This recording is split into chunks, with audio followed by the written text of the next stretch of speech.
O God, make your spirit and guidance be in us as we work for the benefit of all our people, for peace and justice in our land, and for the constant recognition of the dignity and aspirations of those whom we serve.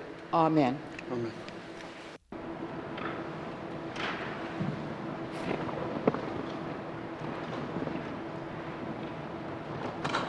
Minister statements. Kawade hayageti. Kura kawade.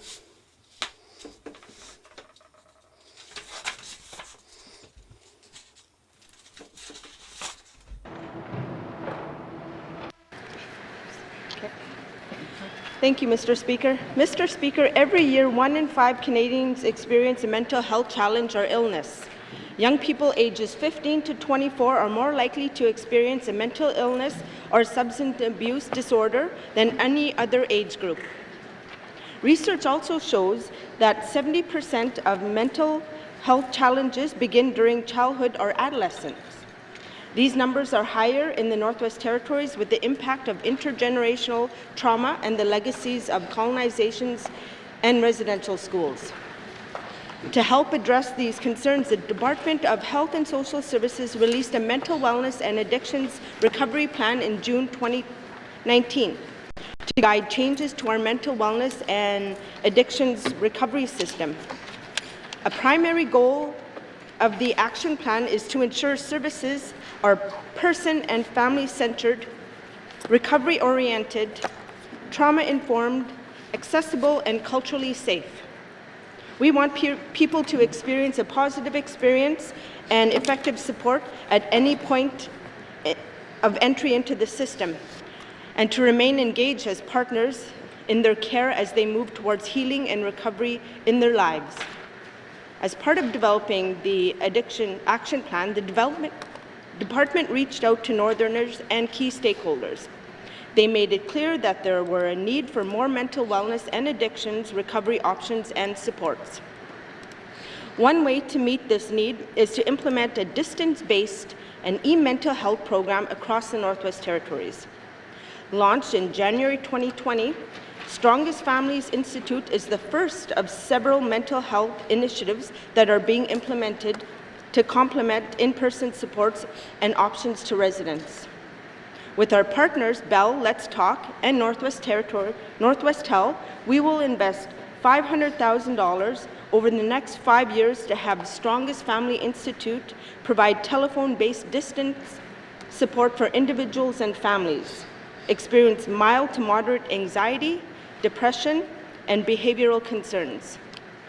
Strongest Family Institute provides individuals and families with weekly access to trained coaches and skills-based programming to support their unique needs, experience, and goals.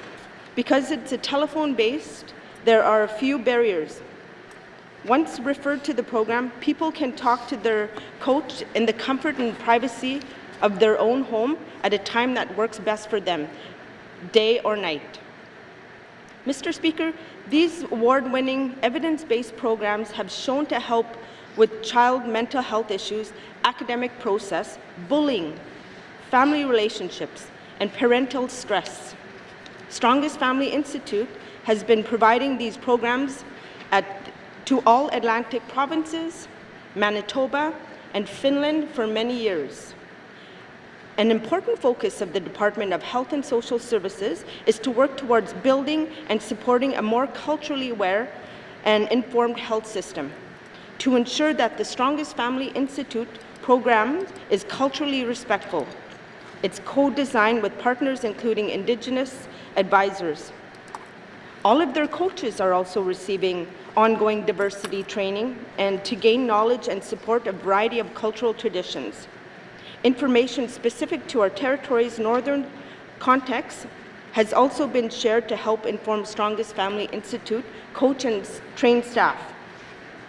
Mr. Speaker, the Strongest Family Institute is one of many support options that the residents can access in the Northwest Territories. We are committed to increasing the number of variety culturally respected, community-based mental wellness and addictions recovery options, giving people more choices in addition to things like community counseling program, the Northwest Territories Helpline, and on-the-land healing is part of our commitment to building better mental wellness and addictions recovery success in the Northwest Territories.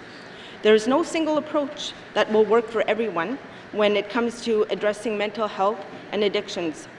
By providing a variety of options based on the needs of the person seeking the support, we are more able to provide the right type of care at the right time by the right person. Going forward, we will continue to work with individuals and families who had first-hand experience in mental wellness and addictions recovery, as well as Indigenous governments and other key stakeholders as we work to improve our system better meets the needs of the Northwest Territories residents. In closing, Mr. Speaker, I want to thank Bell Let's Talk and Northwest Health for partnering with us in supporting mental wellness in our territory. I also want to encourage individuals and families seeking support to reach out to their local community counseling program for more information on the Strongest Family Institute and its potential to provide some valuable support in their lives. Thank you, Mr. Speaker. Thank you, Minister. Minister statements. Minister statements. Minister of Education, Culture and Employment. Mr. Speaker, I stand in this House today to celebrate the 9 official Indigenous languages of the Northwest Territories. How incredible that we have 9 official Indigenous languages, unlike any other jurisdiction in Canada. Our languages are gifts to be protected, strengthened, valued, and promoted. Mr. Speaker, it is our responsibility to keep our languages alive, to ensure we are a territory where Indigenous languages are supported, respected, and where they thrive. This is the vision that gives me hope, that gives us the energy and the drive to revitalize our languages, and that will help us ensure that our children and our youth retain a strong connection to their language and to who they are. Mr. Speaker, each of our Indigenous languages, Chipewyan, Pleacho, South Slavey, North Slavey, Gwich'in, Cree, Inuvialuktun, Inuktitut, and Inuktitut articulate the ways of knowing, doing, being, and believing that are unique to their own communities and histories. They define who we are as people of the Northwest Territories. Indigenous languages are the essence of our identity, our people, and our culture. Our Indigenous languages remind us of our relationships with each other, the land, and the spiritual world. It is through the oral traditions, legends, and stories of our ancestors, elders, and knowledge keepers that we come to understand the history, geography, and ecology of this land. These stories remind us to work together through consensus and collaboration, which is the basis of how we govern here in the Northwest Territories. Our languages benefit all of our residents. Mr. Speaker, I am one of the countless Indigenous people who never acquired the language that was spoken by my ancestors since time immemorial. So I understand the importance of fostering Indigenous languages and commit this government to do so through the many revitalization initiatives currently in place and those planned for the future. February is Indigenous Languages Month in the Northwest Territories, and I'm proud to be part of a territory that acknowledges and celebrates the diversity of language and the rich culture of its peoples. The theme of this year's celebration is Say It With Me. This is a call to action that focuses on the importance of using Indigenous languages at home, at school, in the media, at work, and in the community. These are the words of encouragement that the next generation of speakers need to hear. This month, we are supporting regional Indigenous governments to celebrate Indigenous Languages Month through community activities and events. As a government, we are also celebrating the bilingual Government of the Northwest Territory employees who provide important government services to the public in Indigenous languages. Next month, we will continue these celebrations by honoring 14 students graduating from Aurora College with the University of Victoria's Certificate in Indigenous Language Revitalization. Mr. Speaker, there are many exciting Indigenous language revitalization initiatives underway right now within the territory. We have awarded 29 Indigenous languages revitalization scholarships to post-secondary students, piloted the Northwest Territories Indigenous Languages Mentor Apprentice Program in partnership with 3 regional Indigenous governments, which is helping 60 community participants build language fluency, delivered training for 20 community Indigenous language instructors to support capacity building and give communities the tools they need to keep the languages vibrant and strong, provided training for over 100 Indigenous language teachers on instructional strategies and resources to use in school programs, and we will be launching the new JK-12 Our Languages curriculum in our schools beginning in the upcoming school year. Mr. Speaker, I am proud of the work that we have done to support Indigenous languages. Recently, on an education tour, I saw a wonderful example of this in action when I came across an Indigenous languages scramble game. The game started as a project by students learning Chippewan at Paul William Kaiser High School in Fort Smith. This Indigenous language teaching tool became so popular that the South Slave Divisional Education Council invested in its commercial production, printing copies and distributing them to schools throughout the South Slave. It was not long before other school divisions began asking for copies and in other Indigenous languages. In response, the game was redesigned to accommodate additional languages, and hundreds of copies have since been distributed to schools and libraries throughout the North, with the hope that children, parents, and grandparents come together to explore their language through a fun and exciting family activity. Mr. Speaker, Masi Cho to the elders, community leaders, language advocates, and teachers who continue to promote Indigenous language revitalization efforts across the Northwest Territories. Masi Cho to all the language learners who have the courage to say it with me in the Indigenous languages of the Northwest Territories. Most importantly, I want to encourage our young leaders and adult learners to take up the torch and become the new champions of Indigenous language revitalization across the Northwest Territories. Thank you, Mr. Speaker. I'll see, Ms. Minister. Member statements. Member statements. Member for Hay River South. Thank you, Mr. Speaker. Mr. Speaker, this morning I sat in front of my computer and compared our proposed budget with our priorities and this government's mandate. No matter which angle I looked at it from, reality is that we're cash poor and have limited chances of fulfilling our priorities and the mandate set by Cabinet. Our reliance on the mining sector and the federal government for revenue is all that is sustaining our territory. The federal government fails to provide adequate funding to the North. The mining sector is becoming questionable as a source of sustainable revenue. We are basically giving our resources away. Our population is too small to really make a difference when it comes to generating revenue for the N.W.T. We have squeezed all the money we can out of northern residents and businesses. Mr. Speaker, we continue to increase our borrowing limit with the federal government as our debt keeps climbing. We need to do something bold. Canada has to do something bold to ensure that we as a territory survive financially. We need to do the unexpected, and that unexpected does not require making our residents pay, nor does it mean reducing services or staff. What this government has to do requires the support and buy-in from the legitimate landowners of this territory, the Indigenous people. In collaboration with Indigenous peoples, we must make the federal government understand the importance and potential of this territory in terms of sovereignty, in terms of national security, in terms of the economy, and in terms of the resource that it yields. Mr. Speaker, the N.W.T. is one of the last frontiers. We cannot give it away or give away our resources while we get very little or nothing in return. We need projects that provide maximum benefits, such as jobs and contracts, for the people and businesses of the North. If we are looking at major projects, then such projects must be fully paid by the Government of Canada and industry. It is Canada and industry that has reaped the benefit of resource development. Mr. Speaker, the bold solution we need is for this government, with support from the Northern Indigenous governments, is to demand that Canada forgive the outstanding debt we have with them. Let's not fool ourselves or our residents in thinking that we can dig ourselves out of the financial hole we find ourselves in. Thank you, Mr. Speaker.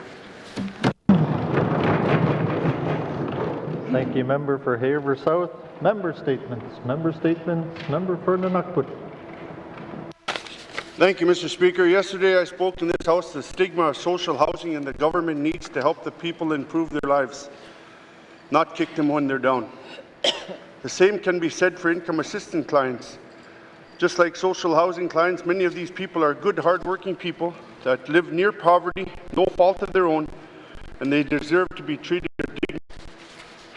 Unlike Housing Corporation, at least Education, Cultural and Employment has policies posted online, Mr. Speaker. That way the requirements for income assistance are available. Applicants are so-called as long as they have internet connection. It's also good to see EC&E has published its service standards. I'd encourage Housing Corporation to do the same.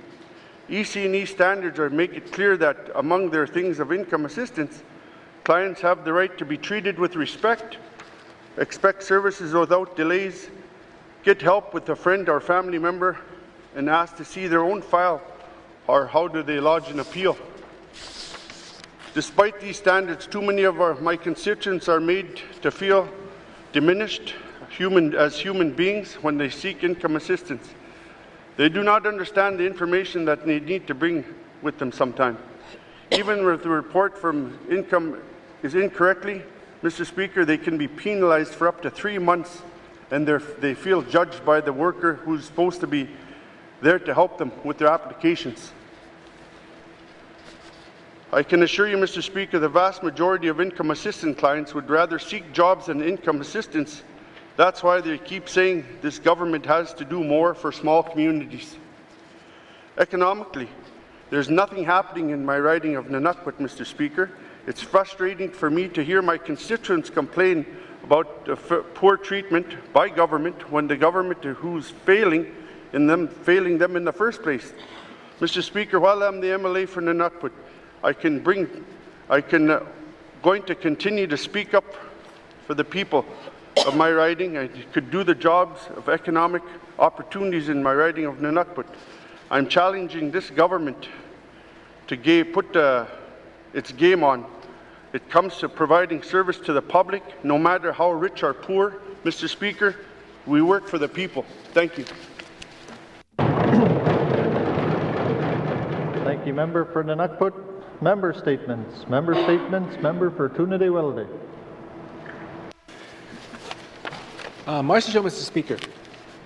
Mr. Speaker, as a new member of this House, I have had a steep learning curve, and I know a few of our other members as well, and mainly in regards to the budgeting process of the N.W.T.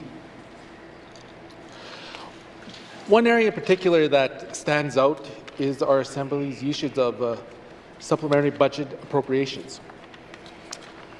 Now, this terminology is just fancy language to mean additional government funds being allocated to certain departments due to unforeseen circumstances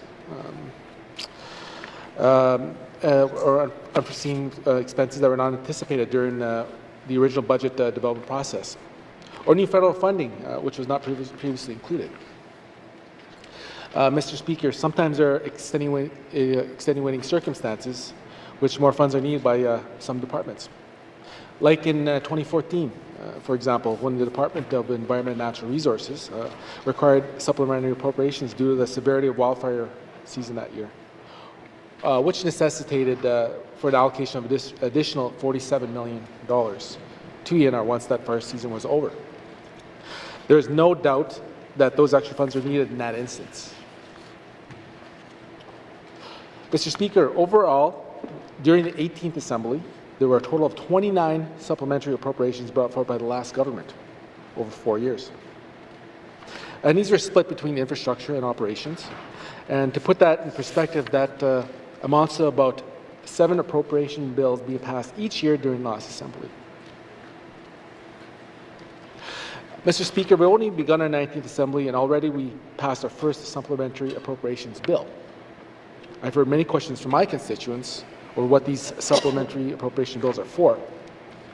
And I'll have questions for the Minister on how we can better inform the public on how the government spends their money. And it's really important that we spread that message of being transparent and make sure that the government shows that they're being transparent in how we do our business. And with that, I'd like to conclude my statement, Mr. Speaker, and I'll have questions for the Minister of Finance shortly.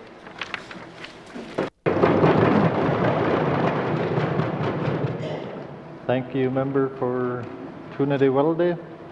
Member statements. Member statements. Member for Yellowknife Centre. Mr. Speaker, Mr. Speaker, I rise today to revive a discussion started in the 14th Assembly about creating an Office of the Child and Youth Advocate for the Northwest Territories. Children and youth need our special attention and support, particularly when they are being cared for by people other than their immediate families. Since the N.W.T started discussing this issue in 2003, Yukon has created an advocate office, and so has Nunavut. In fact, we are now one of only 2 jurisdictions in Canada without an office dedicated to protecting the rights of children on both an individual and systemic basis, as well as providing public awareness about those rights. Mr. Speaker, Yukon has had a Child and Youth Advocate office since 2010. The mission of the advocate is to provide services to children and youth up to 18 years of age by protecting and asserting their rights and ensuring their voices are heard in a safe and supportive way. The office advocates for children who are receiving or who are eligible to receive government services, including help with mental health and addictions, education, and justice. The advocate is also involved in all aspects of child and family services. A total of 154 children accessed services in Yukon in 2018.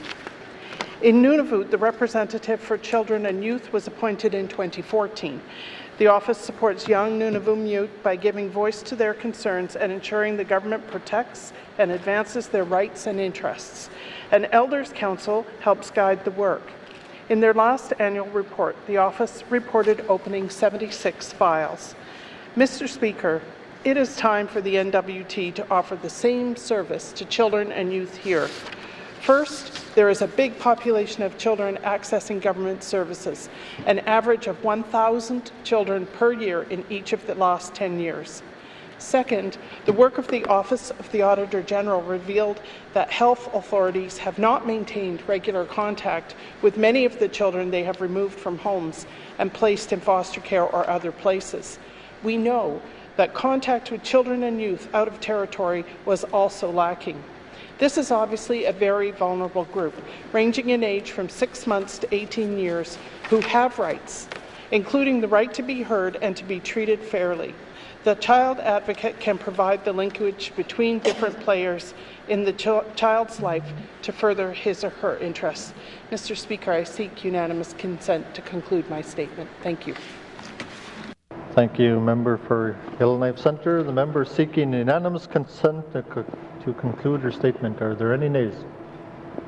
There are no nays. You may conclude your statement. Thank you, colleagues. Thank you, Mr. Speaker. Mr. Speaker, it's time for the GNWT to provide better services to children and youth. Creating a child and youth advocate is the place to start. I will have questions for the Minister of Health and Social Services. Merci, Mr. Speaker. Thank you, Member for Yellowknife Centre. Member statements. Member statements. Member for Inuvik-Twin Lakes. Thank you, Mr. Speaker. Today I'm going to follow up on my member statement and questions from yesterday with regards to the final report on missing and murdered Indigenous women and girls and 2S LGBTQIA people. Mr. Speaker, the calls for justice in that report require sweeping changes and actions by all levels of government to bring this reality to those calls for justice. This report and the calls for justice are wide-ranging and apply across various government departments. If implemented fully, Mr. Speaker, these calls for justice can have positive effects for Indigenous women and girls and, in fact, for all Canadians.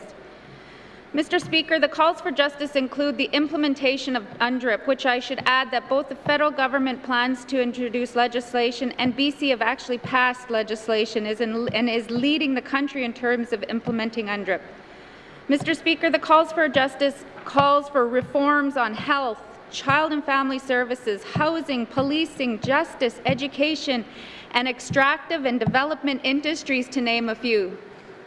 Mr. Speaker, as you can see, these calls for justice will need a whole government approach to achieve real, meaningful change.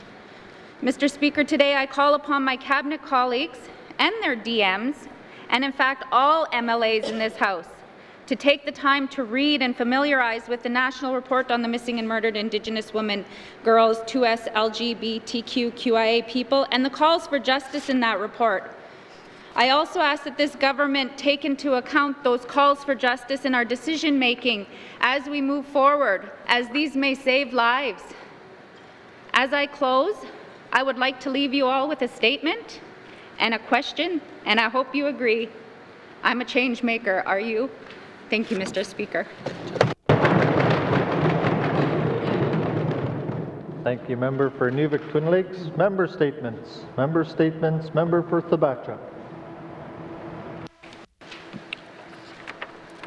Thank you, Mr. Speaker. Mr. Speaker, today I want to talk once again about the Fort Smith Regional Airport. To expand on the points that I raised last week, I felt that the answers I received from the Minister of Infrastructure were not clear or concise. Mr. Speaker, I am told that as a result of the narrowed runway, it is now more difficult to land planes in poorer weather. As well, the new runway lights were placed on the pavement, which has made them more vulnerable of being struck by incoming and outgoing aircrafts. Whereas other airport runways across the N.W.T.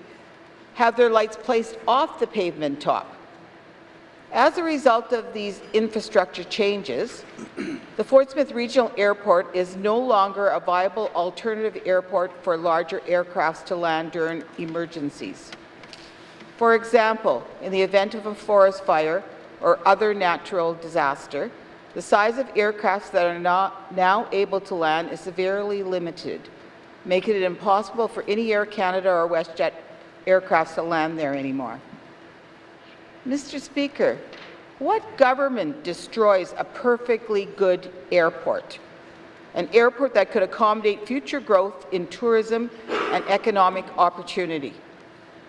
These are open-ended questions that I and the residents of Thabacha would like to get to the bottom of. I will have questions for the Minister of Infrastructure later today. Thank you, Mr. Speaker. Thank you, member for Thabacha. Member statements. Member statements. Member for Frame Lake. Merci, Monsieur le Président. The N.W.T. began setting up single-service window centers in small communities in 2010-11. We now operate in a total of 23 communities. And the most recent is Jean Marie River in 2018-19. These centers house government service officers, or GSOs, that help residents gain much improved access to government, especially for residents in more remote communities where GNWT staff may not be located. An annual training camp provides professional skills development, functional training and updates from various departments and Service Canada, and team building opportunities for the officers. The training has also been delivered to 12 GSOs where the office has expanded its service to deliver 7 Service Canada programs directly to residents. Some of the GSOs now provide awareness and access to all Government of Canada programs and services. This includes services ranging from employment insurance and Canada pension plan queries to income tax inquiries and passport applications. Service TNO offers much the same single window service in Yellowknife for Francophones as the GSOs in smaller communities. As hard as regular MLAs tried in the last Assembly, the Minister of Executive and Intergovernmental Affairs refused to develop a plan, schedule, or even make a commitment to completing the network of GSOs and their single-service window centres across the Northwest Territories that would include all of our small communities and the regional centres. Later today, I'll have questions for the Minister of Executive and Intergovernmental Affairs on how we can complete our network of single-service window centres for all of our communities. Merci, Mr. Speaker. Thank you, member for Frame Lake. Member statements. Member statements. Member for Cam Lake. Thank you, Mr. Speaker. Among my takeaways from last night's technical briefing on the new Stanton Territorial Hospital were these. First, the cost of healthcare will go up. Through P3 contract adjustments for rising inputs costs such as labor, material, energy, technology, regulation, and expectations, the cost will go up, and both government and Northerners will be forced to pay. Second, our healthcare systems are becoming more vulnerable. A reverse slope in a pipe can lead to a sewage backup that can shut down parts of the facility. In anticipation of something like coronavirus in China or other superbugs, we need highly sensitive air filtration and reverse pressure systems to isolate parts of the building from cross-contamination. If that leaks, we're vulnerable to big problems. So the system becomes increasingly vulnerable to surprise events. Of course, the same is true of extreme weather all over the world, increasing cost and increasing vulnerability. Yesterday, I asked the Minister of Housing about housing affordability in Yellowknife, and the answer was increased subsidies, so more cost. The increasing number of housing problems over time is an indicator of increased vulnerability. Mr. Speaker, the issues across our public systems are consistent. When systems become socially expensive and vulnerable, however, we need not maintain the status quo, but innovate. The cost of computing and smart electronics is going down and its effectiveness increases. As external costs of fossil fuels go up, the cost of solar, wind, and renewable alternatives have gone down and crossed over to become cheaper than fossils. Through localization as an innovation to centralization, renewables have become less vulnerable to global conflict and decreasing supply. Where we can think outside the box and innovate, we reduce the issues of cost and vulnerability. We reverse the trends by doing things differently. The housing problem is the same. We need radical innovation through changed business process and new scientific paradigms in combination with deep traditional knowledge. Innovation comes from a new way of thinking. This new thinking is what we expect from our educational outcomes, the way we structure jobs in the economy, the way we approach health and healing, the systems of collaborative nation-to-nation governance, and the way we build housing. We need housing that is better integrated with our unique northern environment and our diverse northern culture. We need to ensure we are investing in innovation for the long term, doing right now what will make life for our kids less expensive and less vulnerable. Governments are conservative by nature, and we need innovation. We need creativity. I challenge all ministers to put their heads together to prioritize innovation. Thank you, Mr. Speaker. Thank you, Member for Cam Lake. Member statements. Member statements. Member for Yellowknife North. Thank you, Mr. Speaker. Today I wish to plagiarize a member's statements brought forward by my predecessor, Corey Van Thyn, member for Yellowknife North. As I think many of us are aware, the only way to get things done in this House is persistence through assemblies. The idea and the topic of my member's statement today is a Yellowknife City Charter. This request has been made by the City of Yellowknife in response to frustration from getting traction out of the N.W.T. For as long as the Property Assessment and Taxation Act has existed, municipalities have been asking for it to be amended. The City of Yellowknife has asked for the land within their municipal boundaries to be transferred because they have found the process through the Department of Lands to be burdensome and frustrating. They asked for about a decade to get a hotel tax, something that was fought tooth and nail by the Department of Municipal and Community Affairs. A Yellowknife City Charter begins to address these issues. I think we all recognize that Yellowknife is in a different situation from many of our communities and should not fall under the same legislation. I believe the reason this issue gets no traction is because there's a consistent hesitation to giving Yellowknife more in this assembly, which I do believe is a healthy check on power. Governments tend to centralize over time. However, blind anti-Yellowknife sentiment can cause bad policy. In this case, we have seen the City of Yellowknife frustrated with where its mandate begins and where the N.W.T ends. We have seen this in issues such as homelessness. We have seen this in issues of control of lands. A Yellowknife City Charter would allow the City of Yellowknife, which is in a unique position representing approximately half of our territory, to begin negotiations with municipal and community affairs of where those jurisdictions lie, where there are needs in the City of Yellowknife that simply don't make sense in our communities, and then it would allow time in our departments to stop micromanaging the City of Yellowknife and allow what is a much more flexible government to accomplish the task it needs to do. Today I'll have questions for the Minister on Municipal and Community Affairs about whether we can begin the Yellowknife City Charter. Thank you, Mr. Speaker. Thank you, Member for Yellowknife North. Member statements. Member statements. Member for Mumford. Mr. Speaker. Mr. Speaker, Mr. Speaker, I want to make a statement on the Aurora College Act. It is stated that how Board of Governors make a decision. They say Aurora College Act, it's a big act for us. If we were to take a look at that act, we need to all work together in order to go forward.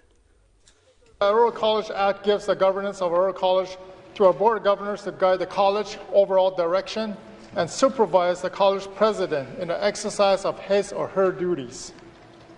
Mr. Speaker, the Act is based on a very important philosophy. The college should be run an arm's-length representative body of qualified citizens, separate from the government bureaucracy.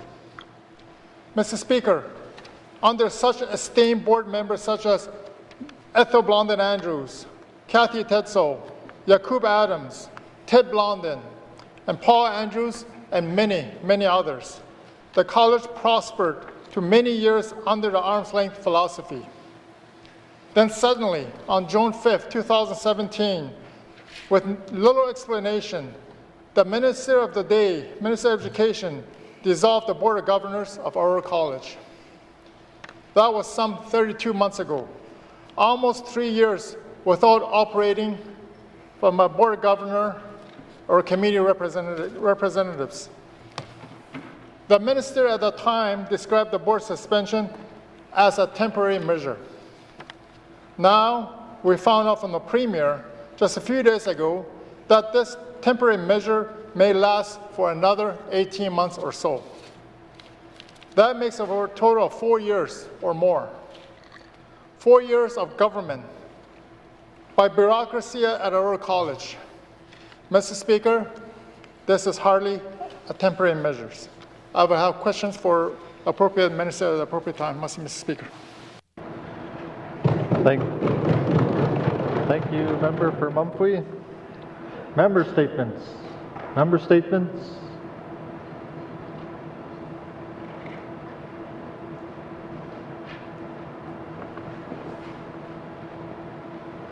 Returns to oral questions. Returns to oral questions. Recognition of visitors in the gallery. Recognition of visitors in the gallery. Member for N.W.T. Lake.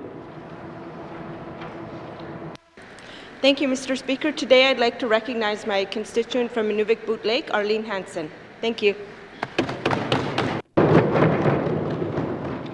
Thank you. Recognition of visitors in the gallery.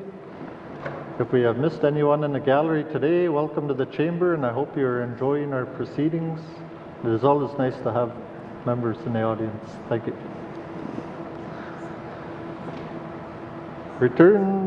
Recognition of visitors in the gallery. Recognition of visitors in the gallery. Acknowledgments. Acknowledgments. Oral questions. Member for Yellowknife Centre.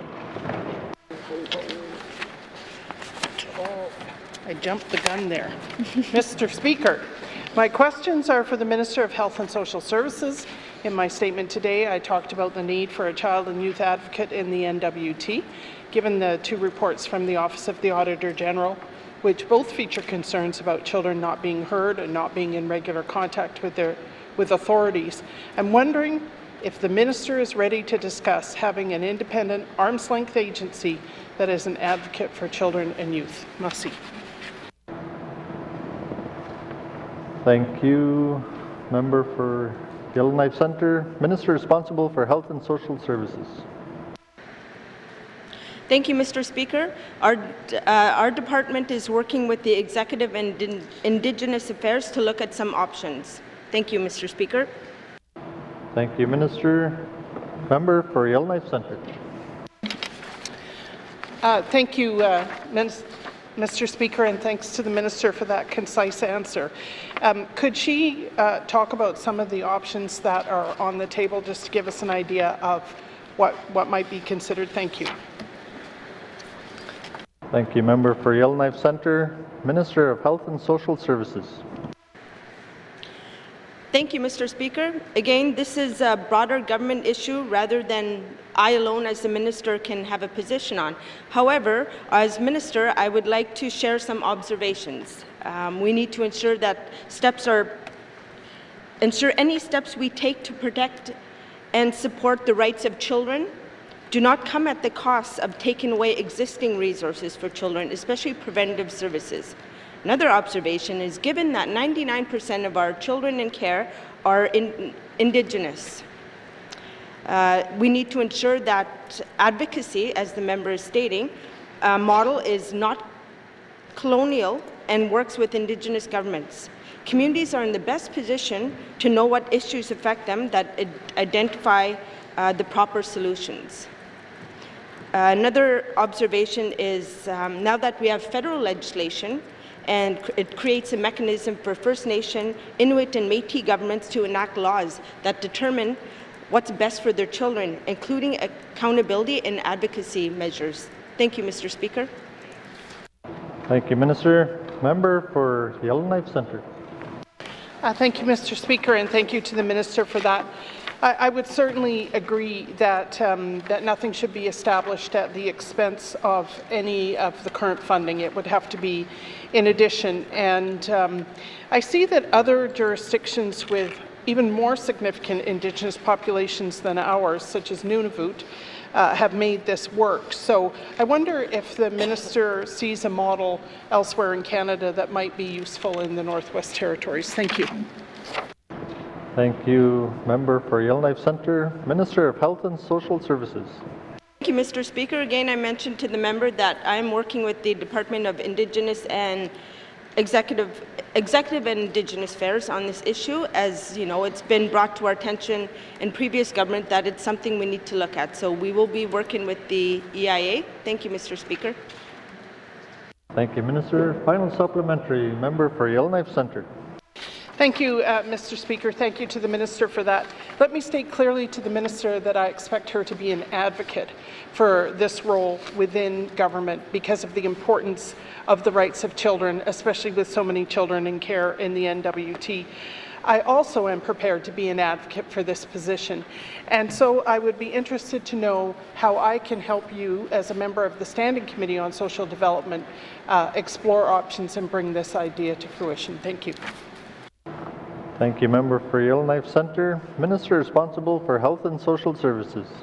Thank you, Mr. Speaker. That's great to hear that the member is willing to participate in this important subject of child and family services. And as we sit in front of Standing Committee, we will bring that attention forward. Thank you, Mr. Speaker.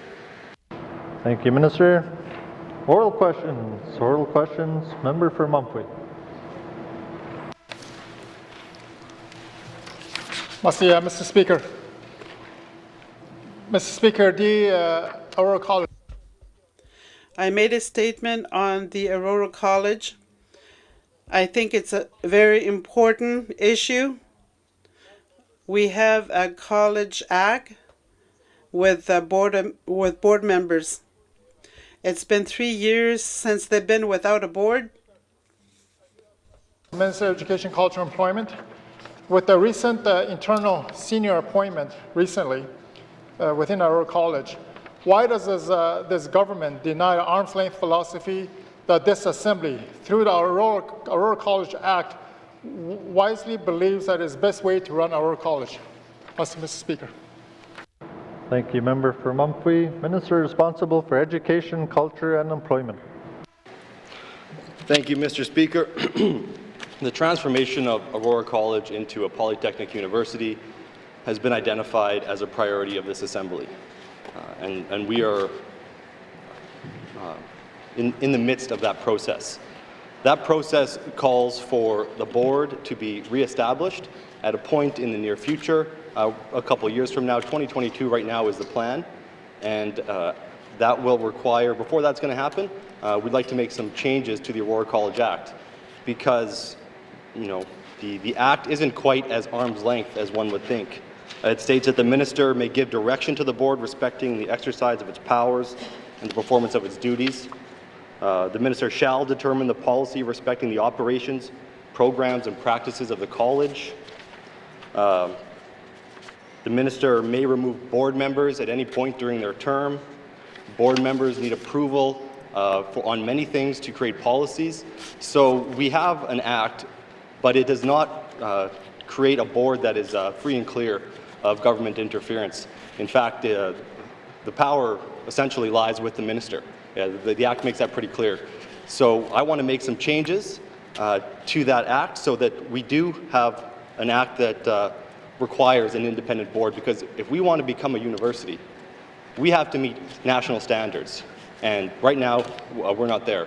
So over the coming years, we're making the decisions that are going to put us in that position so that we can reinstate a board, and that board is going to take control and carry us the rest of the way to the creation of a polytechnic university. And I will just apologize right up front, Mr. Speaker. When I was a regular member, before I was the minister, I was frustrated by not knowing what was going on with the college. It was clear, nothing was clear to me what was happening. I thought one day ECE was going to say, and now we have a university. That's not what's happening. You know, there's a lot going on, but we haven't been getting that information out there. So I've told the department, I've told the college, we need to expedite that. We need to get information out there so that people can see there's a plan. There's been work going on, and there's things to be excited about. And so I've expedited that. Tomorrow I hope to make a minister statement. I basically just committed myself to making a minister statement tomorrow on this to get some of that information out there, because the public deserves to know what we're up to, and they deserve to be as excited as I am about this. Thank you, Mr. Speaker. Thank you, Minister. Member for Mumphrey. Mr. Speaker. Mr. Speaker, obviously we're looking forward to the statement. As the government has stated, we need to be open and transparent. And if we have nothing to hide, let's lay it on the table. It's going to be almost 5 years, 2022, without board of governor as committee experts. During the Polytechnic University transition period, we need those expertise, which we don't have today, till 2023, 24, 25, wherever the case is. Why does this government, the minister, believe a duly appointed arm's length board, as envisioned by the Aurora College Act, is incapable of transitioning the college to a polytechnical university? Mr. Speaker, this is a very important question that I'd like to have answers to, Mr. Speaker. Thank you, Member for Mumphrey. Minister of EC&E. Thank you, Mr. Speaker. And the type of board that the member is describing is exactly what will complete this transformation. Right now, based on the foundational review and the government's response to the foundational review, we have moved to a public administrator instead of a board, and that is to ensure that this process is streamlined so that everyone is on the same page and that we're moving in the same direction while we strengthen the foundation, because that's what's going on right now. Is we're strengthening the foundation. We're learning about, we're identifying the issues that occurred in the past that I spoke about in the last assembly as a regular member, that everyone is concerned about, and we're fixing those so that we can institute a board and we can move towards having this world-class university that we're all waiting for. Thank you, Mr. Speaker. Thank you, Minister.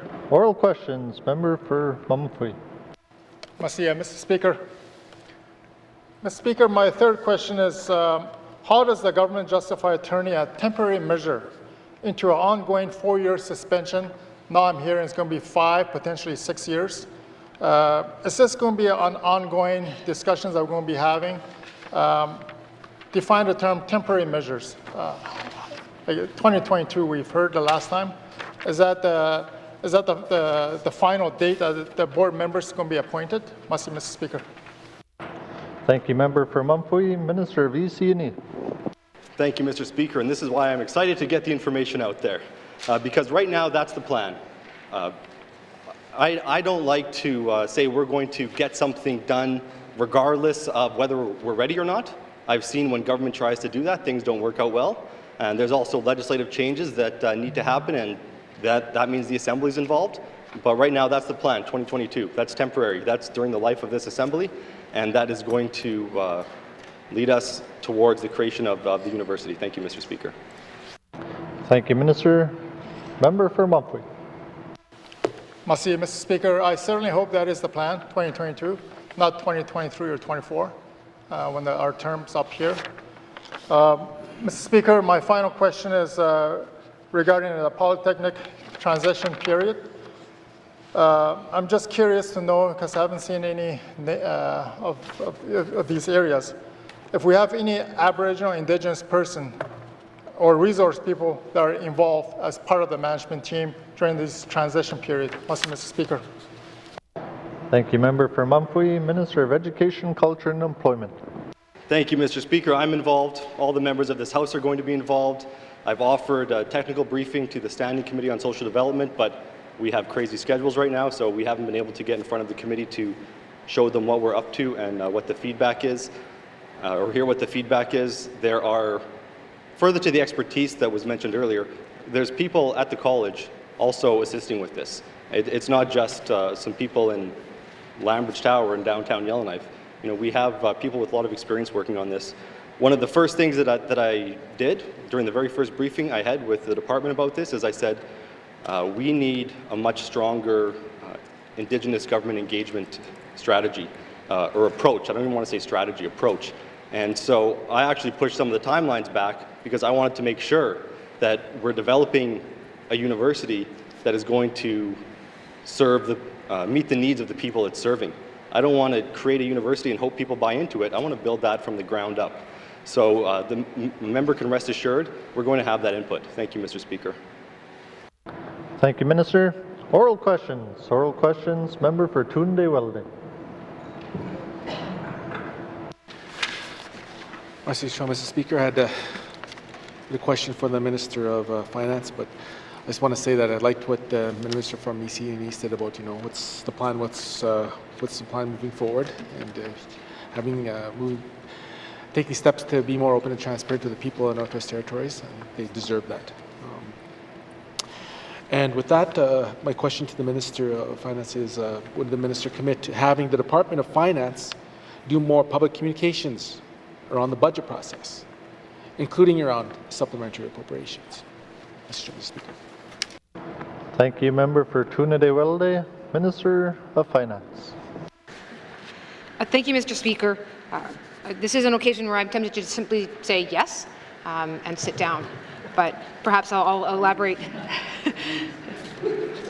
I'll elaborate very, very briefly, Mr. Speaker, only in that this is a conversation that we've already been having in the Department of Finance, recognizing that what the Finance Department does can sometimes seem unnecessarily opaque, and it doesn't need to be that way.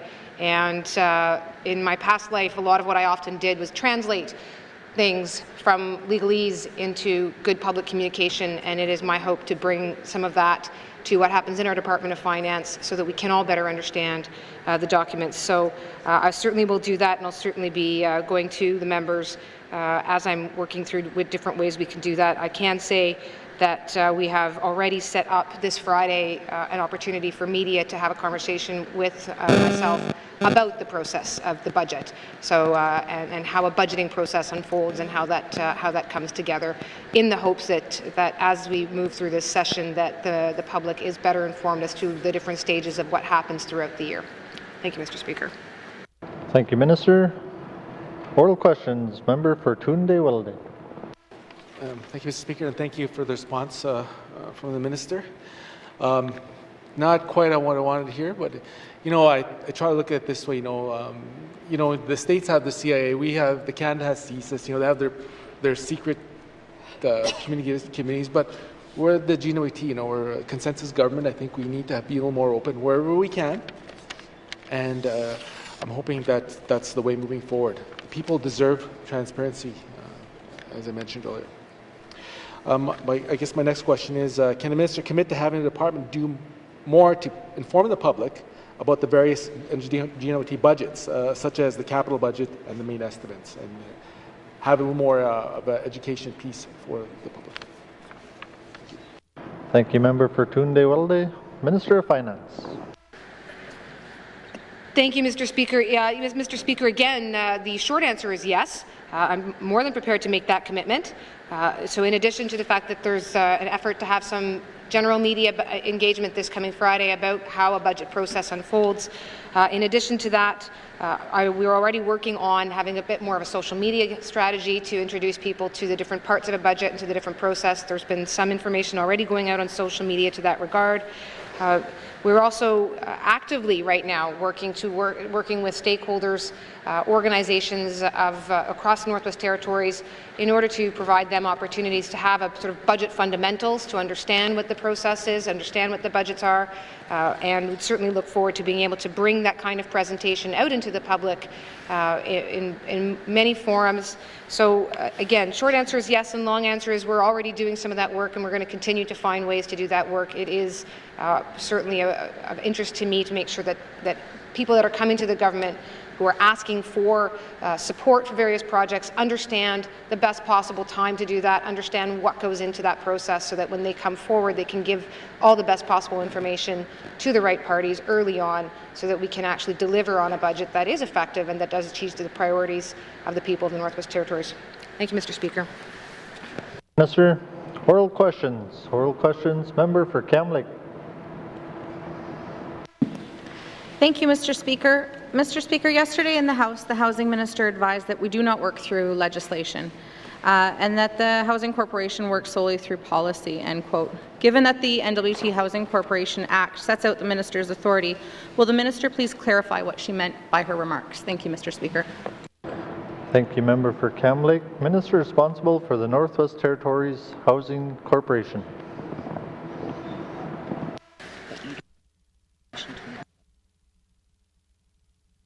Thank you, Mr. Speaker. Thank you, member, for your comment. The Housing Corporation is established under a Housing Corporation Act, and we do work with our policies in order to deliver our programs and to best meet the needs of the residents of the Northwest Territories. Thank you, Mr. Speaker. Thank you, Minister. Oral questions. Member for Kamloops. Thank you for that, Mr. Speaker. If there are policies guiding the use of T4 slips as proof of income, I have not had any success in finding them online as of yet. What policy guidance governs the local housing authorities, and will the Housing Corporation commit to making their policies easily accessible online? Thank you very much. Thank you, Member for Kamloops. Minister responsible for Northwest Territories Housing Corporation. Thank you, Mr. Speaker. I would just like to elaborate on the T4 slips that are required for the rental scale for the Northwest Territories Housing Corporation.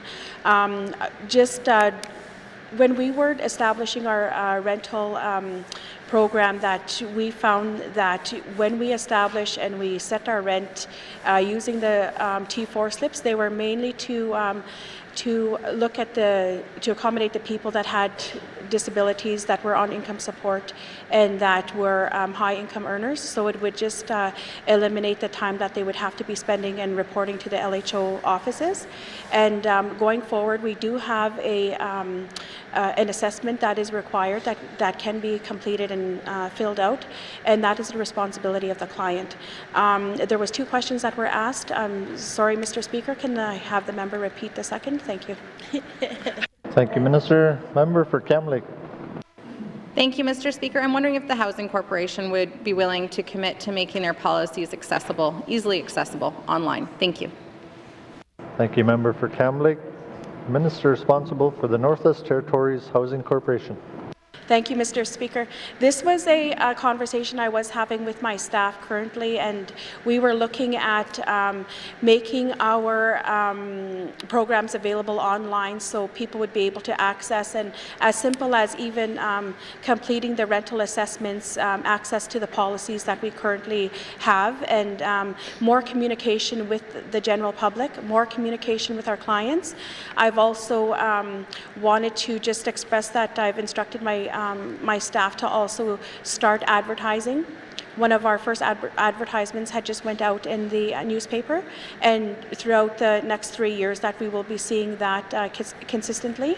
I would like to make the programs more accessible to the people also that don't have the access to the internet or to technology, and that they are able to get into our LHO offices and being able to program deliver productively. Thank you, Mr. Speaker. Thank you, Minister. Final supplementary, member for Kamloops. Thank you, Mr. Speaker. Mr. Speaker, we've created an arm's length corporation to enable housing to be more flexible. So my question for the Housing Minister is, how will the Minister make sure that deep and transformative innovation are part of the everyday work of the Housing Corporation? Thank you. Thank you, member for Kamloops. Minister responsible for the Northwest Territories Housing Corporation. Thank you, Mr. Speaker. Work with the delivery of the programs for the Northwest Territories Housing Corporation, we have had a lot of successful stories going forward that just haven't been advertised. And I think of the to make it more accessible and make the Northwest Territories Housing Corporation more integrated with our clients and with our stakeholders. We have had opportunities with Indigenous governments and building relations with them, building programs with them as well too. And I'd just like to elaborate on a Northern Pathways program that we've had, and I'm very excited to speak about this, is that we do address the homelessness, and that's one of them, and it's one of the biggest, the largest areas of concern in the Northwest Territories, and that we did work with the Gashagotin land claim organization out of Fort Good Hope, where they had they took the initiative to deal with their housing program, their homelessness on their own, with the support of the Northwest Territories Housing Corporation and funding from the federal government. Also, I wanted to address that we had similar initiatives that were completed, homelessness strategies in Aklavik, Fort Simpson, and Beshiko. Thank you, Mr. Speaker. Thank you, Minister. Oral questions. Member for Frame Lake. Merci, Monsieur le Président. In my statement earlier today, I raised the issue of completing our network of single-service window centres across the entire N.W.T. Would the Minister of Executive and Intergovernmental Affairs briefly describe the services performed at these centres and how effective they have been in increasing access to government programs and services? Merci, Mr. Speaker. Thank you, member for Frame Lake. Honourable Premier.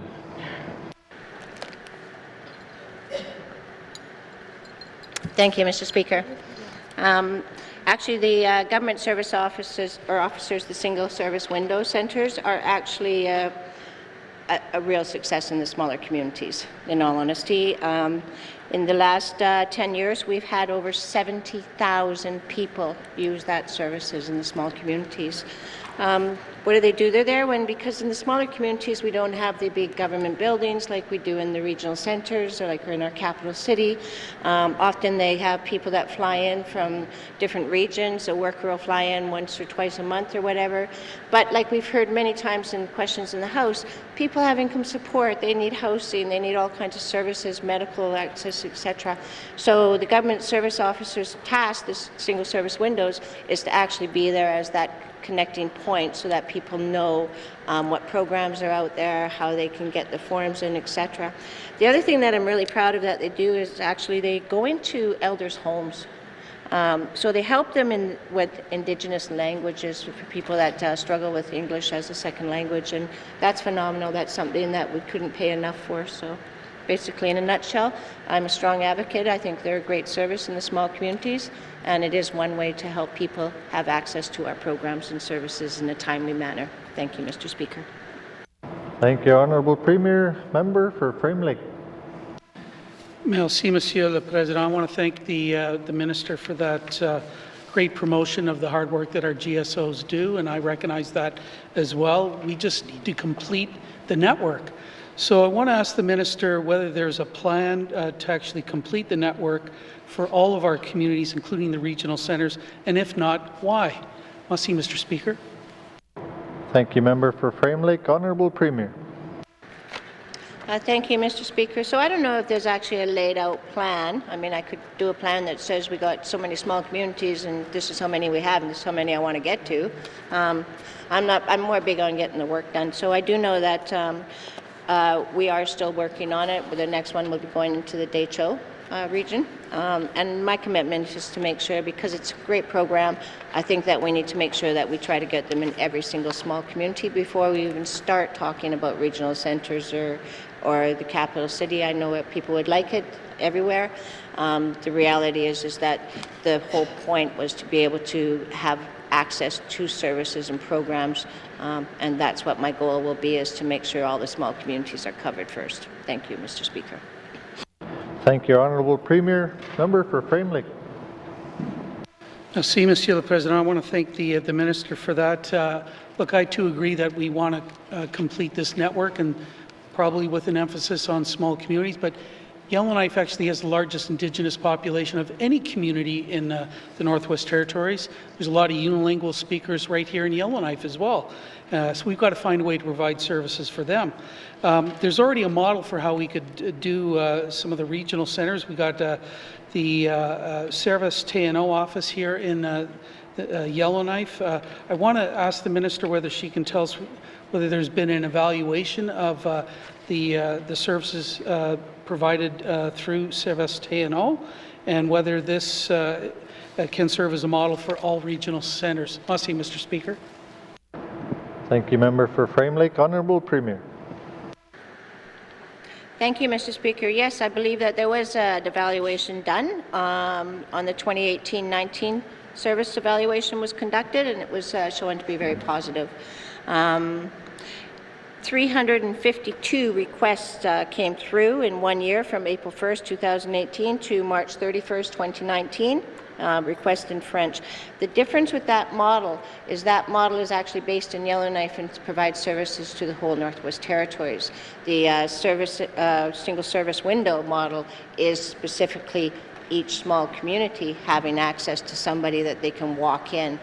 Smaller communities not everyone in small communities has internet. Maybe some of them don't even have cell phones.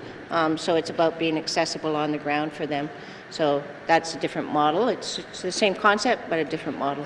Thank you, Mr. Speaker.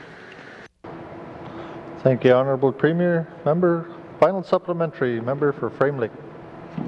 Merci, Monsieur le Président. I want to thank the Minister for that. There's actually a lot of people in Yellowknife that don't have access to a computer or a cell phone either, so we've got to find ways to reach out to them and provide the service. So here's another idea I'd like to toss the Minister's way. We have a great Service Canada storefront operation here in Yellowknife. I've used it myself for passport applications.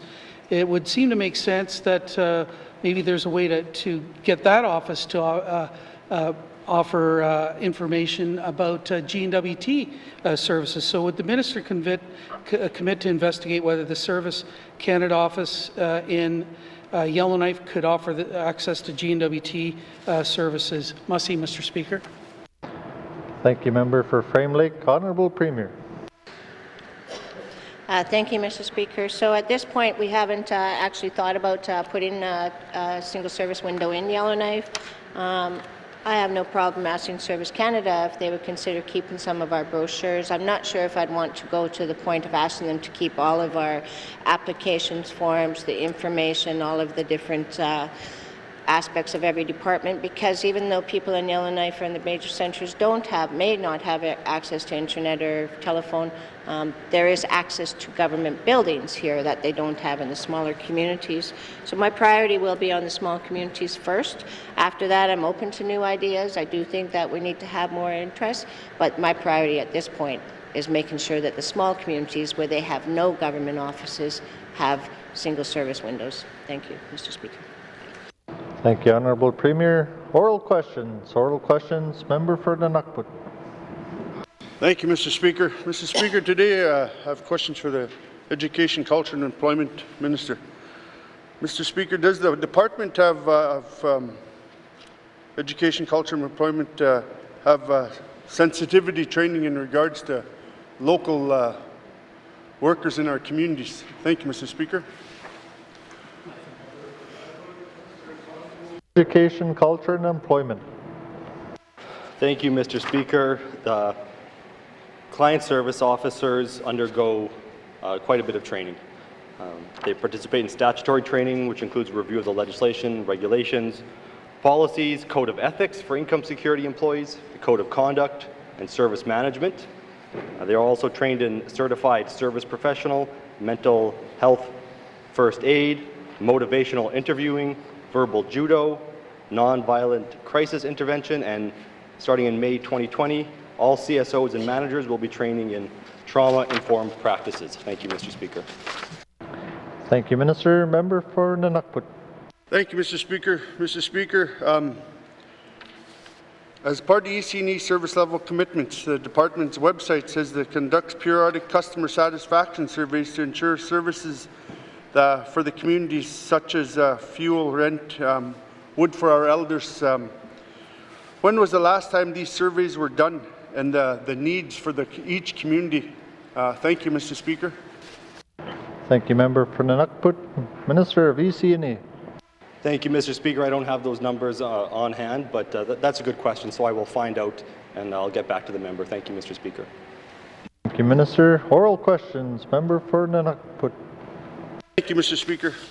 Thank you, Minister, for that response. I'd have a lot of people on income support in my riding. I think a survey would be really needed, and it's we're privileged to have that income assistance because people go through tough times in our small communities right now. So, Mr. Speaker, will the minister commit to having a client survey, satisfaction survey, in my riding of N.W.T and maybe the whole territory or northern communities? Thank you, Mr. Speaker.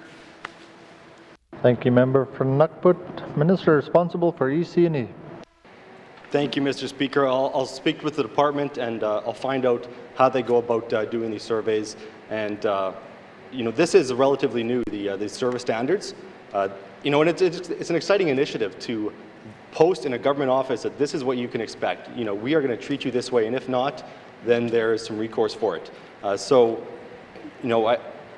If the member has issues with income assistance, if there are service issues, I'm always happy to hear them. I've gone to the member's office and we put constituents of his on the phone, and I've heard directly from them. I'm happy to do that. If there's enough concerns, clearly there's probably something I have to look into. So I commit to doing that with the member. Thank you, Mr. Speaker. Thank you, Minister.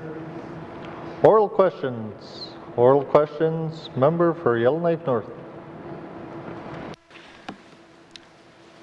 Thank you, Mr. Speaker. One of the issues with having municipal, territorial, and federal government is that we control the legislation for municipalities, and we often take our time to deal with it. My question is for the Minister for Municipal and Community Affairs. Will the City, Towns, and Villages Act be brought forward during the life of this Assembly? Thank you, Member for Yellowknife North. Minister responsible for Municipal and Community Affairs. Thank you, Mr. Speaker. The legislative priorities for the 19th Assembly have not been finalized. At this time, MACA has identified the Fire Protection Act, Property Assessment Taxation Act, Seniors and Disabilities Persons Property Tax Relief Act. At this time, we have not identified the Cities, Towns and Villages Act for amendments during this Assembly. Thank you, Mr. Speaker. Thank you, Minister. Member for Yellowknife North.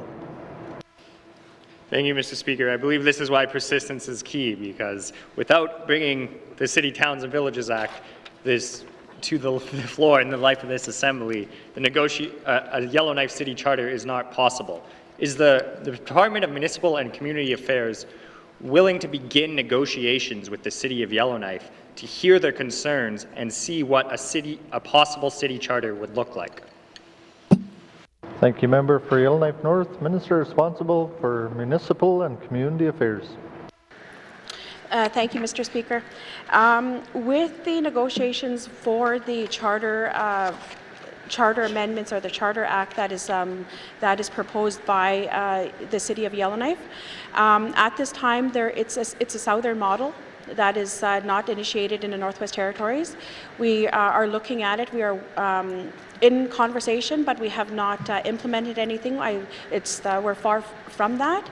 And going forward, I really want to be mindful that the Northwest Territories, we do have self-government negotiations going on right now. We do have land claims that have not been settled. And looking at this new approach would definitely need a lot more conversation and a lot more thought into how this would be integrated in the Northwest Territories, but we also have to be mindful that we do have Indigenous groups that are currently in negotiations. Thank you, Mr. Speaker. Thank you, Minister. Member for Yellowknife North. Thank you, Mr. Speaker. I am very mindful that we have ongoing negotiations, and in many ways, this goes to the heart of what the future role of the City of Yellowknife looks like once we have devolved our powers into the smaller communities. This is what these conversations largely are about. Would the Minister of Municipal and Community Affairs be willing to provide the Northwest Territories Association of Communities and the City of Yellowknife of what a process would look like to ultimately have a city charter? Thank you, Member for Yellowknife North. Minister responsible for Municipal and Community Affairs. Thank you, Mr. Speaker. This approach is very new to the Northwest Territories, and we have detailed in conversation. MACA is preparing to receive information from the City of Yellowknife on the charter proposal. We are open to meet with them in discussion and concepts, but I think the key is to better understand the specifics of this area. The City is seeking to increase their authority through the City Charter.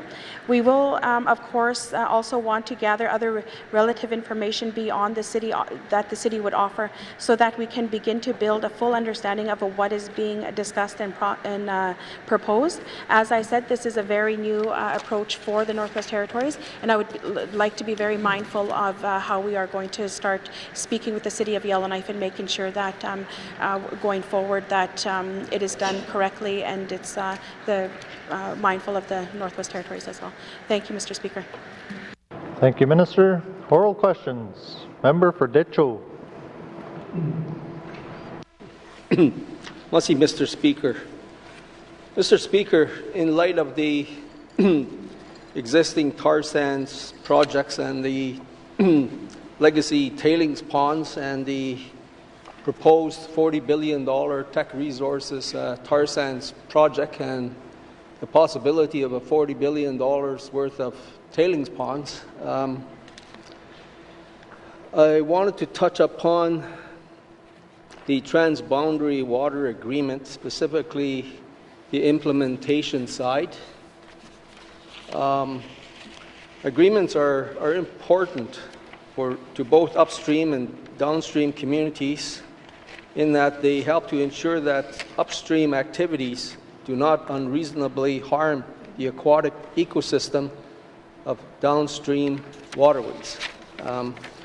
Water quality, quantity, and quality monitoring is necessary to ensure these commitments are being met. My question to the Minister, I believe it's ENR, do these agreements include any provisions for monitoring and testing of water quantity and water quality? Merci. Thank you, Member for Decho. Minister responsible for Environment and Natural Resources. Well, thank you, Mr. Speaker. Mr. Speaker, the Department's bilateral agreement, or the Government of Northwest Territories agreement with Alberta, does actually have that. It's actually part of the valuation. It's the quality, quantity there, and it's actually at the Slave River and the Hay River. That's where it gets tested. Thank you, Mr. Speaker. Thank you, Minister. Member for Decho. Merci, Mr. Speaker, and merci, Minister, for that answer. Are there currently any reports of any findings of all these quality testing available? Merci. Thank you, Member for Decho. Minister responsible for Environment and Natural Resources. Thank you, Mr. Speaker. Mr. Speaker, since 2015, 2 annual reports have been released under our Alberta N.W.T transboundary agreement, and a report for 2017-18 is currently being finalized for release. Thank you, Mr. Speaker. Thank you, Minister. Oral questions. Member for Decho. Merci, Mr. Speaker. Can the Minister ensure that the reports will be shared with the public, especially the affected First Nations in the Acacho Territory, the Decho Territory, and Katlodechi First Nations? Merci. Thank you, Member for Decho. Minister responsible for Environment and Natural Resources. Thank you, Mr. Speaker. Mr. Speaker, all reports are made publicly released and available in our website, but in specifically to the members' questions, we will make sure they get a copy of those reports. Thank you, Mr. Speaker. Thank you, Minister. Oral questions. Oral questions. Member for Nuvik-Twin Lakes. Thank you, Mr. Speaker. My questions today are going to be for the Premier. Over the last few years, I've had the pleasure to attend different events with the Premier in regards to the Missing and Murdered Indigenous Women Inquiry. So I know that it is important as well to her. My first question is, will the Premier ensure that each of her cabinet reads the calls for justice, as this is not only for the minister responsible for women, but all ministers, so they work with their departments and they can ensure that they use them to guide their work, as there are many small changes that can be made with big impacts. Thank you, Mr. Speaker. Thank you, Member for Nuvik-Twin Lakes. Honourable Premier. Thank you, Mr. Speaker, and I'd like to start by recognizing the honourable member for noticing. It is a huge issue that should not only be important for all Indigenous women, but it should be important for all women and all men. Actually, this is a serious issue that is affecting our people, and it's not okay. I do know I kind of had to get some okays because I have looked at the recommendations, and I know that they are huge binders.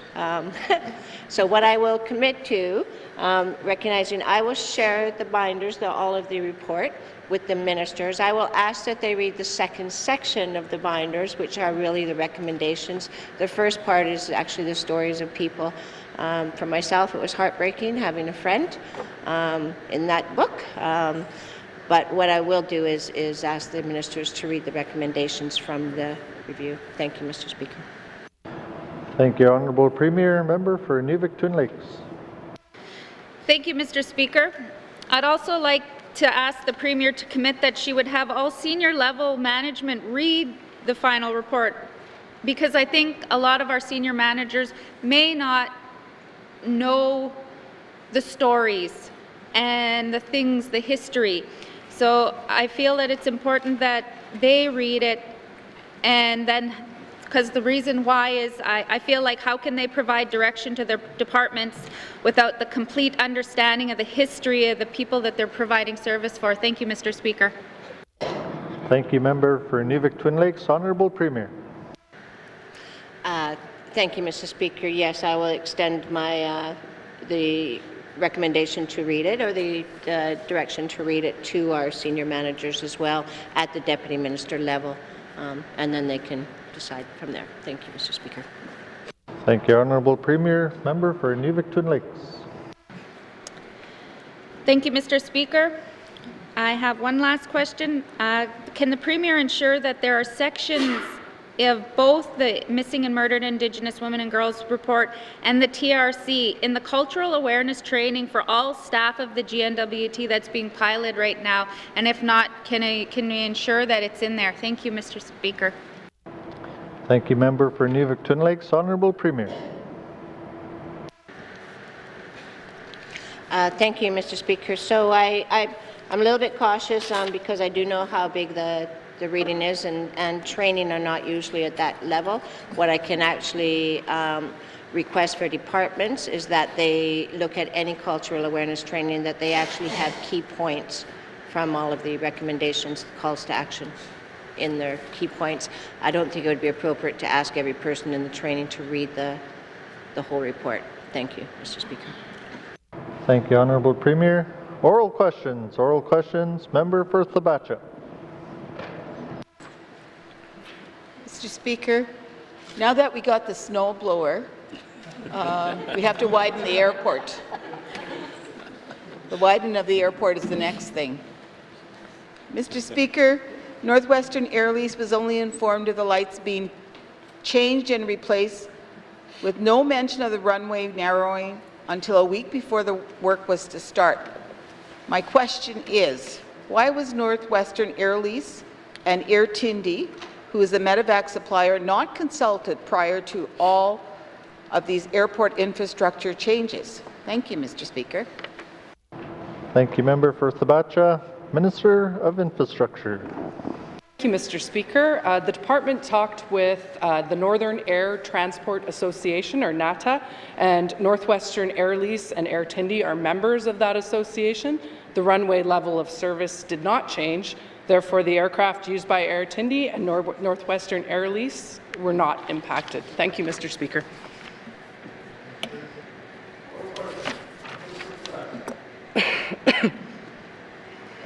It's not on.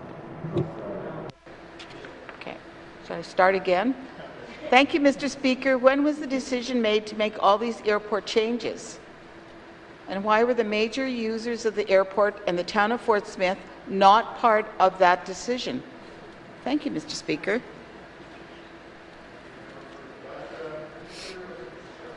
Thank you, Mr. Speaker. The decision was made in September of 2017. The level of service at my light's on. It is now. Oh, it wasn't? Oh, sorry. My computer. Okay. Thank you, Mr. Speaker. The decision was made in September of 2017. The level of service. 1 second, your light keeps cutting out. Ready? Thank you, Mr. Speaker. The decision was made in September of 2017. The level of service at the airport did not change. Only the air carriers, as part of the Northern Air Transport Association, were approached as the airport operational certificate was maintained. Any aircraft that Air Canada or WestJet could operate in the Northwest Territories can land in Fort Smith. Thank you, Mr. Speaker. Thank you, Minister. Member for Thabacha. Thank you, Mr. Speaker. Mr. Speaker, it was noted last summer by Northwestern Air Lease that the Electra water bomber now has to taxi all the way to the end of the runway in order to turn around, thus delaying fire suppression activities. Was this risk factor taken into account when the decision was made to narrow the airport runway? Thank you, Mr. Speaker. Thank you, Member for Thabacha. Minister of Infrastructure. Thank you, Mr. Speaker. Thank you, Mr. Speaker. We feel taxiing down the runway does not pose a significant delay and thus can perform fire suppression activities accordingly. Thank you, Mr. Speaker. Thank you, Minister. Member for Thabacha. Thank you, Mr. Speaker. Mr. Speaker, if there was a need to bring in heavy air tankers for the fire suppression, would these aircraft be able to use Fort Smith as a reloading base, or would the tankers have to reload in Hay River or Yellowknife, thereby delaying fire suppression activities? Thank you, Mr. Speaker. Thank you, Member for Thabacha. Minister of Infrastructure.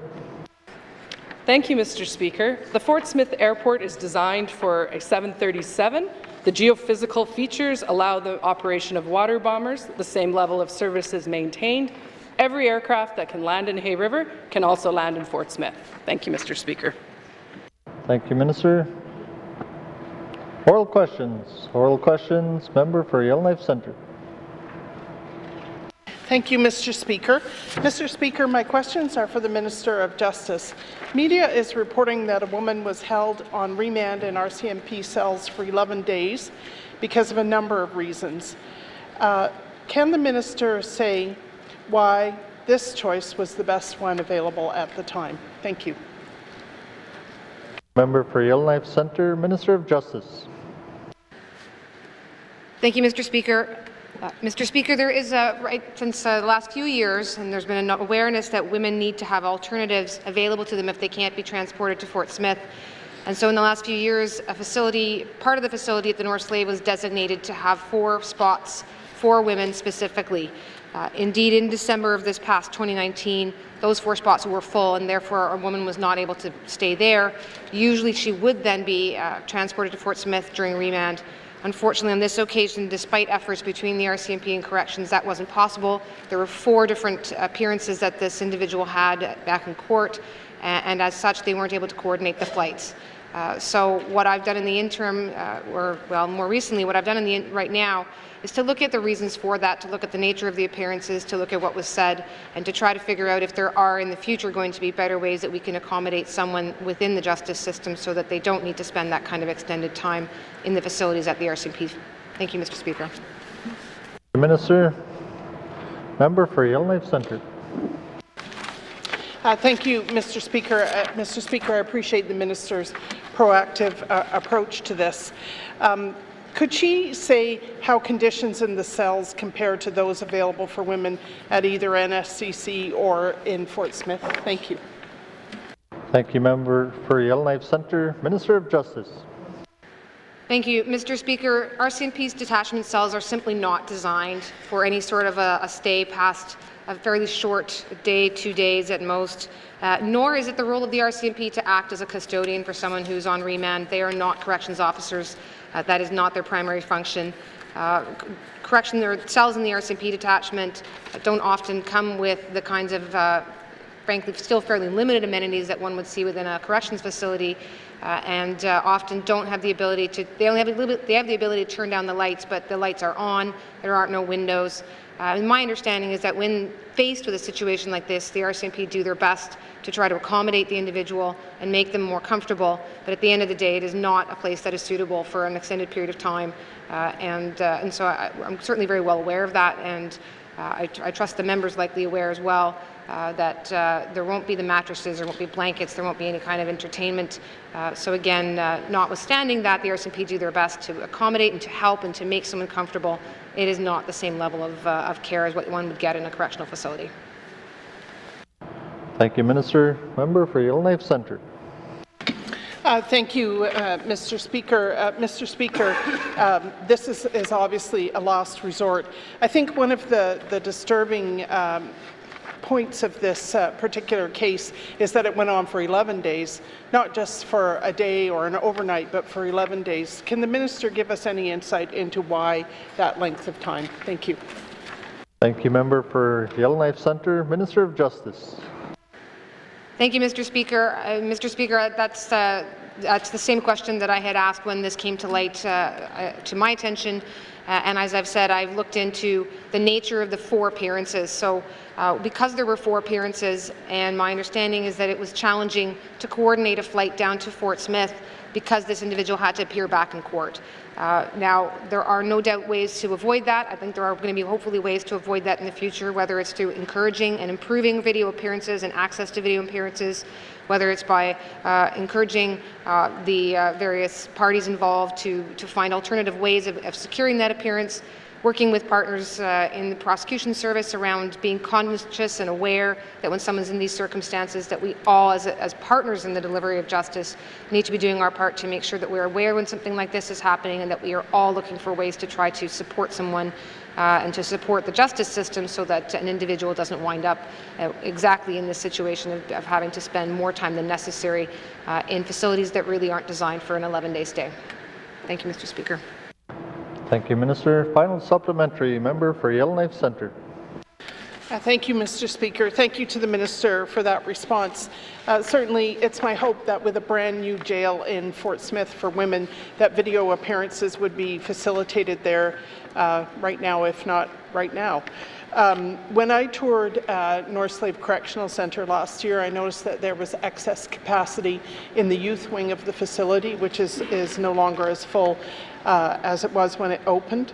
Can the minister investigate whether more remand cells for women can be created in that space or another space at NSCC? Thank you.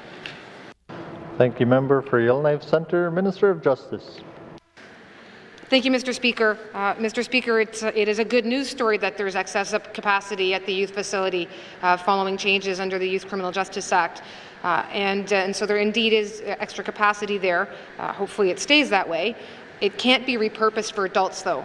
The Youth Criminal Justice Act has limitations on who can be present and on limitations that prevent youth from intermingling with adults, individuals who might be on remand or in any form of custody. And so that makes it challenging to have a youth person, potentially a youth person at the facility with any sort of adult.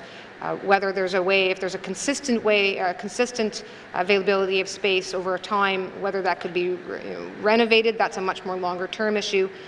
Really what I'd like to make sure is that this isn't a consistent issue for women who are not able to be transported to Fort Smith. I have no evidence to suggest that it's a consistent problem now, since there are the four spots in the North Slade Correctional Facility going forward. Thank you, Mr. Speaker. Thank you, Minister of Justice. Oral questions. Oral questions. Member for Mumford. Okay, where is it? Mr. Speaker, I'm still getting a lot of feedback from the public on this whole Aurora College. And I do have possibly one question to the Premier. And that is, Mr. Speaker, when the Premier terminated the Aurora College president, I'm not referring to the Associate Deputy Minister. I'm referring to the President. What did she base her decision on? Was it the Aurora College Act, or was it the Public Service Act, or other areas of acts that I'm not familiar with?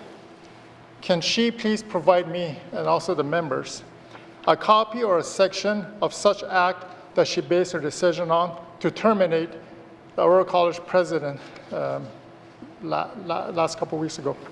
Mr. Speaker. Thank you. Member for Mumford. Honourable Premier.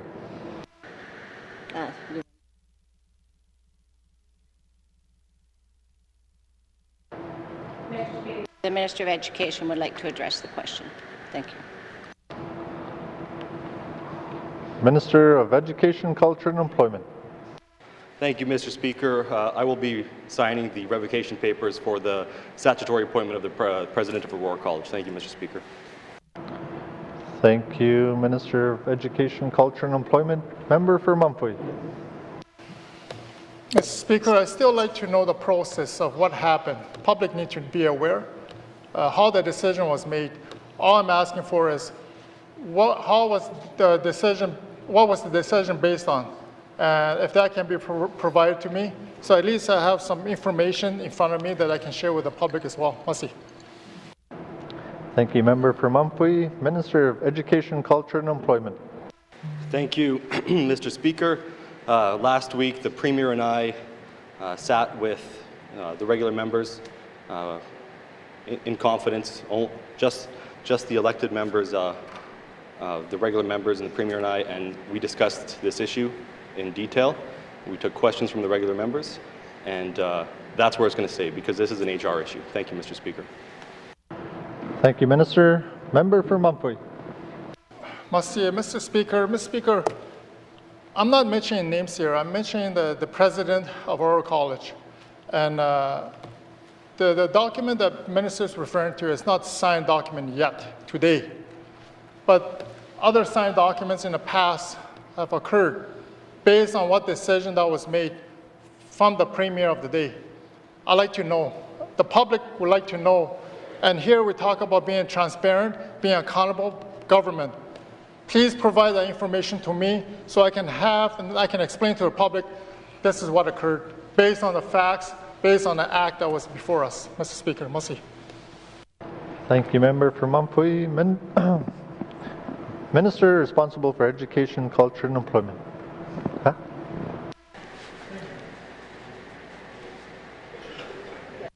Honourable Premier. Thank you, Mr. Speaker. I'm going to try this one more time. I tried to explain many times on the other day that hiring and firing, the employment contracts is separate than appointments. And I will give some firmer examples. So my job is to hire and decide termination of assistant deputy ministers, etc. Ministers are allowed to appoint to positions such as boards, presidents, etc. I'm going to use an example that perhaps the member can understand because he was a minister, I believe, for at least 4 years of education. So within that, when that was happening, under the Education Act's principal certification regulations, The minister may appoint a director of the principal certification program. This does not mean that the minister must be the person that terminates the employment relationship. Under the Apprenticeship, Trade and Occupation Certification Act, the minister may appoint a director of apprenticeship, trade, and occupation certification. This does not mean that the minister is the person that terminates the employment relationship. Under the Child Daycare Act, the minister may appoint a director of child daycare services. This does not mean that the minister must be the person that terminates the employment relationship. As the previous Minister of Education, Culture and Employment, I'm assuming that the member would be familiar with these statutory appointments and should appreciate that just because a statutory appointment might be part of a person's job, it does not mean that the applicable minister who made the appointment is responsible for governing the employment relationship.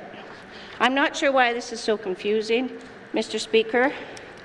I do know that the member was also the Minister of Justice.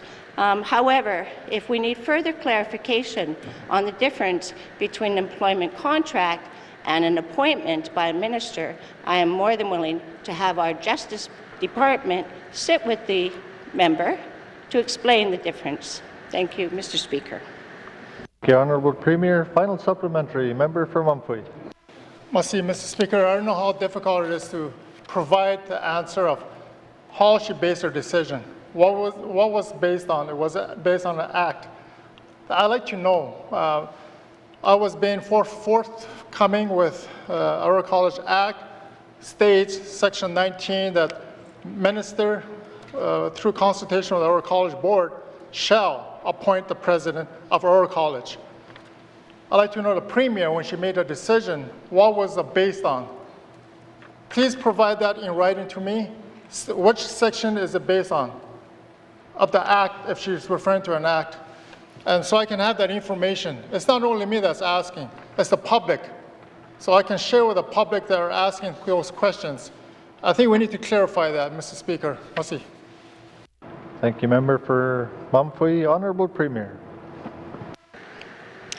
Thank you, Mr. Speaker. I did give many examples of places that ministers do appoint and that they're not responsible for employment offers. However, since the request is to have the answer in writing, I will make a commitment to have it in writing. But I also stand by my commitment. If the member is still confused, even though he was the Minister of Justice and the Minister of Education, Culture and Employment, my offer is still there, that we will have someone from the Department of Justice sit with the member and explain the difference between an appointment and an employment contract. Thank you, Mr. Speaker. Thank you, Honourable Premier. Colleagues, our time for question period has expired.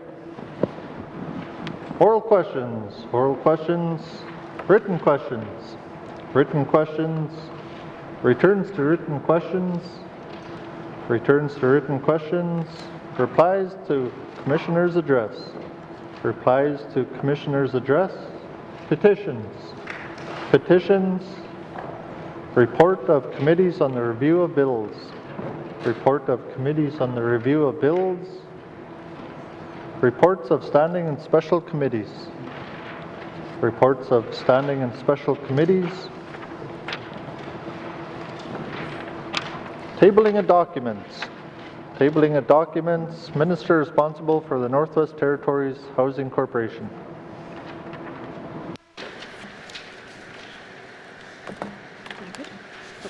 Mr. Speaker, I wish to table the following 3 documents: follow-up letter for oral questions, housing in Beshico, follow-up letter for oral questions, evictions from public housing, and follow-up letter for oral questions, temporary emergency warming shelter in Hay River. Thank you, Mr. Speaker. Thank you, Minister. Tabling of documents. Member for Nuvik-Twin Lakes. Thank you, Mr. Speaker. I wish to table Their Voices Will Guide Us, Student and Youth Engagement Guide, and calls for justice reclaiming power and place, the final report of the National Inquiry into the missing and murdered Indigenous women and girls. Thank you, Mr. Speaker. Thank you, member for Inuvik Twin Lakes. Tabling of documents. Tabling of documents. Notices of motion. Notices of motion. Motions. Motions. Notices of motion for the first reading of bills. Notices of motion for the first reading of bills. First reading of bills. First reading of bills. Minister of Finance.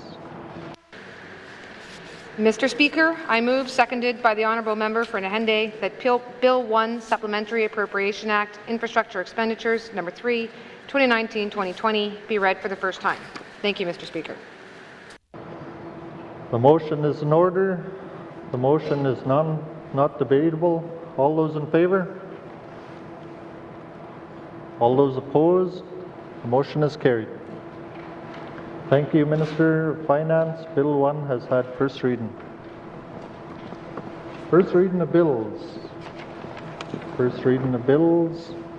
Second reading of bills. Second reading of bills. Minister of Finance. Mr. Speaker, I move, seconded by the honourable member for Nahende, that Bill 1, Supplementary Appropriation Act, Infrastructure Expenditures, No. 3, 2019-2020, be read for the second time. This bill makes supplementary appropriations for infrastructure expenditures of the Government of the Northwest Territories for the 2019-2020 fiscal year. Thank you, Mr. Speaker. Thank you, Minister. Thank you, Minister of Finance. The motion is in order to the principle of the bill. Question has been called. All those in favour? All those opposed? The motion is carried. Bill 1 has had second reading. Consideration in Committee of the Whole of Bills and Other Matters. Table document 12-19 brackets 2, 2019 to 2023 mandate of the Government of the Northwest Territories. Table document 17-19 brackets 2, supplementary estimates, operation expenditure number 4, 2019 to 2020. Members, by the authority given to me as Speaker by motion 1-19 brackets 2, I hereby authorize the House to sit beyond the daily hours of adjournment to consider the business of the House. Thank you.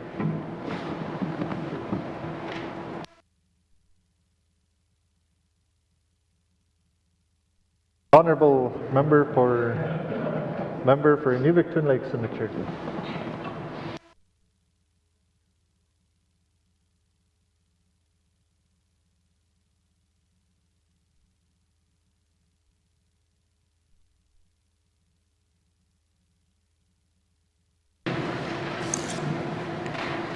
I will now call Committee of the Whole to order. What is the wish of the committee, Mr. Norn? Yeah. I caught myself there. Thank you, Madam Chair. The committee wishes to consider table document 12-19, sub 2, 2019 to 2023, mandate of the Government of the Northwest Territories. Madam Chair. Does the committee agree? Thank you, committee. We will take a short recess and resume with tabled document.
right.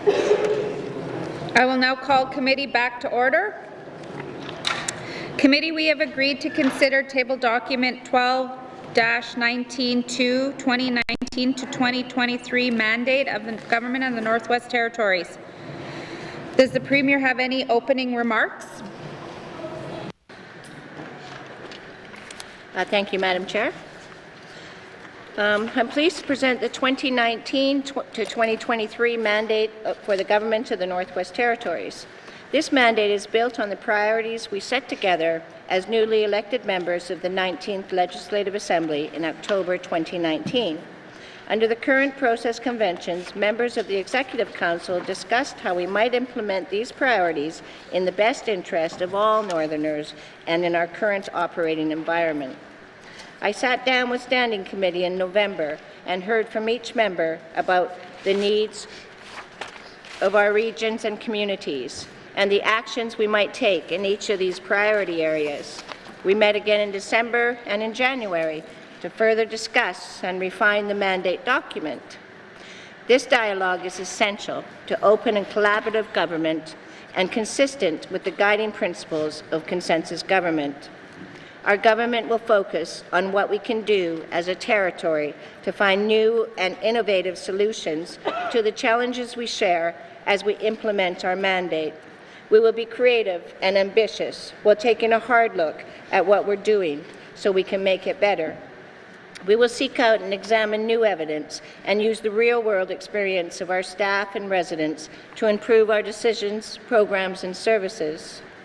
Building on the input and involvement Northerners have given the Government to the Northwest Territories over many years, we will start taking action so that services are improved and we achieve results. We want to position our people to be partners in addressing the things that matter to them and their communities. Through implementing the mandate, we want to help people build the personal and community capacity to work with us to make their families and communities stronger, healthier, and happier. We know that accessible and affordable housing is the foundation for strong, healthy families, and our mandate commits us to getting more people in the Northwest Territories into homes. We know that people want good jobs in their home communities, and our mandate commits us to growing and supporting those sectors those sectors we have always relied on, like mining. We're also looking to expand into new sectors that may have been overlooked in the past. We hope to find new opportunities for our communities and regions. We want people to have a good life. Our mandate commits us to helping our people to get the education, health, and social supports they need from government to feel that they are living secure, personally meaningful, and dignified lives at all ages. Our mandate commits us to addressing the barriers that are holding our people back and to creating a prosperous territory that shares benefits with all residents and all communities. We recognize and respect that we are not the only government in the Northwest Territories. Our mandate commits us to strengthening our relationships with Indigenous and other governments and to supporting their capacity to help us to make this a better territory for all. The people of the Northwest Territories want to succeed on every level. We know we can do a better job of supporting our residents, take advantage of the opportunities available to us. The 2019 to 2023 mandate will help the Government of the Northwest Territories focus what we do and how we do it, so we can make progress on the things that matter to our people, based on the priorities of the 19th Legislative Assembly. Thank you, Madam Chair. This concludes my opening remarks. Thank you, Madam Premier. We have agreed to begin with general comments. Does the Premier wish to bring witnesses into the House?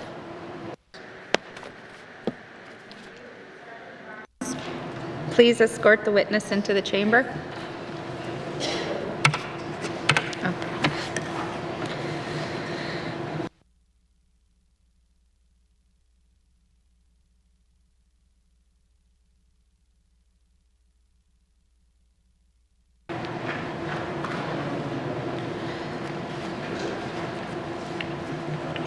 Would the Premier please introduce the witness?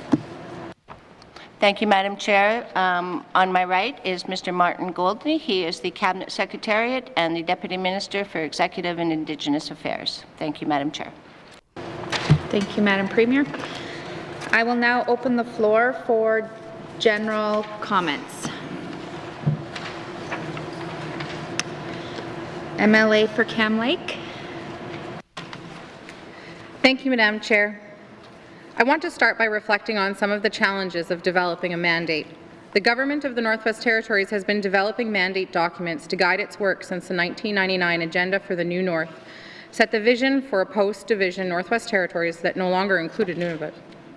In the last 20 years, subsequent consensus governments have been challenged with developing an agenda that articulates a shared vision of the Northwest Territories, one that reflects the aspirations of all Northerners, while staying rooted in practical actions and goals that can be measured as we move toward our vision. Finding the right combination of vision and action has been a challenge during the government mandate-setting exercises. Another has been crafting a mandate that respects the balance between the authority of the executive branch of government to deliver programs and services, and the responsibility of the legislative branch of government to provide oversight. I think we can all agree that there have been some successes and failures in mandate-setting exercises, and that we are continuing to learn from past experiences. The mandate of the 18th Legislative Assembly was set collaboratively between Cabinet and regular members based on priorities set by all 19 members of the Legislative Assembly. Having spoken to members of the previous Assembly, I would think it would be fair to say that the collaborative effort to be inclusive resulted in an unwieldy mandate. Key mandate objectives were mixed in with day-to-day government business, resulting in a lengthy laundry list of hundreds of mandate items. There was also some duplication in the actions identified and varying degrees of detail about the work to be done. Another shortcoming of the previous mandate is that it did not easily lend itself to measurement.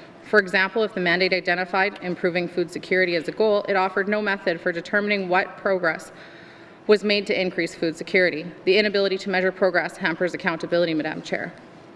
I believe that some of the lessons learned have positively impacted the mandate of the Government of the Northwest Territories for the 19th Legislative Assembly that we are reviewing today. Before I turn my attention to that, I want to start by thanking the Premier and her Cabinet for working collaboratively with regular members to develop this mandate.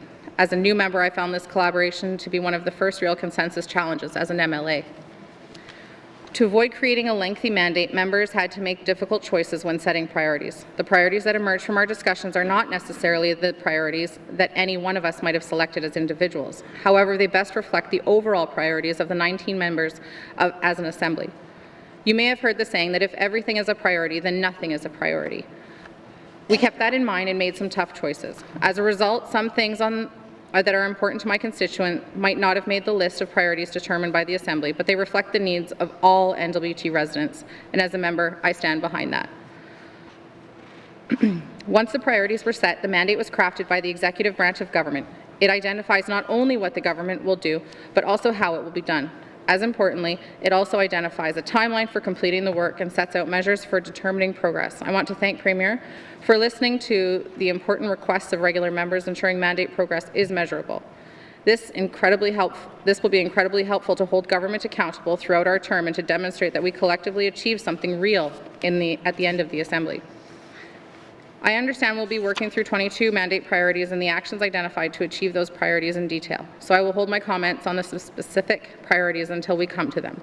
There are, however, some important factors that will have an impact on our success in achieving the priorities we have set. The first is the importance of good communication. Timely, honest, and accurate communication has the ability to unite our territory towards a common goal and empower Northerners to become involved with clear and encourage democratic participation. Poor communication results in misunderstandings that distract the government and this Assembly from the important work at hand. I believe the GNWT has not paid enough attention to the importance of communication in the past. I believe that in the past there was reluctance by government to communicate with the public for fear of judgment or public criticism, but we are getting better. Communications have evolved in this connected internet era. The public's expectations have also evolved. People don't want spin. They don't want to be told what to believe. They want the facts so they can judge for themselves. In all the work the GNWT does to achieve this mandate, I encourage my colleagues on Cabinet to be as communicative as possible with the members of this Assembly and with the public. So much can be resolved simply by preventing misunderstandings in the first place. It is also important to acknowledge errors when they are made. Mistakes will happen. What matters is how we address our errors. We are all human, and none of us is perfect.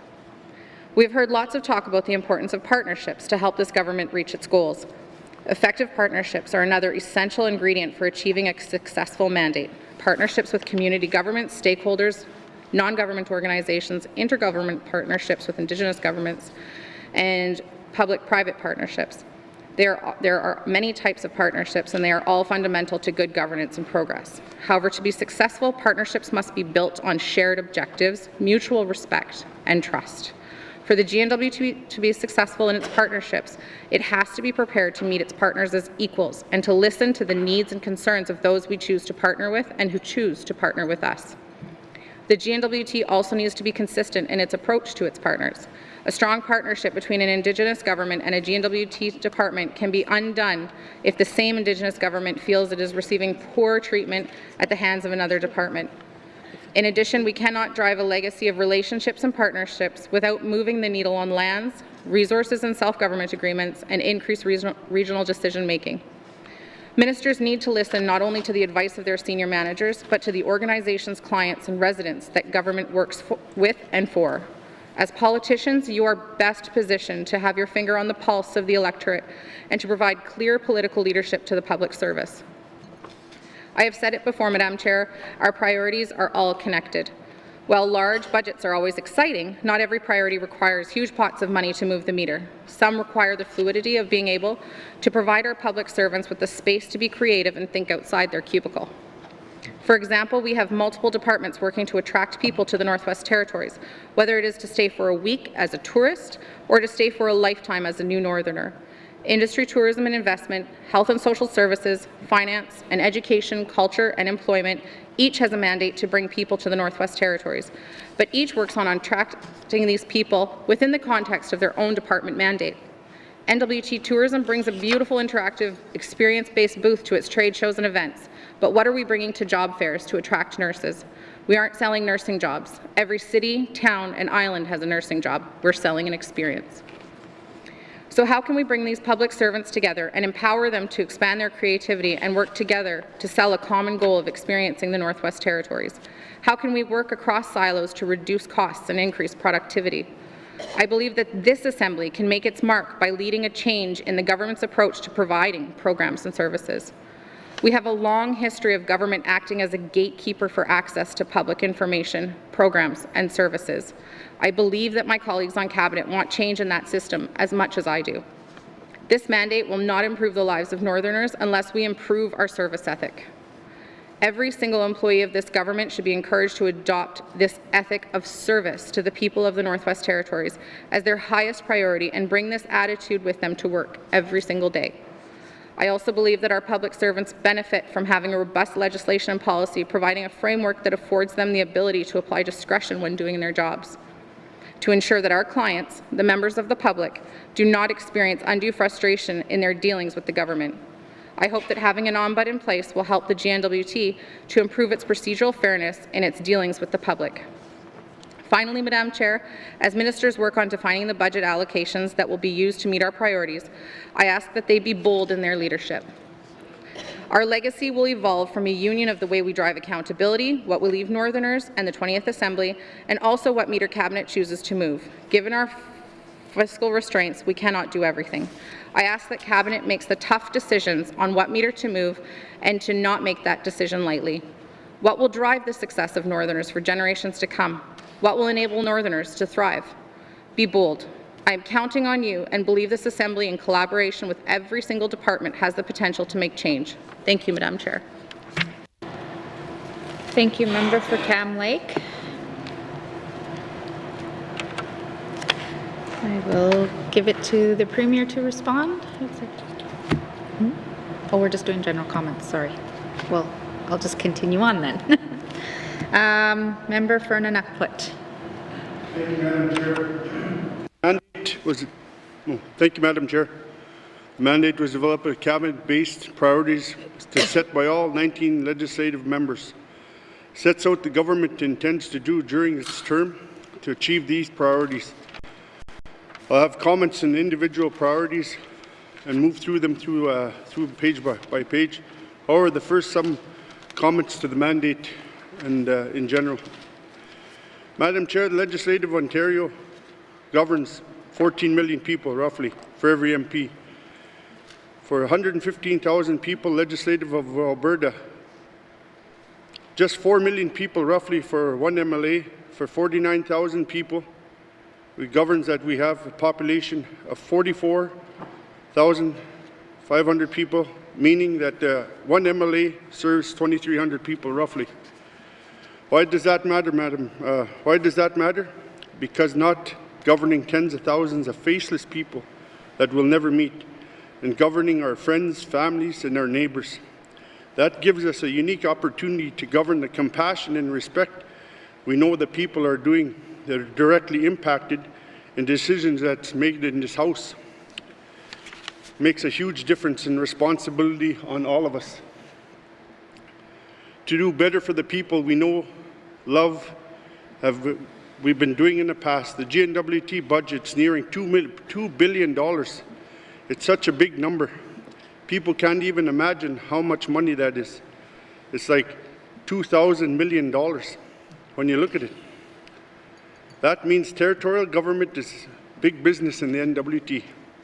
The government has all responsibilities of provincial government to provide education, healthcare, social programs, and infrastructure. We have added a challenge in delivering these programs. These services are small in remote communities, scattered at a large landmass. This increases the cost of everything: food, building materials, wages, gas, power, you name it. The North costs more. Given this reality, it makes sense the territorial government must spend carefully to keep an eye on the bottom line. However, prioritizing the bottom line has been ingrained in generations of public servants over the past 50 years, and it has deeply affected the corporate culture of the N.W.T. I believe the N.W.T public servants, from deputy minister to frontline staff, are expected to act as gatekeepers controlling the public access to government services, to protect the public purse. The outcome is corporate culture. Members of this public often encounter attitude, resistance, seeking access to government programs and services. They feel that they're being judged whether they're not are feeling worthy of the jobs and support the programs offered by the N.W.T. What does a mandate have? What does this mandate have? Simple. We do things that are important to us. The Premier and the Cabinet have made a pledge to do things differently. In evidence, I grant there's still early days. I believe what is needed is a dramatic change in how the N.W.T responds to and serves. The government needs to radically alter the corporate culture in focusing on client-centered service. This also needs to rethink and prioritize the regional centres over smaller communities. In implementing this mandate, I want the N.W.T to put the service back to the public service. What I mean by this is I want more client-oriented approach. I'd like every public servant empowered and to support and serve the people of the N.W.T, no matter what the needs are. I want to see public service training on frontline staff. I want to see more of our people coming as employees, as senior managers, more travel from senior managers into our communities so they can know and understand the challenges that are facing our people that they work for. What I see, Madam Chair, is attitude. Service where the government employs the work in the morning. When they come to work in the morning, they should be saying, how could I help the people today in the Northwest Territories, and how can I protect, instead of thinking, how can I protect the bottom line of the government purse? I'm suggesting that we don't, not being fiscally prudent, we do, but employees need to be taught ethic of service of the people, not the judgment of them. Before I close my general remarks, I'd want to point out that what is important to the government must recognize that the focus of past governments of big infrastructure projects has come at the cost. It has taken time, attention, and resources away from things that from the people's everyday lives: adequate housing, jobs, good schools, quality of health and financial support of most needy among us. In delivering this mandate, these are things that matter most to the people. We must not forget that. What matters most to the people in my riding of N.W.T is jobs, decent housing, adequate funding for the community governments, dealing with shoreline erosion, affordable taxes. When I look at the successes and failures of our government in delivering this mandate, I'll be looking to see improvements in these areas, real meaningful and tangible improvements in the lives of the constituents that we serve. Thank you, Madam Chair. Thank you, Member for N.W.T. I will turn it over to the member for Frame Lake. Merci, Madame la Présidente. As I stated on December 11th, 2019 in this House, I have a number of concerns with the priorities that were developed by the MLAs. We produced a list of 22 priorities versus the 25 in the 18th Assembly. Hard choices were not made amongst big infrastructure projects or even between those projects and investments in social spending that should include housing, Polytechnic University, universal child care, and a guaranteed basic income. I do not support some of the priorities developed by this Assembly. I will put people first over infrastructure.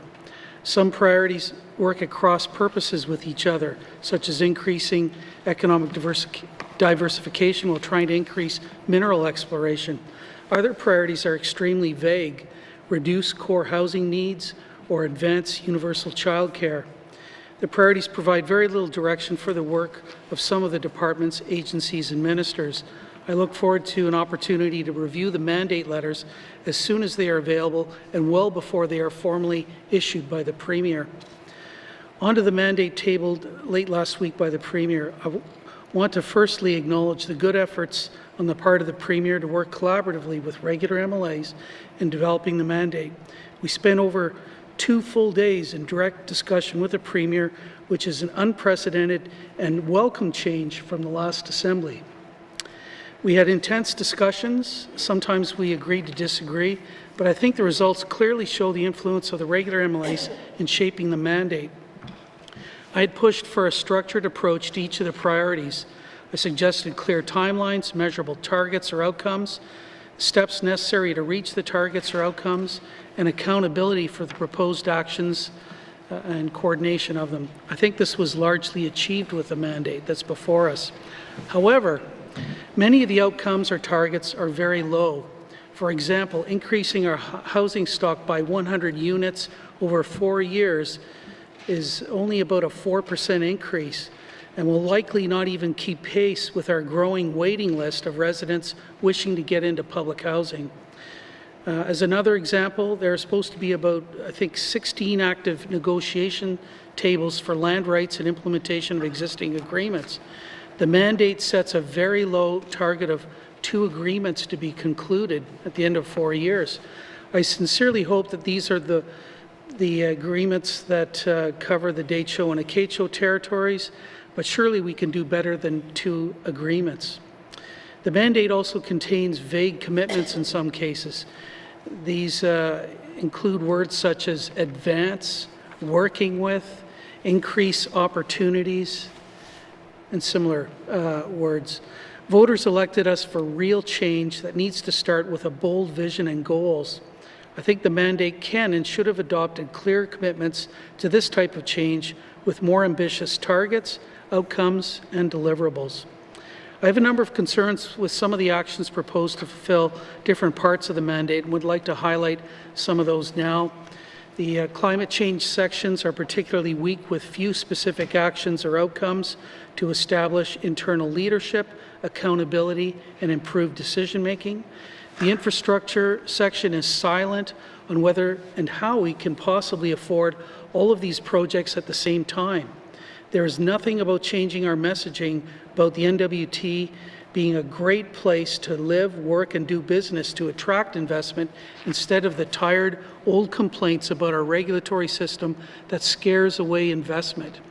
The roles of the Northwest Territories Power Corporation in our energy future is not even discussed, and the focus is on large energy projects that will do little to build energy self-sufficiency and lower the cost of living.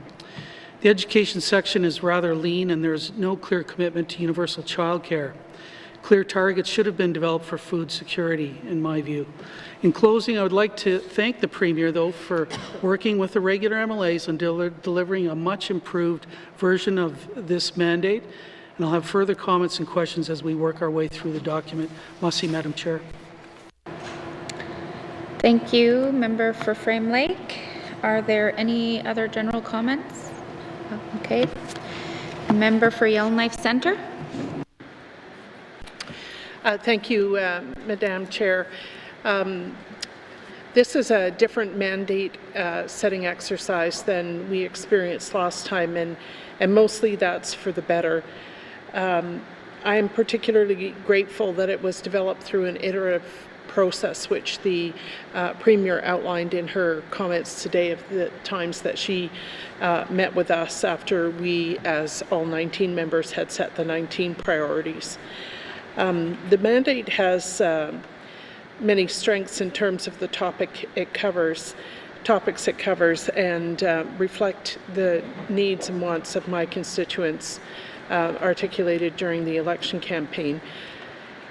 It doesn't contain everything that I want, but I'm going to choose not to focus on the things that are not in this mandate, which is already too long, and instead look at the things that are here, and to say that in consensus government you don't get everything you want, and that's a reality that I've come to terms with.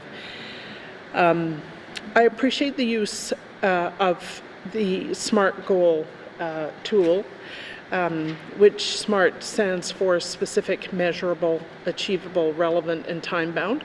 I don't think it's always been successful in this context. Some things just don't fit within that measurement tool, but I think that using it and trying to quantify 100 new houses, 100 new homeowners, 30 new jobs, I think that that kind of specific attention to detail is useful. I think that what we've been able to do by using this SMART goal setting tool is to create a document that's not primarily aspirational, but one that has specific actions that will happen at a particular time and for which we can measure progress, and that's what we're going to do. I appreciate Cabinet's willingness to collaborate. The words in the Premier's statement when she tabled the mandate, I trust that all members of this Assembly will see their insights, ideas and suggestions reflected in this mandate would not have been spoken by the Premier of the last Assembly, and I appreciate the inclusiveness that it suggests. I want to acknowledge that many of these mandate items are not going to be affordable. I think that there are too many of them, but we're going to end up whittling some out simply because of the cost of trying to do everything that's in this document. But having said that, I think that we can make real gains in policy, such as increasing Indigenous participation in procurement, addressing benefit retention, and better service coordination, among other issues. So even while we don't have, I don't expect us to have a lot of money to spend, we can make the lives of Northerners better by improving the policies that we have as a government and how they are implemented. So with that, those are my opening remarks, and I look forward to discussion of the document as a whole. Merci, Madam. Thank you, Member for Yellowknife Centre. Okay, so Member for Yellowknife North. Thank you, Madam Chair. I just want to reiterate the comments that my colleagues have been making. They've kind of taken my opening statements from me, and I think we are speaking at the right level, that, you know, this is pragmatic realism in what we can accomplish. I also think there's a recognition in this House that there needs to be more service-oriented government. I'll have a number of questions of in regarding the substance of each item in the mandate, but I wanted to speak to form. I think there's no doubt this is the best mandate the government of the Northwest Territories has ever seen. The government of the Northwest Territories is a rather new government, and it's been evolving from these kind of vague priorities, and now we have finally gotten into wording where, you know, things are measurable, they're clearer. And this is our job in order, as politicians, to hold the government to account, to provide clear direction to departments. It also allows the public to hold us to account. So I would like to thank all of the people in the departments and my cabinet colleagues and the Premier for the hard work that went into this, you know, making sure this is clear and measurable so that everyone can play their role that is required.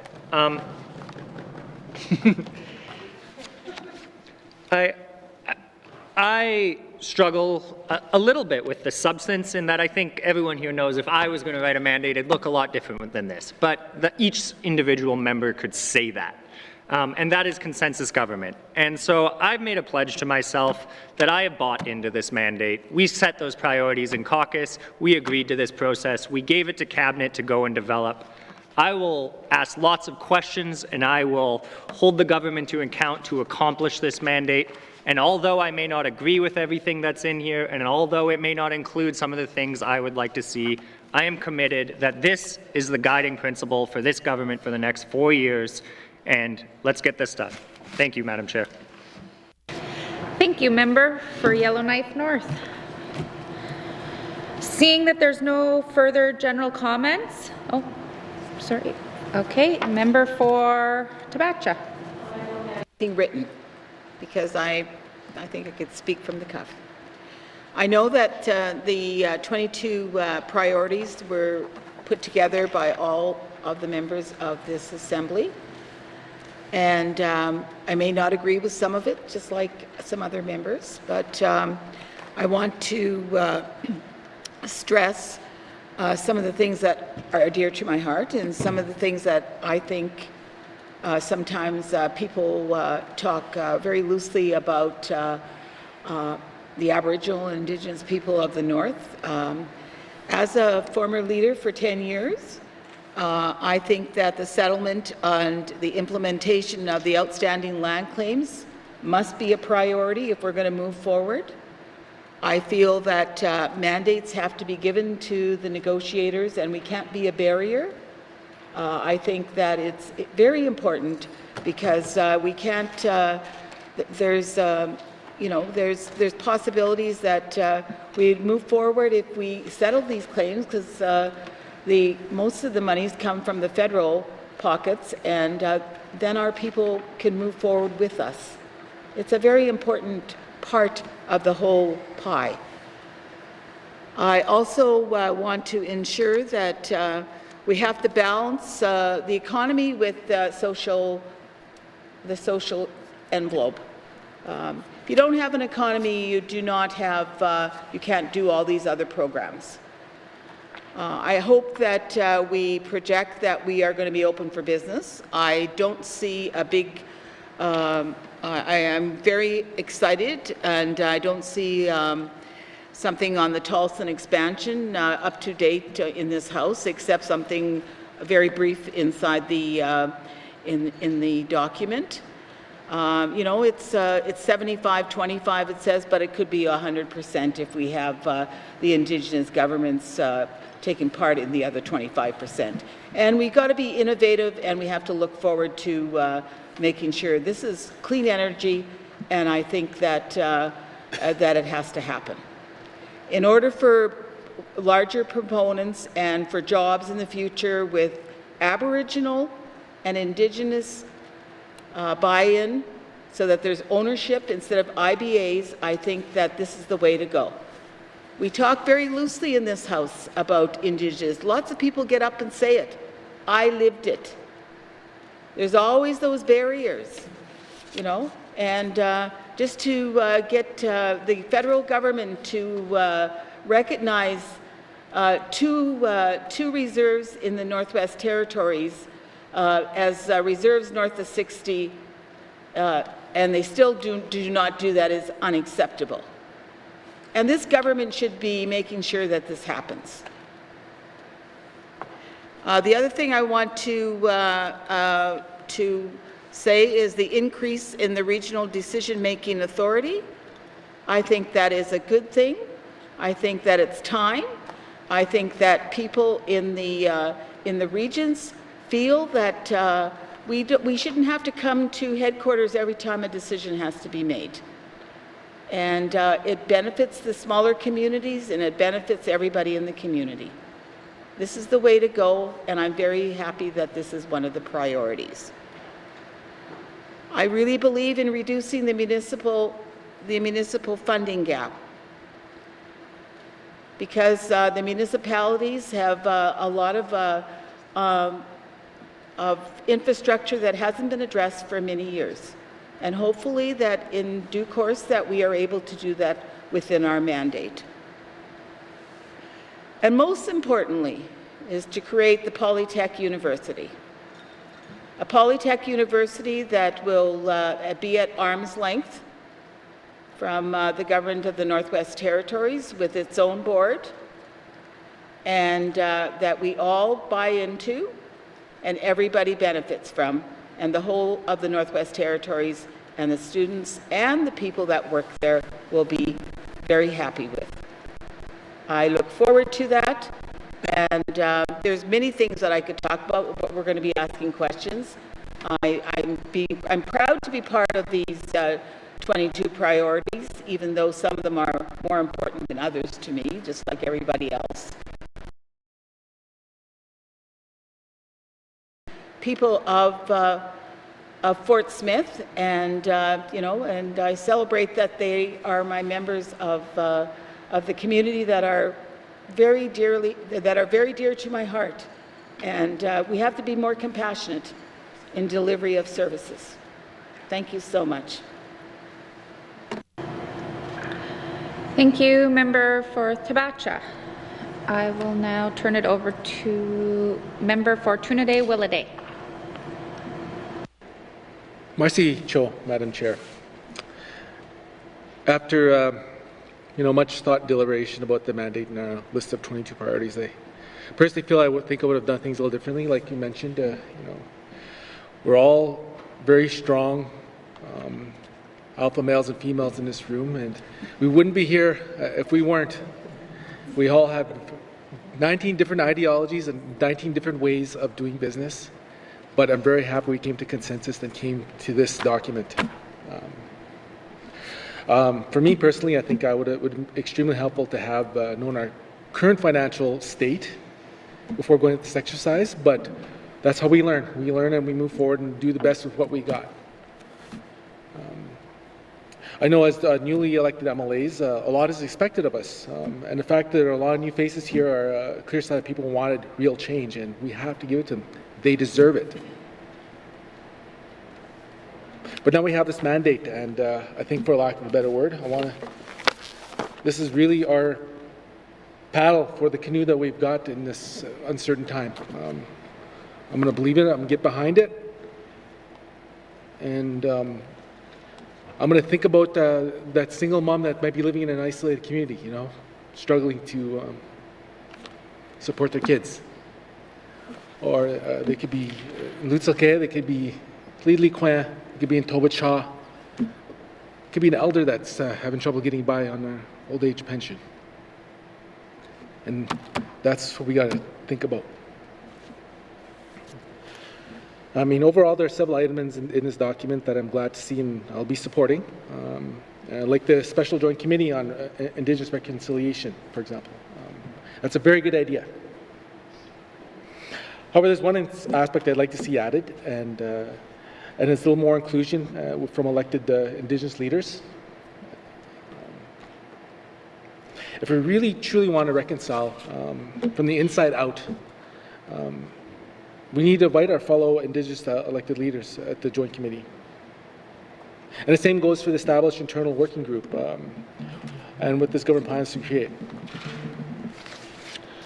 I hope to see at some level involvement with Indigenous leaders or Indigenous governors with the creation of that working group. And regarding employment in small communities, I would like to have seen a higher number of jobs that will be created by the end of the 19th Assembly. I figure that was listed, I think, as a fairly low number, but nonetheless, I expect to see at least a few of those jobs be created within my riding.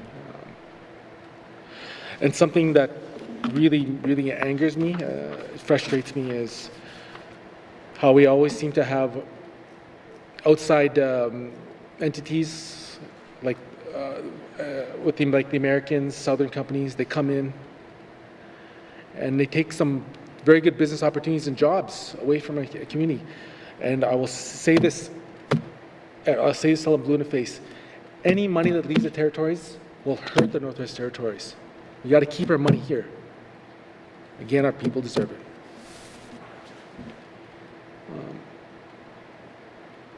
In regards to tourism, I'm happy to see that there's an effort for increasing tourism to regions outside of Yellowknife. That makes me happy. One aspect I would like to see included is something about expanding our tourism market. Given a recent outbreak of this coronavirus, I'm not going to go too much into that. Our tourism industry is probably going to take a hit for this. And I hope to see efforts by this government to attract people from newer markets.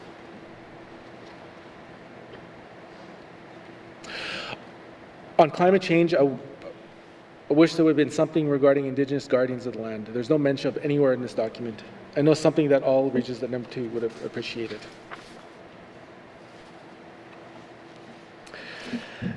And I think overall, I think we need a balanced approach. You know, you can't just organize one group or sector over the other. We need a balanced approach going forward. And we can't do that without a healthy economy. We need a healthy economy to go forward. We need jobs. It's important. And more self-sufficiency for our Indigenous governments. And that's how we're going to, I believe, really in my heart, we're going to achieve success. And I got a little bit emotional there because I still think about my great-grandmother when I saw the elder, and the one priority we mentioned about elders and letting elders age in place with dignity, because we still have a lot of work to go in that direction. And I'm hoping if my great-grandmother is still watching down me, I'm hoping she's giving me a little nudge and supporting me, and I'm thinking about her. And I want to say merci, Madam Chair. That's all I have to say. Thank you, Mr. Narn. All right, seeing member for Clecho, or Montfouille, sorry. Merci, Madam Chair. Madam Chair, this mandate that is in front of us today, it's a big document. We have 22 mandates listed. When we first started, we had a lot more issues than this, which is not on this list. But we've been on this job for 4 or 5 months now. We still have another 3.5 years, which another election will happen. This mandate is here only for 3.5 years. So I think we want to tackle the mandate as soon as possible. Sometimes when we talk about on issues, we're always trying to find a solution to resolve our issues. When one of the members has spoken, talked about how their constituent situation is, we want to try to help our people as soon as possible. We don't want to do no more research. We want to and work on the issues right away. Madam Chair, I'm not going to say too much. All the MLAs touch on the issues I wanted to say. We know that we all don't agree on issues, but in order to go forward, we all need to work together. We need to respect each other and each other's words. That's the only way to go forward. Madam Chair, if you notice, I seem to be the only one speaking in my language, but sometimes I hear a little bit of language from some of the members, but I especially always speak in my language, but this document is not translated in any of our language. Even if I spoke in my language, they're not listening to me. As a MLA on this side of the table, I will try to speak on it as much as I can, even though they don't, my issues are not in here, I will still talk on it. I think our languages is very important. It identifies who you are. When we speak our language, they hear us and they know what we are talking about. When we talk about Northwest Territories and we're losing a lot of our languages, especially one language group, which is Gwich'in, they are really losing their speakers. We don't have a mandate for that, so how are we to talk about it? Sometimes we only talk about it. Nothing is listed here as a mandate for our languages. So I have spoken on this. I will always speak in my language. That is most important for me and want to put it as a mandate. In the Northwest Territories, we have 11 official languages. Within Canada, when you take a look at this, we should try to make that as strong as possible. When we look at Nunavut, their language is very strong and you can see it in their region. When we look at our own region, it's like even though we have 11 official languages, we say we have an official languages, but there's not a lot of things happening with that languages. So I can't say anything beyond that, but it is my mandate to talk about the issues of my region. A lot of my elders have said in the past that is I'm speaking my constituents' words. They are the one that's given me the mandate and the issues. They voted me in. I have to talk on their issues. It's their issues. I will not stop. So that is the reason why we are elected. We are here. So we need to be aware of that. And also languages. We should try to speak our language as much as possible, even though it's not translated in this mandate. I want to speak in my language. We have 22 mandates here.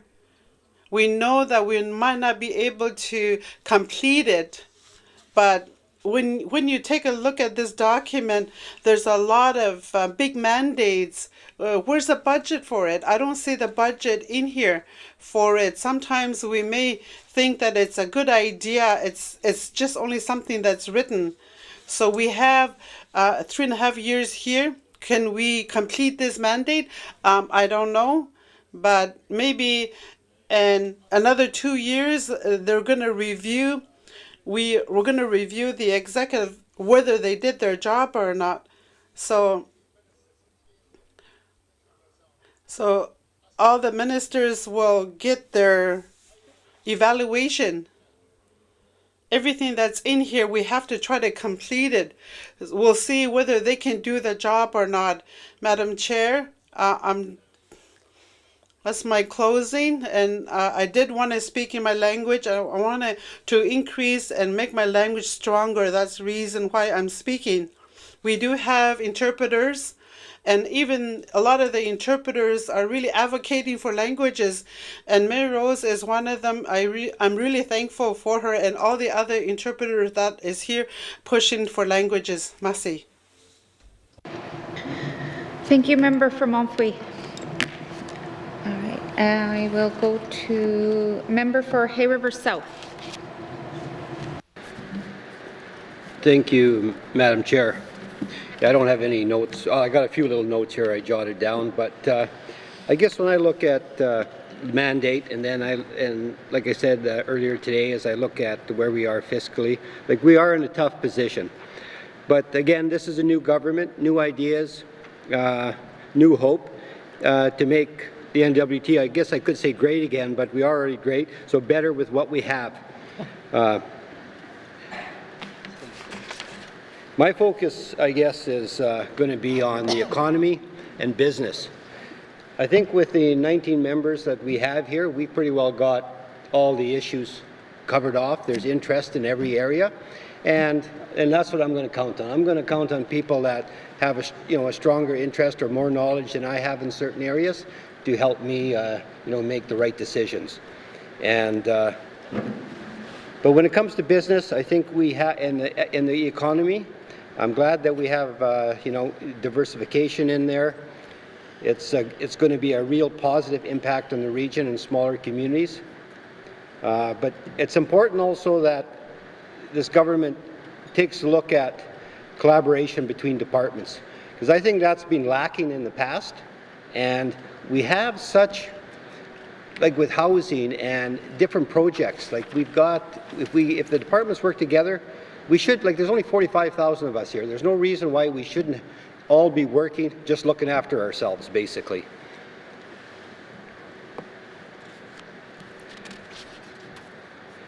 And and having a strong economy as well will, people are, there's some despair out there. There's people losing hope, and it's up to us to kind of at least give them the tools to give them that hope back and make it stronger.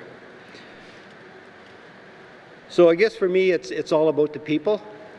At the end of the day, I'll do what I can in this house, but as a MLA, there's people that call me and text me and email me with their issues, and those are important. It's important to them, and it's important to me. And usually they want you to deal with it right away, and most times you can see why they want you to deal with it right away. One of the things I find this government, when I look at some of those coming in, and I think that's something this government should look at, is, we're sending emails on to you to look at and deal with issues that should be routine and that should be able to be dealt with in your departments, in the communities, and in the regions. Yet we're taking time away from what you should be doing bigger things, and we should be able to deal with the community issues. But we have to be able to somehow find a way where we can work with, with the departments in the regions. As an example, the Hay River Health Authority. I guess maybe I'm supposed to be bringing all the, any issues up to the ministry here, but my sense and the way I've always operated is just go to the source, make a decision, deal with it, and get it done. And, people are happy. So I think everything's been said by everybody here already, and I just want to get down and get to work. And we have to roll something out to the communities and to the territories. And if we don't do that, if we just sit here for another 2 months and they still haven't got anything, we might as well just pack it up and let somebody else take our places. That easy. So I look forward to working with everybody, and there's still, I think, maybe one MLA or one minister that's given hugs. I think Paulie. I'm not sure if anybody else is. So that's good. So we're still getting along. Thank you, Madam Chair. All right. Thank you, member for Hay River South. I almost said Yellowknife South. I will now give the floor to member for Day Cho. Merci, Madam Chair. I represent majority Aboriginal Dene people in my riding of Techo, and I've also got 2 treaty groups that are at the table: the N.W.T First Nations out of the Hay River, and also the Techo First Nations, which represents 10 Aboriginal Dene groups and 2 Métis groups also. And I think their struggles have been ongoing for quite some time, as every other claimant groups. It's good to see that there's 3 that have reached self-government and are their own government bodies. I think that's what we're all aspiring to get to, those points. I know there's difficulties in moving forward on many fronts, but I believe there's progress there at the same time too. What I'm most encouraged about is that, you know, there's a couple items within the mandates that we have selected that are up the top 5 that we're looking at. And I'm just kind of concerned that the regular members' voices are not really being heard when we want to move forward, because, as I mentioned, when I first came to this House, the Assembly, that I had a vision. You know, that vision is the N.W.T, the government of the day, work and walk hand in hand with all the Dene people of the Northwest Territories, as we're a majority population. We're all the groups there in the whole Northwest Territories, and now we walk hand in hand to Ottawa and say, hey, this is what we have. We're working together. We recognize as the Aboriginal Dene territory, and now we're working with them, and here's what we want you to do, you know, to the federal government, to say that, and to put meaning into wanting to settle and implement, you know, all the self-government agreements and treaty negotiations. You know, that's what we would really like to see, and we want to see. And I wanted to see a committee at the beginning so that we can direct the negotiations team and not have it work the other way around. That's kind of what I saw, you know, so we can say, hey, you know, relax your policy or your demands a little bit and work with the Aboriginal groups. You know, it's dealing with subsurface rights. Let's have a good, serious talk about this so that we can move forward. And it's good for economic prosperity when we look at that picture in that sense. Maybe we have to look at, you know, we're talking about the UNDRIP, United Nations Declaration of the Rights of Indigenous Peoples. Maybe we should put that first. Let's pass that. I don't believe that's going to cost us any money at all. What it's going to cost, I guess, is probably to look at our legislation and policies and making some changes in there. Perhaps that's one of the better strategies to go, and then work on the negotiations on the side. But those are the two biggest ones that I just wanted to mention at this point here. We'll have probably more questions as we go along, but I thank the Chair for allowing me to speak. Masi. Thank you, Member for Decho. Member for Inuvik Twin Lakes. Thank you, Madam Chair.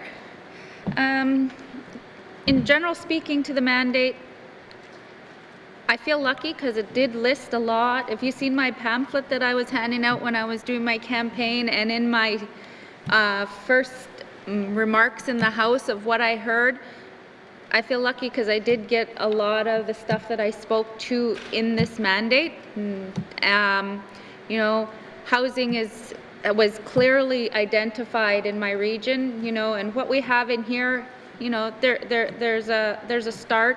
There are a lot of issues. Regional decision making, being part of a health authority that lost regional power, you know, it's really important that the regions have their voice, and I think having that in our mandate will help give that back. Cost of living, you know, I just recently received another $500 power bill that doesn't go along with everything else that I have. So, you know, the cost of living, and especially in the territories, is driving the people out of here. You know, they can't afford to live, so that's in our mandate. We need to fix that.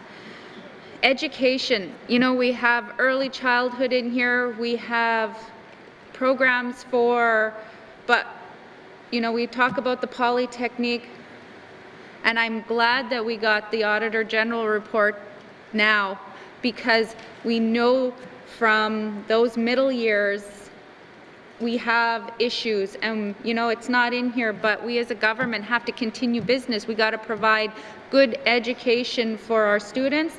So whether it's in here or not, I know we're going to work towards fixing that.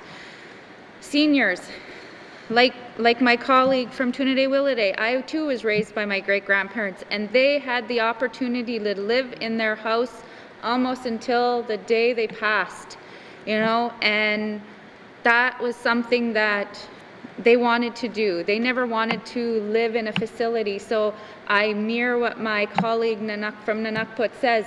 Our elders do not want to be placed in facilities where they're away from their families. And so we need to make sure they age in place with dignity, and we come up with really outside the box thinking plans to keep them there. Increase in food. You know, as my last position, I wrote support letters and referrals to Jordan's Principle and Inuit Child First Initiative for families to buy food because they couldn't make it to the end of the month for their income support. You know, these are things that are the realities in our communities. And another one is the culturally respectful community in mental health, addictions, and aftercare. Our people are crying out to get help, but they do not want to leave because, again, like I said today earlier in my member statement and yesterday, like, people don't understand the things that Indigenous people have gone through and what their trauma is.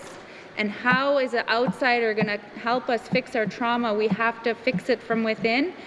And we're not asking for bricks and mortar. We're asking for places like the Indigenous wellness healing camps in our regional centers, in our communities. You know, I spent 1 hour there last Friday, and wow, I left there feeling refreshed, and I encourage you all to try it. Yeah, so another area is residential health. You know, our people deserve to see the same person when they're telling their story. They shouldn't have to tell their story over and over and over again every single time they walk into a health center or speak with a physician. So I'm glad that we are going to try and increase the number of resident healthcare providers, and I'm just hoping that will help with our people wanting to access care again, because that has been a barrier. And that's all I have in regards to this. Thank you. Thank you, member for Inuvik Twin Lakes.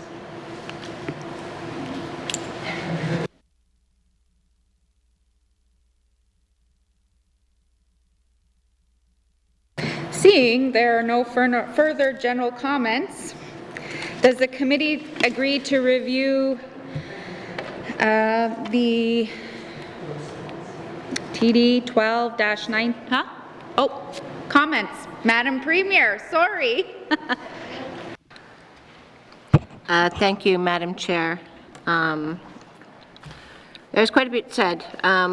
What I heard, though, was clearly people, people, people, and I think that that's reflected in our mandate. I think all of the cabinet is very people-focused, but recognizing still that you've got to have a strong economy and to support social programs. Anyone that's in the social program area field knows that there's got to be money to pay for programs, so you have to have a balance. I heard if everything's a priority, then nothing's a priority, and that is it's a very wise saying that has been around for centuries, and I think it's true. I think that all of us recognize that if we were provided a different financial picture at the beginning, before we became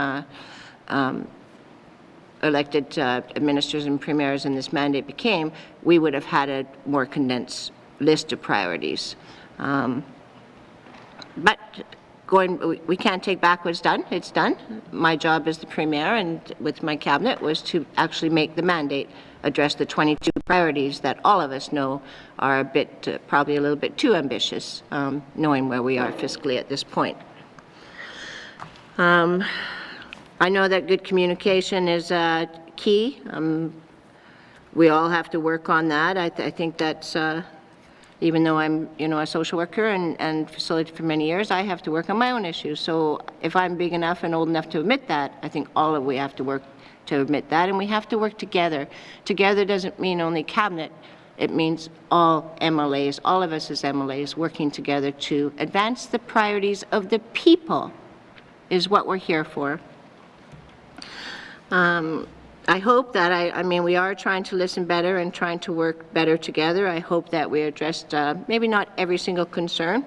Not every single concern of mine is in here either, but consensus model says that we all have something in here. Working together, it's not about just working together, and I agree, and it's not just about working together with our as ourselves as MLAs, it's working with our Indigenous governments, our municipal governments, our employees, and the residents of the Northwest Territories. I had made a commitment that will be in mandate letters, and that will be in mandate letters. We're just in the process of doing them now, now that this work is finished.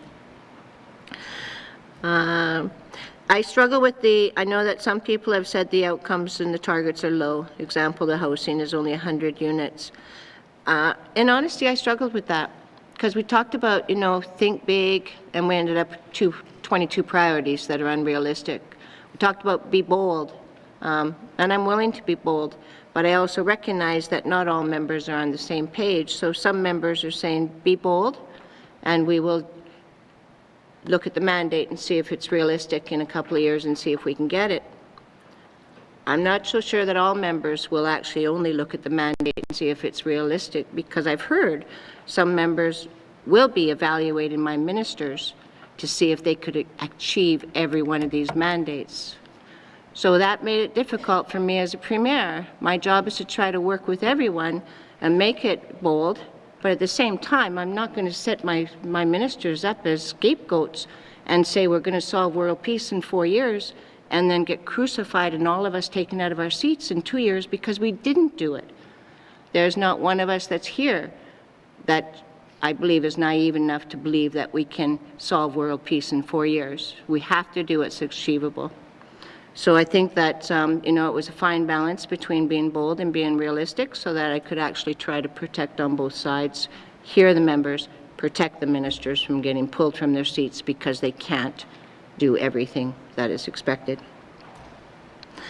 Got to put my glasses on.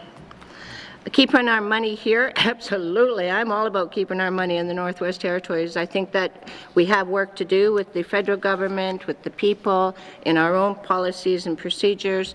Every dollar that leaves the Northwest Territories is a dollar lost. Every dollar we can keep in the Northwest Territories revolves around, and that same dollar might end up going from different hands and end up being $10, the amount of times that it's actually changed hands. So. The other thing I want to say is, you know, people say that we want to get it done and get the mandate done so we can get the work done. I want to reinforce that this mandate is just it's a mandate. It's based on your 22 priorities, but the work has not stopped. The work is still going on, and I won't, I'll use my own department as the Minister of Indigenous Affairs.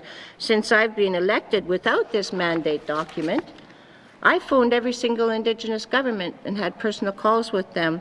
I've met with the Intergovernmental Council and told them we're doing business differently. And I've had a bilinguals or biannuals and talked about doing things different. We are doing things different. I'm scaring them in all honesty because we're meeting after.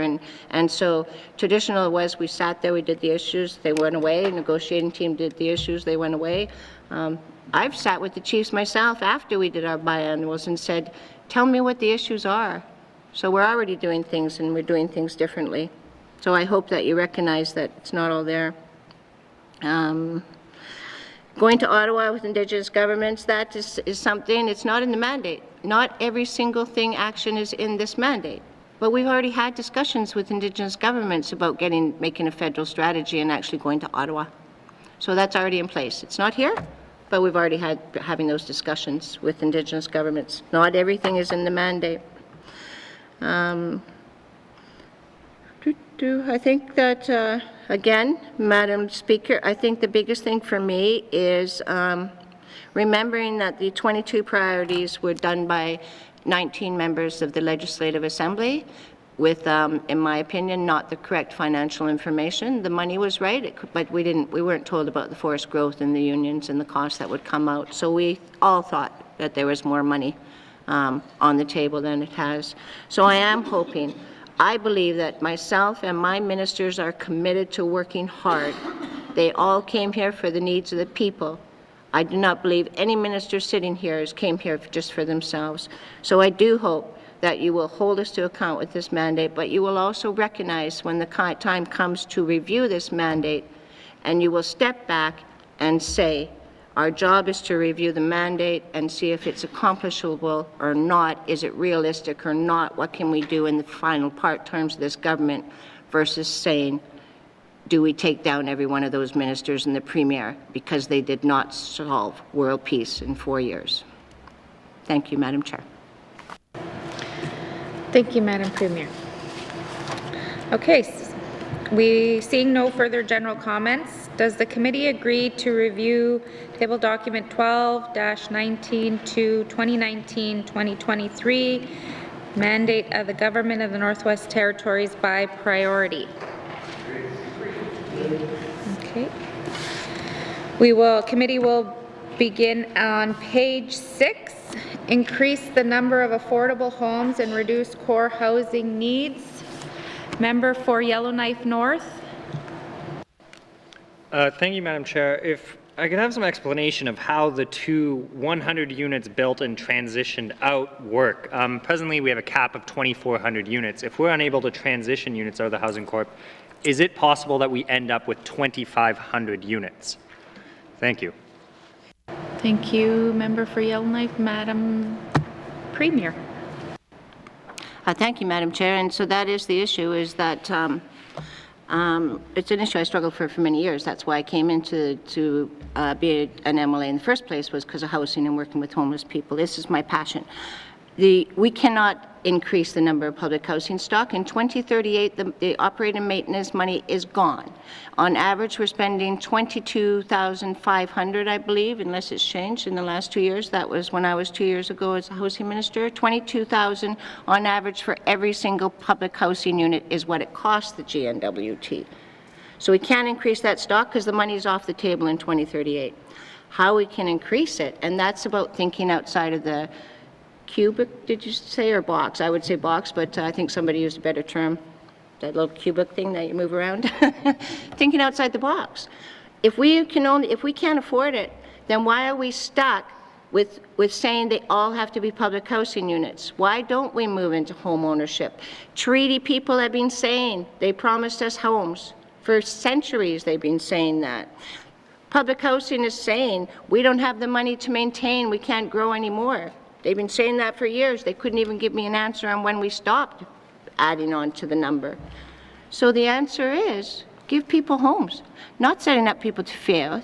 I do not believe that people that cannot succeed should be left on their own, but there's many, many people that can afford to be in home ownership programs such as the lease to own. One of the members talked about single parents, single moms. I was a single mom with 2 kids and lived in a dump of a trailer here in Yellowknife, and so proud of that trailer. When I sold that 40,000 trailer, I bought myself a $100,000 house. When I sold that, I bought another one. It was the start. And so that's how I say we can do it, is we bring in 100 and we get rid of 100 through home ownership. And if we keep doing that, we will increase the number of homes for people in the N.W.T, and that should be our ultimate goal. Thank you, Madam Chair. Thank you, Madam Premier. Member for Yellowknife North. Yeah, thank you. My question just mostly relates to holding this to account. So we're going to get rid of 100 units and we're going to build 100 new. We'll stick with 2,400 units. To me, this is what the Housing Corp has always been doing. I see here that there's, our main goal, and we all recognize the Indigenous governments are much better suited to get federal money for housing. If the Indigenous governments build 100 units in partnership with Housing Corp, will we have met this mandate item? Thank you, Madam Premier. Thank you, Madam Chair. This is the goal for the government in the Northwest Territories. And again, I'm sorry if I get passionate too much, but this is my passion. We will have 100 new homes and 100 people will be moved into home ownership. The Indigenous governments, that's aside. And so the previous government with housing was always saying to the federal government, give us the money and we will put it out there. This government, I've met with the federal government, I've met with ministers, I've met with our prime minister, and we have a different tone. I want houses in the north, and I've been saying to the federal government, give it to the Indigenous governments. All I want is housing in the north. So we are not in the way, we're not fighting the federal government and Indigenous governments. People have said if we work hand in hand, we're stronger. And if we work hand in hand with our Indigenous governments and they can get housing money and we can use our housing money, then we are doing better service. It's not about one or the other. Thank you, Madam Chair. Thank you, Madam Premier. Okay, I will go on to member for Cam Lake. Thank you, Madam Chair. My first question in regards to these 100 units is how do you intend to ensure that the construction work done on these units is actually going to go to northern employers? Thank you. Sorry. Madam Premier. Thank you, Madam Chair. I'm trying to remember. I think northern business was a priority in here. I've looked at this mandate thing so long, they're starting to blend. However, even if it's not clear enough in there, it's a priority of cabinet amongst our cabinet priorities that I've shared with members. Cabinet as a whole, we have taken the stance that we want as much as possible northern businesses doing northern work, in the dollar south. Thank you, Madam Chair. Thank you, Madam Premier. Member for Cam Lake.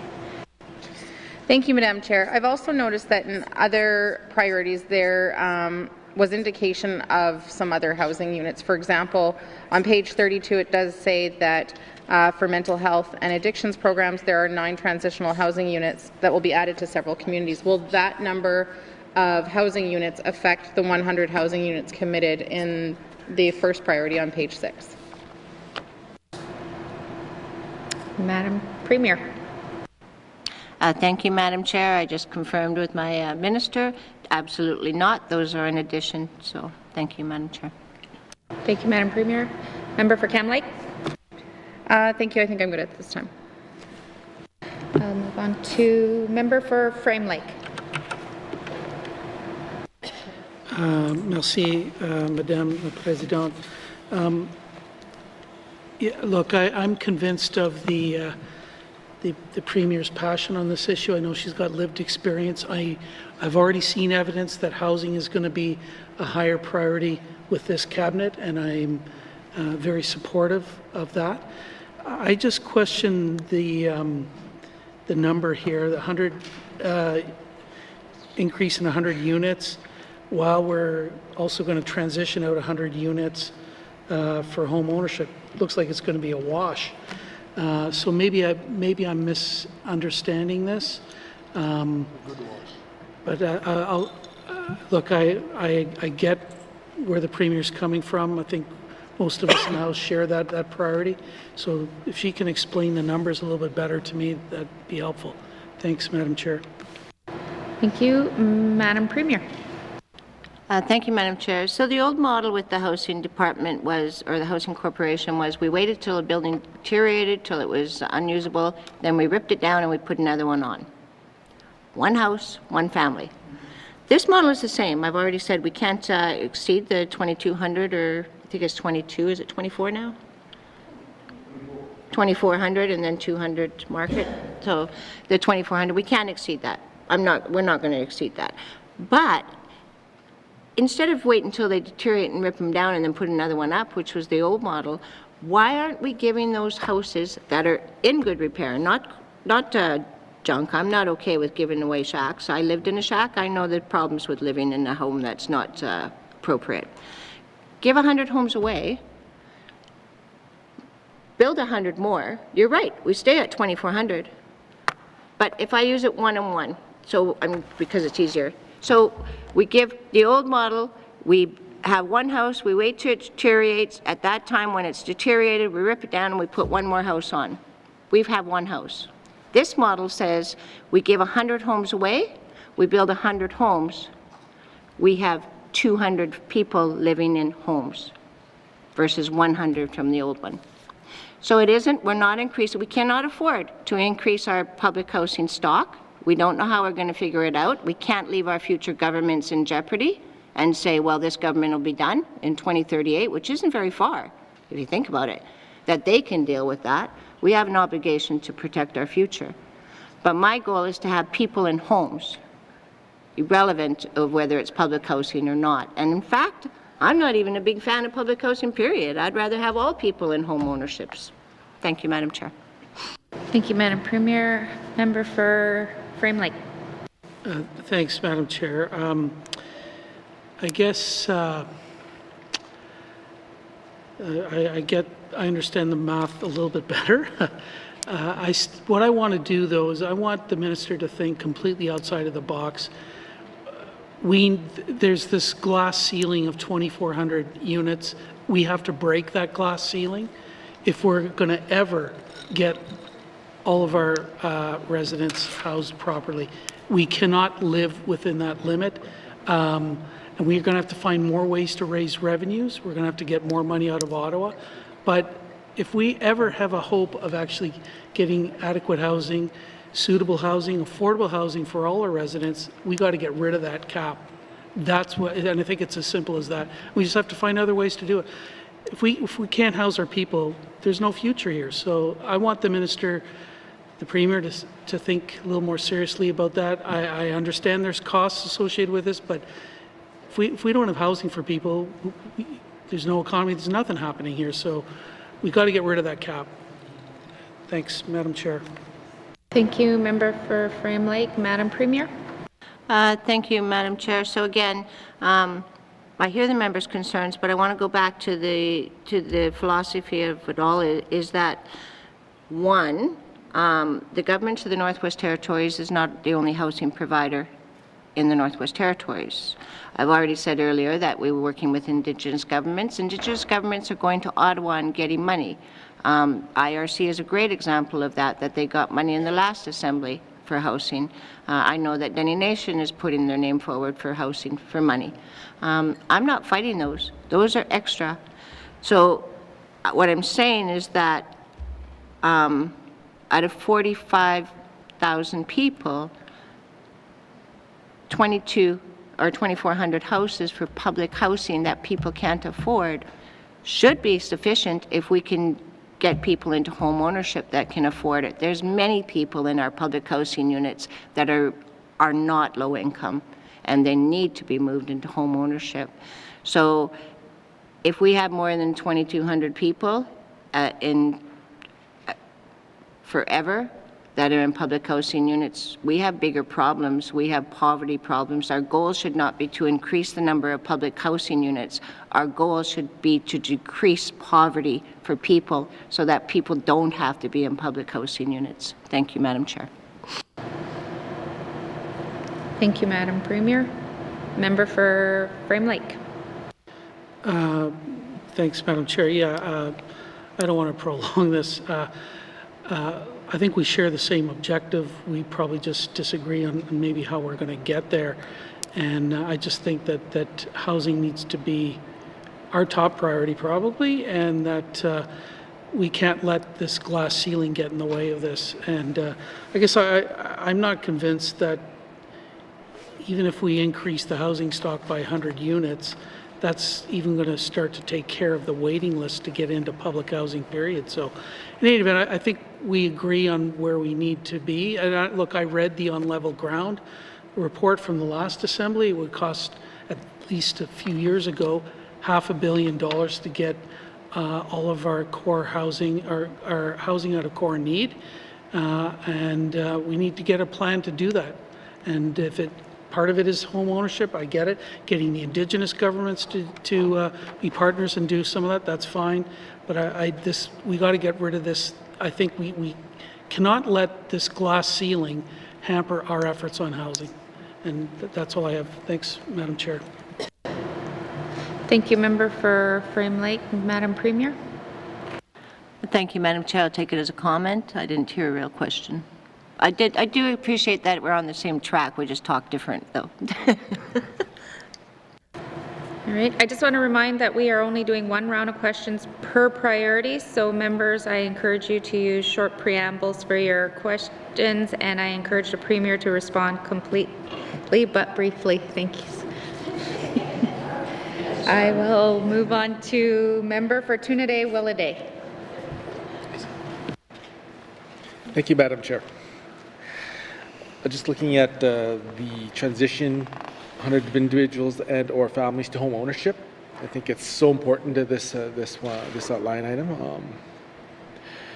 I think that if people have ownership of their homes, they'll take pride in it, they'll take care of it, and I'm looking here at how we'll demonstrate progress. That how is just like when we go through all this exercise, the how is just the most important thing. How we get there. I mean. And looking at the lease to own policy to have it developed and promoted, I'd like to ask the Premier if this policy is developed and promoted, how does land tenure a part of this? Is it included in here? Thank you, Madam Chair. Thank you, Member. Madam Premier? To answer this. For N.W.T. Housing. Thank you for your comment. The land tenure issue and the home ownership issue are two different departments. So Department of Lands would be dealing with the land tenure, and housing would be dealing with the home ownership program. Thank you, Madam Chair. Thank you. Madam Premier? Thank you, Madam Chair. We'll have to look into it, but I do believe that public housing units are on their own property. So the land tenure wouldn't be an issue. It would go with them. Thank you, Madam Chair. Thank you, Madam Premier. Member for Trinidad-Willowday. So I'm hearing a couple of different accounts here. I just want to make sure I get this straight in my head. So do I need to direct this question to the Minister of Lands? I need to hear that. Madam Premier? Thank you, Madam Chair. I had to get clarification. It has been a couple of years since I was the Housing Minister. Housing owns their own property. So the housing units that would be transferred to home ownership, the land tenure would go with those homes. Thank you, Madam Chair. Thank you, Madam Premier. Member for Trinidad-Willowday. Thank you, Madam Chair. Oh, I lost words. I think I'm good here. I think that the Premier answered my question, and I'm satisfied with the answer. Merci, Joe. All right, so we'll move to Member for Yellowknife Centre. Thank you, Madam Chair.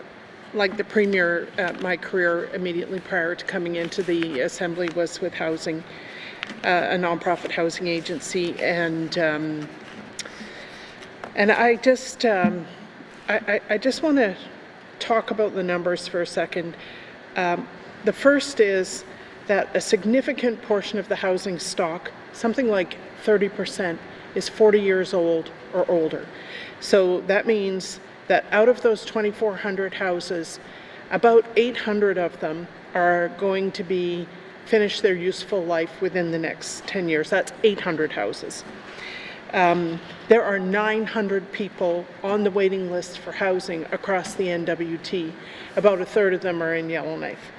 Some of those people are on the waiting list because income assistance demands that they be there. But some of those people on those waiting lists need housing. They are not income assistance recipients. They are low-income earners, or there are no other housing alternatives in their communities. The next thing I want to say is that the vast majority of high-income earners in public housing are in Yellowknife, and there are no ownership options in Yellowknife. So I'm really struggling with understanding how 100 houses is going to make a dent in the age of the homes, the number of people on the waiting lists, and the home ownership options that are available in Yellowknife. So I would be very interested to hear from the Premier on these points. Thank you. Thank you. Member for Yellowknife Centre, Madam Premier. So there are home ownership opportunities in Yellowknife, our largest capital. The Homeless Assistance Program, can't remember the acronyms for it, does help people to try to get into their own homes. I'm trying to think if it was income support. I've had too many portfolios now. Housing does the housing supplement, rent supplement program is with housing. So the rent supplement program is with the Department of, or the Housing Corporation. I was in social work for over 20 years and working in Yellowknife with homeless people. I never even knew about the program. So I think that what we've done wrong, and again, the government, I've said that for the last 4 years, the worst thing about the government is we're bad at communicators. We're just so busy trying to keep on top of the water that we forget to get things communicated. I think that the rent supplement program needs to be promoted more, out there more, because that helps the majority of middle income, lower income families, and then the rent for income support needs to be utilized more for low income families.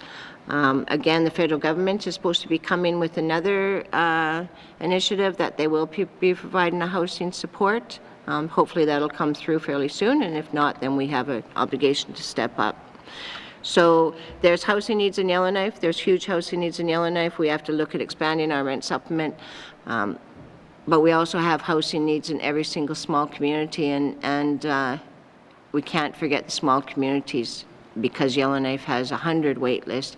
The small community, one community might only have 10 people on a wait list, but those 10 people on the wait list might all be living in one home. And so that is the balance that we always have to meet. We will never have enough to do everything in 4 years, but we have to start chipping away. Thank you, Madam Chair. Thank you, Madam Premier. Member for Yellowknife Centre. Thank you, Madam Chair. Madam Premier, I am never going to apologize for looking at the needs of Yellowknife residents. The waiting list in Yellowknife is 350 families or individuals, even harder to house individuals. And I'm not saying that housing isn't important in other places. I'm saying housing is important in Yellowknife. Where I live and work in Yellowknife Centre, there is also the largest group of people who are in public housing. And they are not necessarily looking for a rent supplement program. If they are high income earners, they may be looking at purchasing homes, and it's news to me that public housing will facilitate the purchase of market housing in Yellowknife, the purchase of it, not the rental of it, but the purchase of it. High income earners prefer purchasing because they are able to acquire an asset, as you did in your own life story. And that makes more sense for them in the long run. So as we often say in this room, one size doesn't fit all. The circumstances in Yellowknife are unique, and they need to be part of this solution of providing more housing. And so I want you to consider those needs as well. And I also want to reiterate the point that my friend from Frame Lake said.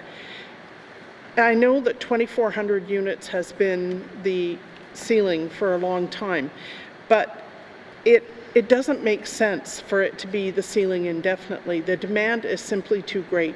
And so we're putting out money for health, we're putting out money for education, we're putting out money for employment.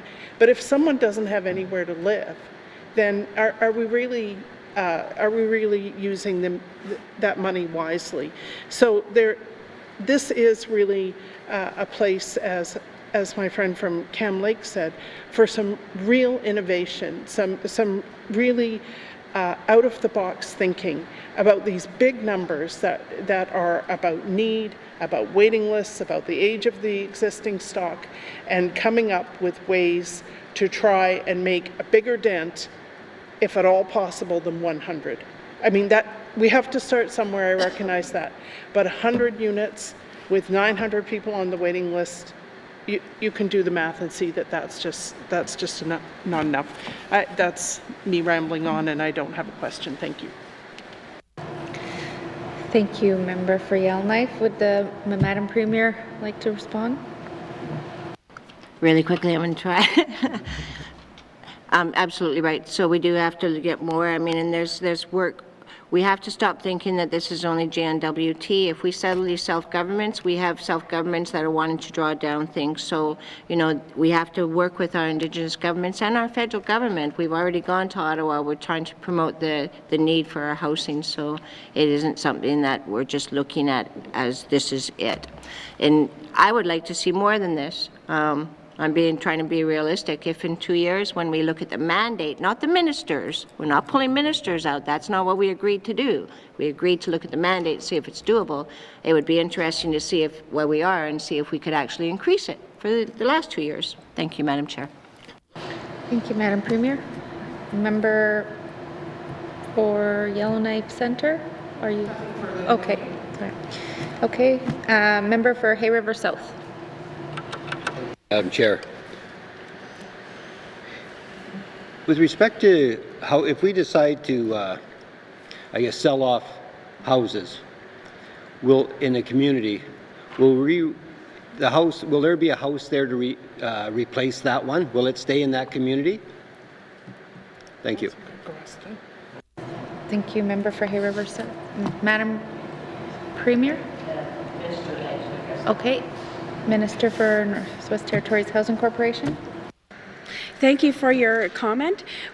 Going forward, I just wanted to be really clear that there seems to be some confusion over the 100 houses that we are to be building during the next 4 years, is that the Housing Corporation is really emphasizing on Indigenous partnership and hopefully wanting to receive federal funding this year.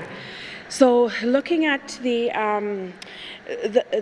approach going forward is that if we were to, right now we're looking at our stock that is currently, we're going to offset them and we're going to turn them over.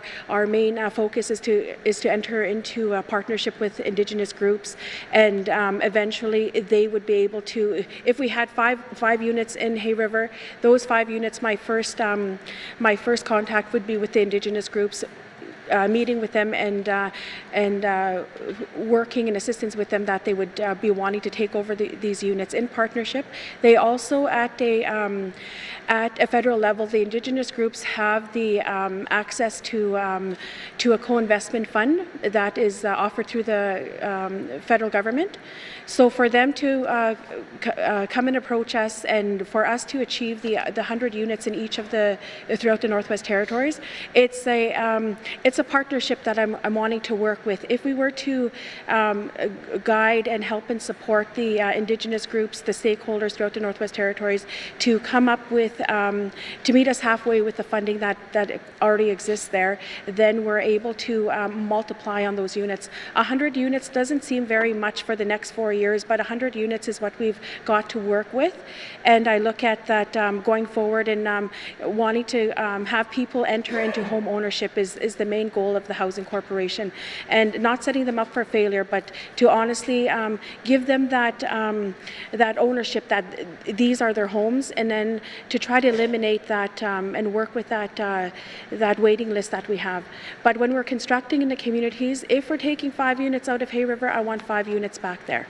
And working towards that, and really looking at, we do have social impacts, a poverty line, and the list goes on. That really contributes to our problem with the shortage of housing in the Northwest Territories. I hope that answers your question, and I'm absolutely passionate about this, the portfolio as well too. Thank you.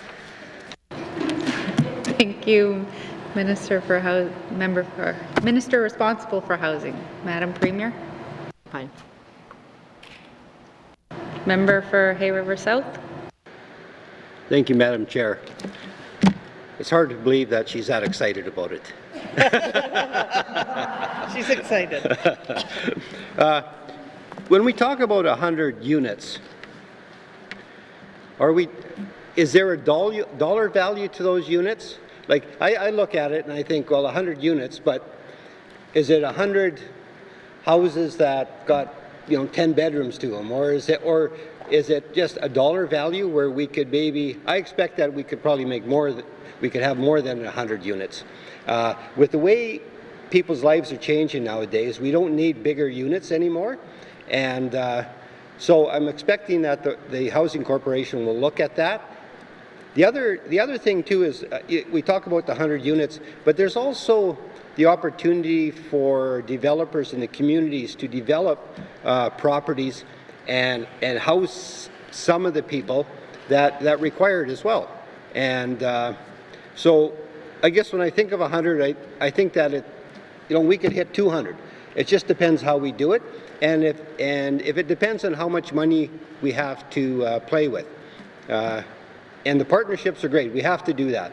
And with Indigenous groups, that's a no-brainer. We have to have them on side, but there's other avenues as well. So, not sure if there's a question there or not, but anyway, thank you, Madam Chair. Thank you, member for Hay River South. Madam Premier, would you like to respond? She's as passionate as I was to people in the last assembly. Oh, Minister responsible for N.W.T housing. Madam Chair, the 100 units that we're forecasting, and I want to do 24 units going forward. I know that looking at can we exceed that amount, 100 units is what is forecasted. And looking at the federal funding that is available to Indigenous groups and to people across Canada that they're able to access, if we were to have $1 million, and we're out of that $1 million, we're only going to build 2 duplexes. But if we have $1 million and we have Indigenous groups, stakeholders that have entered into the co-investment fund, and a $500,000 duplex, and the Housing Corporation is only putting up $100,000, then that makes gives me the incentive that we have enough money to go across the Northwest Territories. If I can work into partnerships with the Indigenous groups and with the stakeholders throughout the Northwest Territories, I like to stretch that money as far as we can. And I think the other thing is that going forward and looking at the community plans that we're developing, like you did have some comments on what style of houses and what units are we constructing. Those community plans are going to give us that information to the Housing Corporation. Based on each of the communities, I want the communities to tell the Housing Corporation, this is what we need. We could go in and we can build single units, 3-bedroom units, but is it adequate for that community? Depending what it is that they want and what they want to see going forward. The other thing is that a lot of people that have their current units right now, they're looking at home ownership and repair. Home ownership, home repair, seniors aging in place. We do have our programs that support that. So going forward, depending on what the region, what does the communities want, would be the style of units that are be going into each of the communities in each of the regions. The other thing I really want to emphasize on is I want to tie it in with education and training as well too, is that these units are going to be stick-built. I want them to create employment in the communities, and going forward and looking at that initiative, that it gives a lot of independence and a lot of hope for our community members and throughout the Northwest Territories, but also that looking at home ownership is the ultimate goal for the Northwest Territories Housing Corporation. Is I would like to see people own their own homes, access our programs. Advertisement is key as well too, is I want people to know the types of programs that we have, because I feel that they need to reach the needs of the Northwest Territories. The programs that are already existing, I see that they are adequate. Coming from a smaller community, I get it, I see it. I know what it's like to be living in a home where there's there's no plumbing, there's no furnace and whatever. But going forward, I also know what it's like to become a homeowner and the pride that you have, and the skills as well too of maintaining that home. So going forward, the priority for the Housing Corporation is home ownership. I would like to emphasize on it. Thank you, Madam Chair. Thank you, Minister responsible for N.W.T housing. And I know you're passionate, but can you try and keep your answers?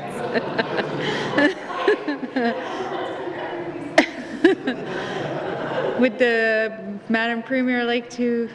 Okay. Member for Hay River South. This one you can just say yes or no. Thank you, Madam Chair. I'm kind of confused here now. We're talking about 100 units. Is that 100 units based on developing and receiving funds through Indigenous groups as well? Or is that just 100 units based on GNWT dollars? Just on GNWT dollars, yes or no?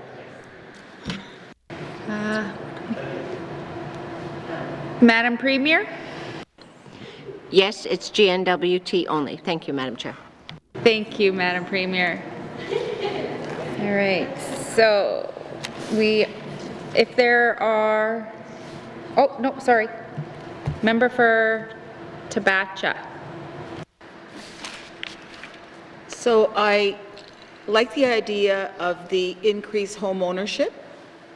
I'd like to see the terms of reference that you're going to put out, and if there's going to be a means test, or is it going to be that you're just going to turn over the home to the individuals? So, because I was thinking about this. Most of the people in housing, public housing, are Indigenous. And as you know, Salt River did a program with the government of the Northwest Territories, and but there's a lot of other people, and you know what? I want to make sure that that we don't make it very difficult for the home ownership. The increase in home ownership, you've got to make it so that they don't fail.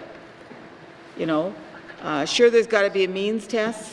Sure, you got to make sure that they're able to pay for the utilities and all and there's lots of people in that category. I think that it's very important that the Indigenous governments are involved.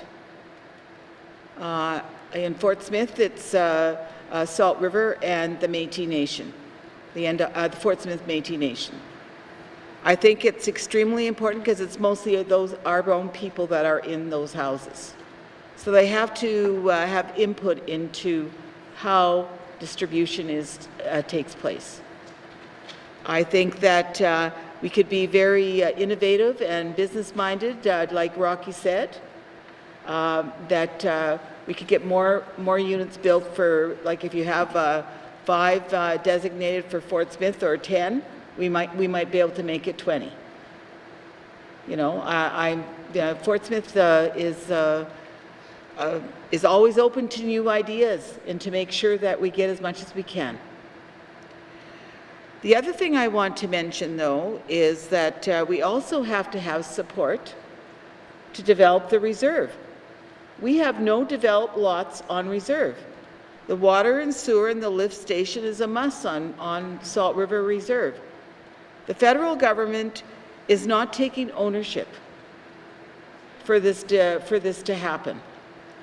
And I'm sure that you had discussions with the chief of Salt River, Mr. Patra, and I fully support and always will support the development of that reserve. It's all in place. Everything has been done. It's just a matter of them signing a paper saying that they're going to go ahead with the development of the service lots, the 30-some lots on reserve and the lift station, so that they could move forward. And Salt River has the ability to move forward, and so does the Fort Smith Métis Nation. I have a lot of confidence in the Indigenous people of Fort Smith. And if we all work together to make it happen, and distribution equally, I fully support your initiative.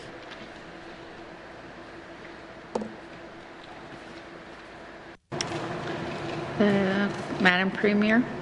Thank you, Madam Chair. So yes, there would be a means test, although I want to clarify, sometimes means tests limit low-income people can't get into housing. So I'm going to be watching that as well very closely because, if someone's making $87,000, I think it's in Yellowknife, $87,000, the philosophy is that they deserve to be in public housing. I never made $87,000 in Yellowknife when I was living in my $40,000 shack. So I need to make sure that just because people are making less than that, that our government doesn't penalize them and say you can't do it, because I think people can. But we cannot set people up to fail, so that the terms of reference have to be really good within that.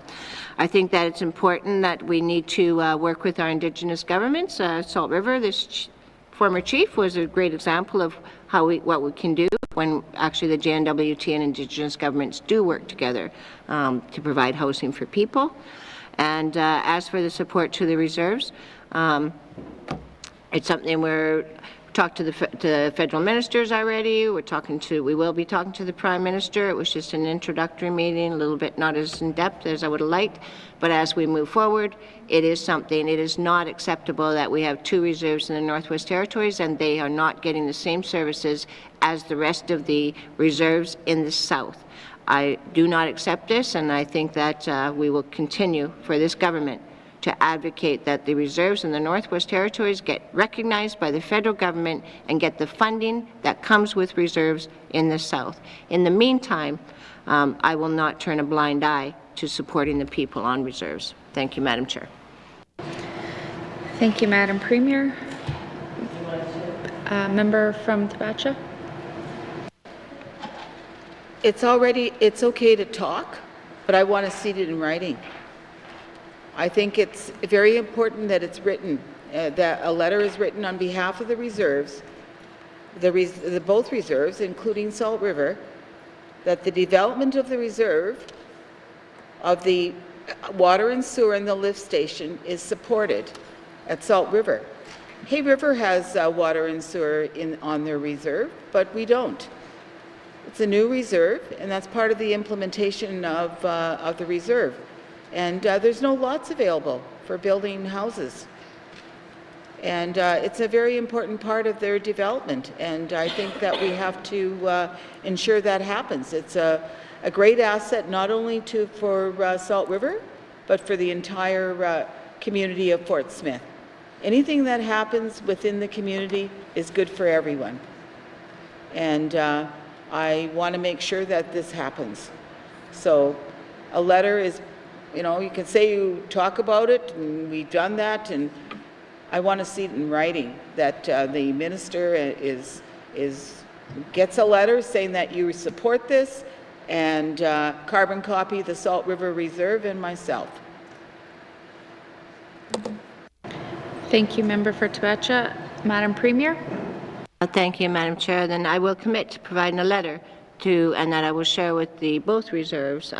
But give me a little bit of time. I want to meet with the reserves first to make sure that it's the letter that they want, because we are talking about advocating. So once we've met with both reserves and we know what we're going to bring forward to the federal government, I will stand beside them in that battle, and then we will provide a copy as long as the reserves, being careful now, agree that we can open it up, and we will provide a letter. Thank you, Madam Chair. Madam Premier, Member for Tabacha.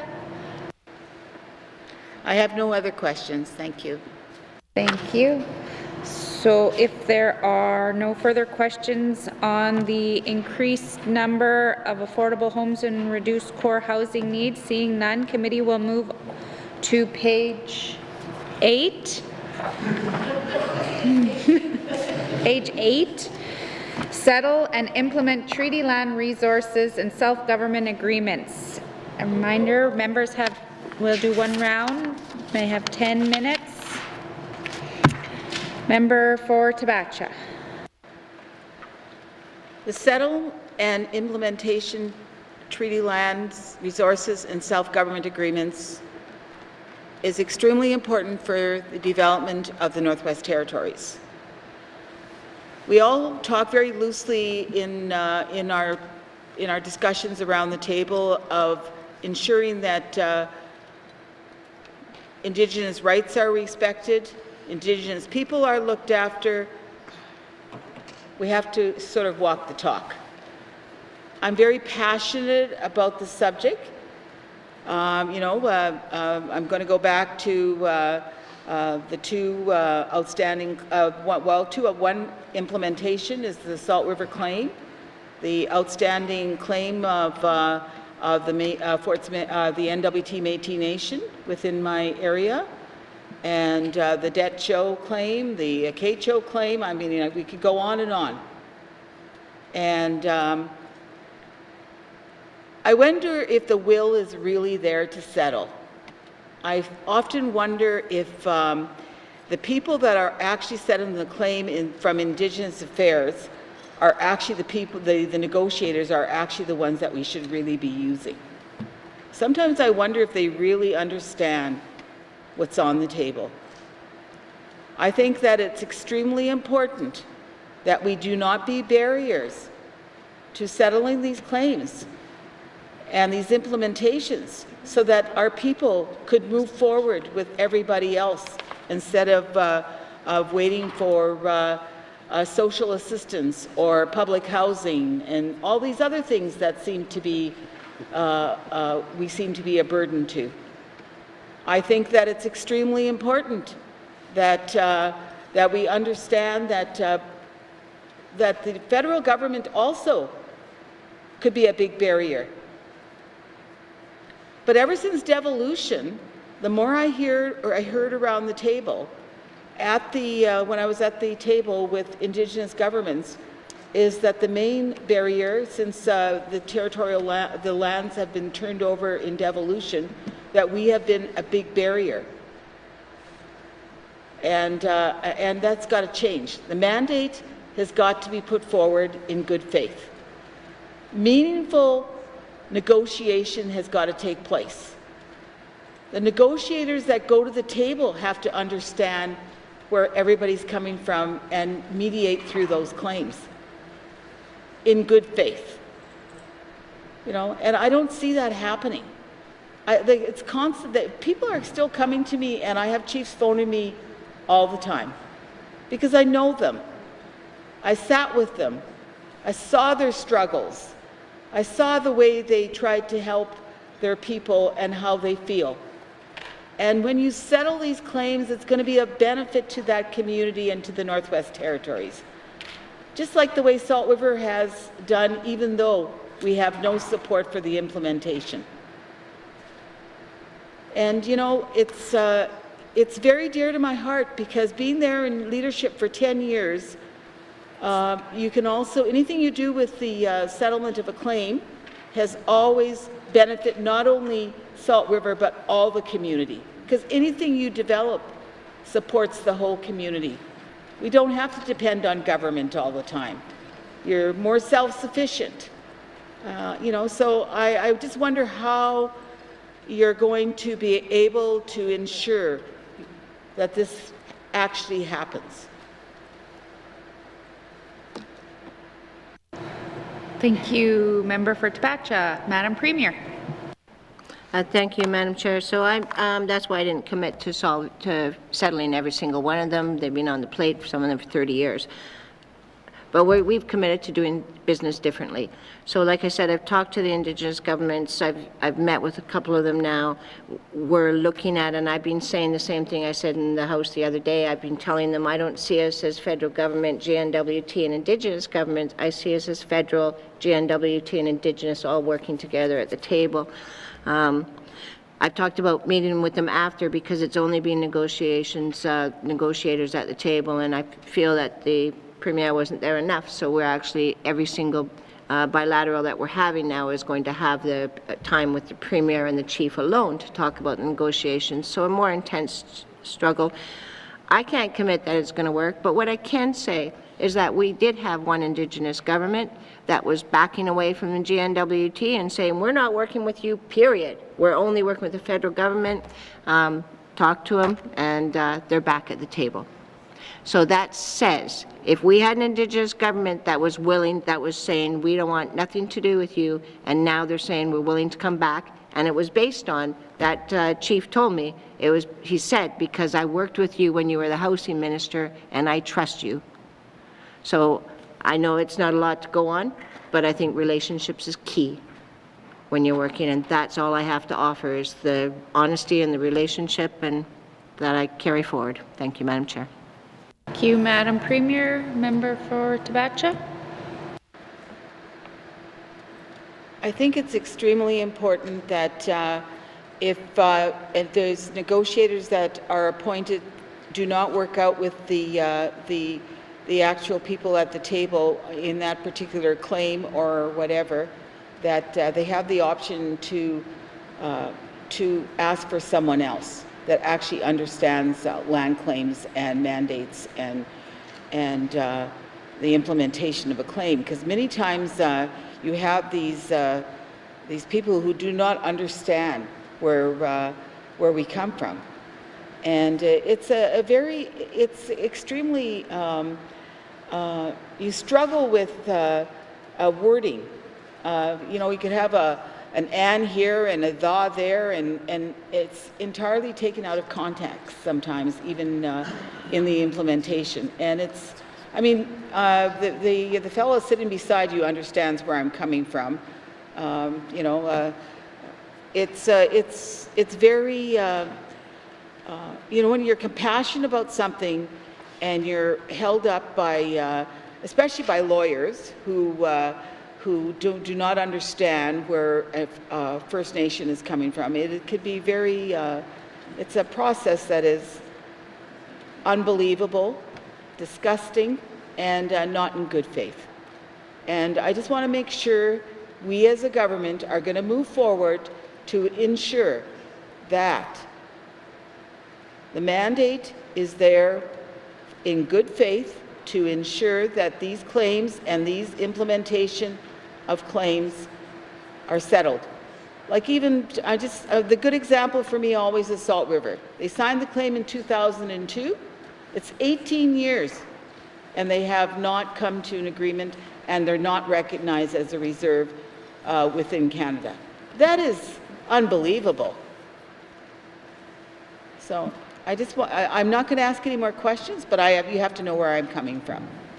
Okay? Thank you. Thank you. Member for Tabacha. Madam Premier.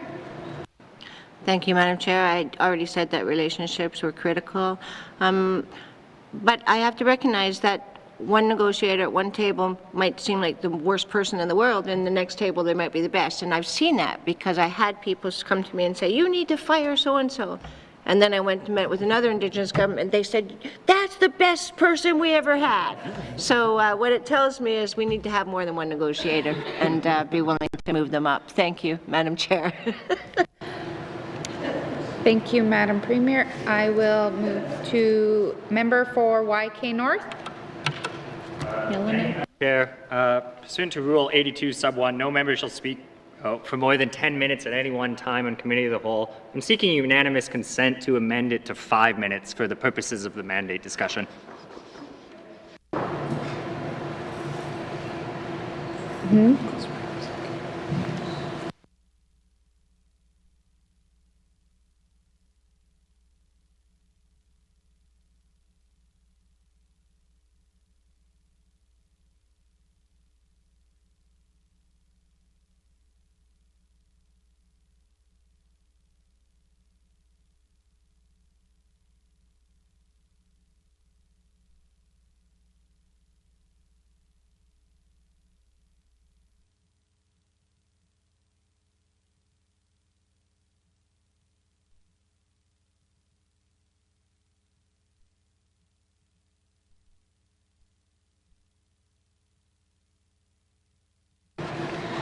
So the member for Yellowknife North is seeking unanimous consent to limit questions to each priority to 5 minutes.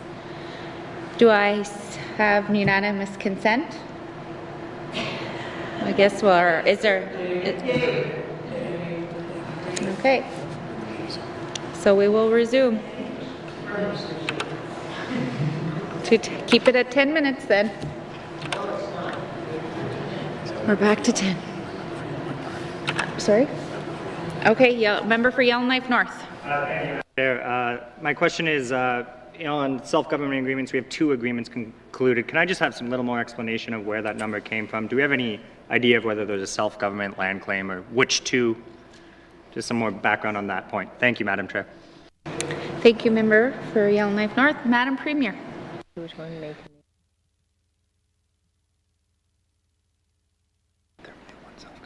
Yeah. Thank you, Madam Chair. At this point, I'm not willing to name them because they're not settled, so it would be inappropriate for me to say, these are going to be settled, and then I go into a meeting and I get slaughtered. It's like, what do you mean? We have a few that are fairly close, but they change day by day because one that we thought was close wanted to be off the table, I had to go and mend the relationship and say, come back. And so that same one is back on the table. So it's impossible to say that. Thank you, Madam Chair. All right. Thank you, Madam Premier. I will go to member for Tunaday-Welladay. Thank you, Madam Chair. I'll make a quick statement about this. Out of all our 22 items, if I had to label a keystone, if this had to be a keystone item, this would be it.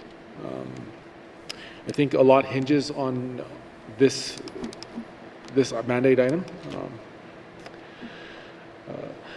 and I want to just make a quick comment about Oliver Jerrican, who's my great-grandfather, who signed Treaty 8 in Denny-Nuquen in 1900. And I often think what he would say if he was in here, and I'm like, I could imagine him say, like, "What took you so bloody long?"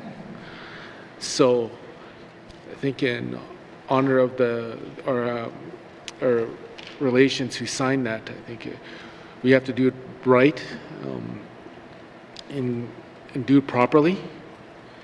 And to echo what my colleague from Towachaw said about having consultation, but not just consultation, but meaningful consultation, and get these agreements done right. So my question here, I'm looking at the page 8 again here. It mentions here, it's a question for the Premier, that there's a special joint committee here. Will the Premier be open to having any of our elected Indigenous leaders to sit on this joint committee? Thank you, member for Tunaday-Welladay. Madam Premier. Thank you, Madam Chair. At this moment, I'm not willing to make that commitment because I need some time to think about it. It's too rushed to make a commitment. I mean, we've got a whole bunch of Indigenous governments that are at the table. Am I going to pick and choose or have one of each? And then when does it become a land claim negotiations versus a joint oversight committee? So I'm not ready at this minute to make that commitment. Thank you, Madam Chair. Thank you, Madam Premier. Member for Tunaday-Welladay. Thank you for that response from the Premier. Thank you. And I'm looking here at what we will do to review, update, and publish territorial principles and interests to reflect GNW's new priorities and mandate. And there's how we'll demonstrate progress for terms of reference being developed. Again, I'm going to go back to saying how is really important. So how is the Premier going to proceed with developing these terms of reference, and is there going to be any consultation with any Indigenous groups for this development of terms of reference? Thank you, member.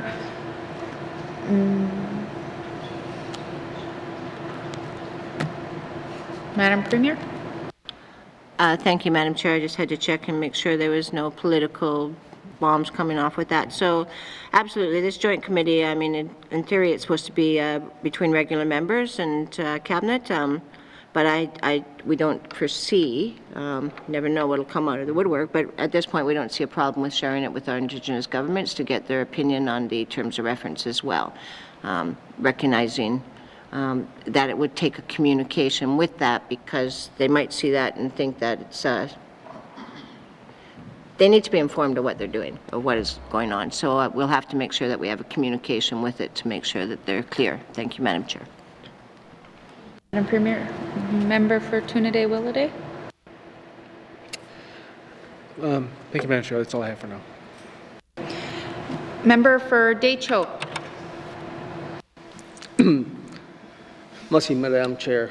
I'm quite encouraged by the Premier's optimism for working with the Indigenous governments on the same level, and that she's been in communications with them on, I suppose, on an ongoing basis.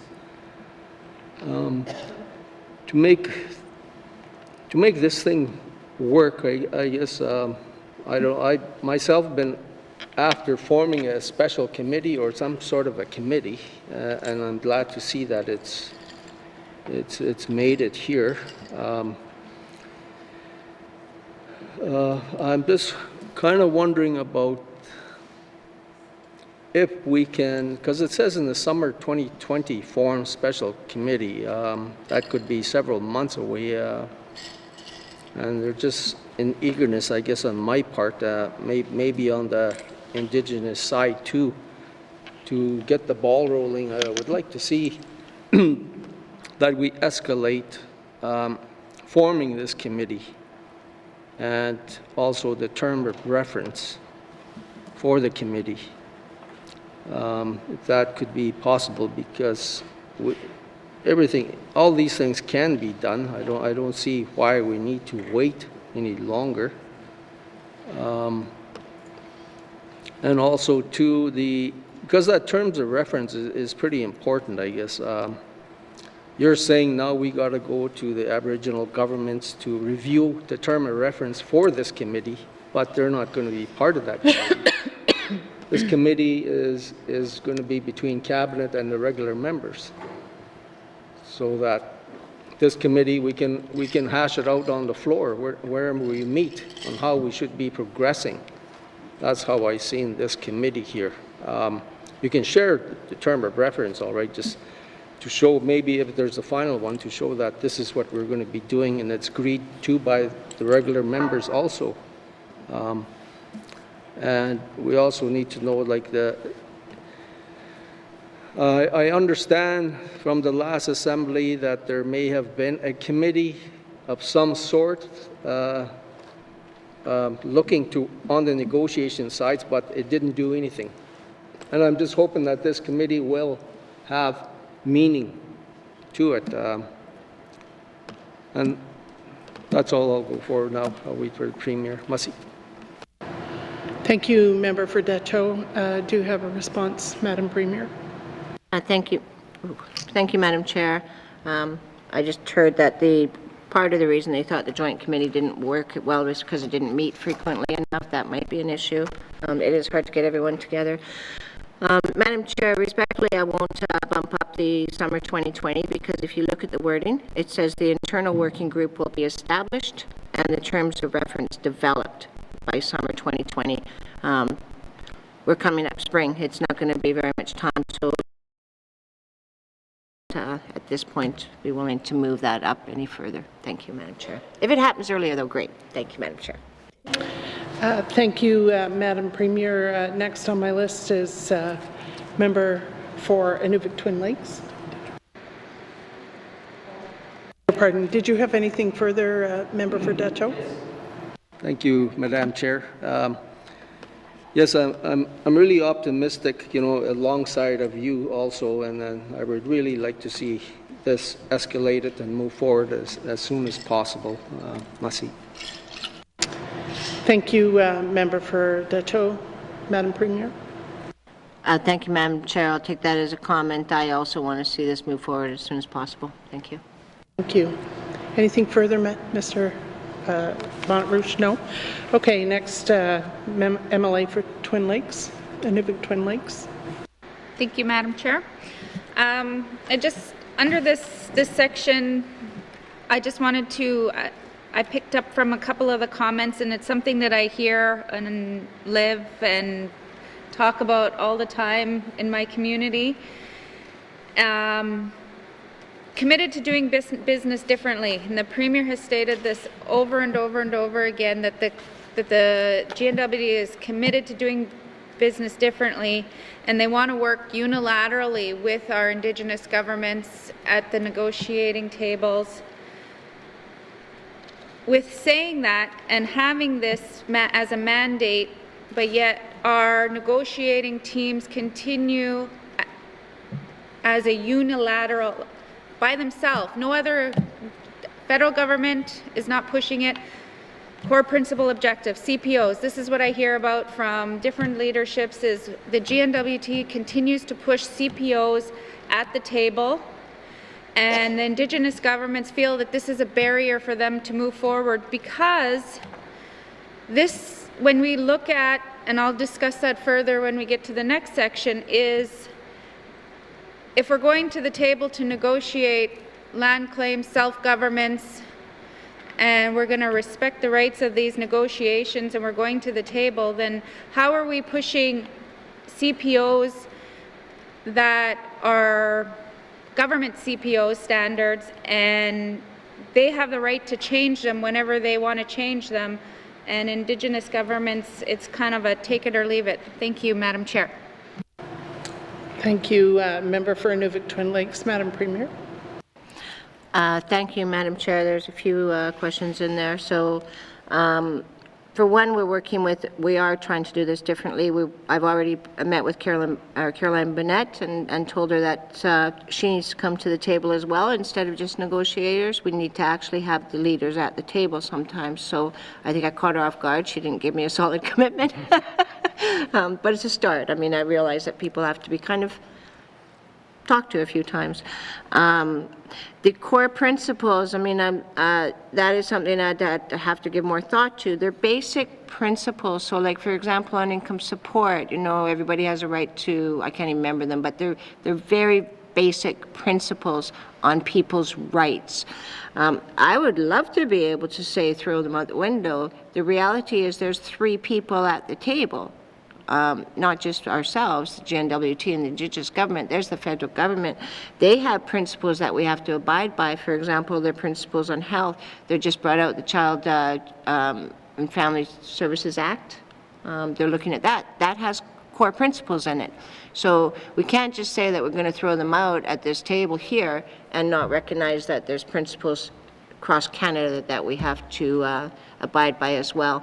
But I think it's a discussion that we should be able to negotiate and talk about. Like I said, the N.W.T core principles, it's only a little tiny booklet. It's probably one of the smallest things I read since I've been a premier. They're very basic. They're not huge. They're more like a human rights thing. So I think it's an item for discussion, but I can't commit that we would throw them off when there's more than just one party at the table. Thank you, Madam Chair. Thank you, Madam Premier. Further, member from Nunavut Twin Lakes. Yes, thank you, Madam Chair. From my understanding is that these core principal objectives, though, are being pushed only by N.W.T. No other negotiators are pushing them at the tables. So, and the Indigenous groups are feeling kind of, you know, and I'm not speaking for every Indigenous group because I haven't talked to every Indigenous group, so I can't speak to every, but the ones that I have and I do understand is that there is some, that may be a barrier because it's almost saying that we're a tiered government, and if we're going to the table to negotiate, what you're saying is the way you need to have it done, and what we're saying as an Indigenous government, we can't, like you said, can we, that needs to be at the table where, and the negotiators, and I mean maybe that's going to help better with negotiators having a mandate that's going to tell them to be able to do these kind of things. Like a lot of times what I'm hearing is they go and they're not even coming back with the things they say they're going to follow up with. So I think there are some issues there, and I think those need to be, in order for us to move forward with this, I think those things need to be looked at, and the whoever's in charge of meeting with the negotiators needs to be saying, okay, what are the challenges, what are these, and how are we going to move forward? And when the Premier is meeting with these Indigenous governments, what are the challenges, like it says in there, and how can we move forward, and how can we, because if that's the case, we're never going to move forward. Thank you. Thank you, Member for Nunavut Twin Lakes. Madam Premier. Thank you, Madam Chair. Like I said, I think that everything should be on the table and open for discussion. Anything that's within the government of the Northwest Territories purview, then I am open discussion. I have to make sure that people do have basic rights. I'm not willing to, and so, but I think the core principles is something that we could negotiate. It's something that some Indigenous governments are fine with now, other ones are fighting a bit more. It might not be a one-size-fit-all, but there, I mean, if it's only in the GNWT, I'm willing to sit down and talk to them about it, and that was my commitment to all as the chiefs, is that we will be sitting down and talking about all the obstacles. So I imagine if that's an obstacle, it will come up. Thank you, Madam Chair. Thank you, Madam Premier. I have next on my list a member for Frame Lake. Thank you, Madam Chair, and I'm going to finish in less than 5 minutes. I have one comment and one question, if I may. My comment is that the last Premier said that we were going to get all of the negotiations completed in the last Assembly, and we had one agreement in principle reached. So the bar was too high with the last Assembly. This one, I think it's too low with just 2 of maybe 16 tables. So I think hopefully we can get somewhere in between. That was my comment, Madam Chair. My question is the advisory committee that's mentioned in the how we will demonstrate progress, the very first item there, quarterly reports provided to advisory committee. What is that advisory committee and how is it related to the special joint committee that's identified in the bottom of the second column? Thanks, Madam Chair. Thank you, member for Frame Lake. Madam Premier. Thank you, Madam Chair. Every single MLA in this building has certain strengths. And one of the strengths that I will say about the MLA is he catches things. And so that is actually wrong. That should say Joint Committee. Thank you, Madam Chair. Thank you, Madam Premier. Anything further? Thank you, member Frame Lake. Next on my list, member for Cam Lake. Thank you, Madam Chair. I've got one quick question as well, hopefully. We've all around the table agreed that settling and implementing treaty land, resource and self-government agreements is a top priority for this government and we need to move the meter on this one. So my question for the Premier is, does she feel that we need to actually accomplish priority number 3 of implement the United Nations Declaration on the Rights of Indigenous People before we can justly accomplish our priority number 2? Thank you. Thank you, member for Cam Lake. Madam Premier. Thank you, Madam Chair. It would help maybe to do that first. However, I'm not telling people to wait for it. There's issues happening and the federal government is going to be doing it. BC claims that they were the first. They've got it done. BC's having problems with it now. I mean, they just said that they've got it made in legislation and now they've got a pipeline that the Indigenous governments are saying, you never even consulted us. So it's one thing to put it in policy. I'm not willing to put it in policy. I mean, that would be my get out of jail free card. I think this is more than just putting in a legislation and just saying whatever, we'll keep going about business. So we've committed in the phone calls I've made that we've committed already to the Indigenous governments that each one of them, so we're already asking them, what do you see UNDRIP looking like? So this process is going to take time if we do it right. If we just want to make it a legislation policy, that's the get out of jail. Please tell me, all of you, that you want that, and that's my get out of jail free, but I don't think that's what we should be doing. Thank you, Madam Chair. Thank you, Madam Premier. Member for Cam Lake. No. Members, are there any further questions on settle and implement treaty land, resources and self-government agreements? Seeing none, committee, we will move to page 9. Are there any questions on implement United Nations Declaration on the Rights of Indigenous Peoples? Member for Inuvik Twin Lakes. Thank you, Madam Chair. With the goal to implement the United Nations Declaration on Rights of Indigenous People, I think one of the things that when I'm reading in the what we are going to do in our timeline, what I heard when we met with the Indigenous leaders, for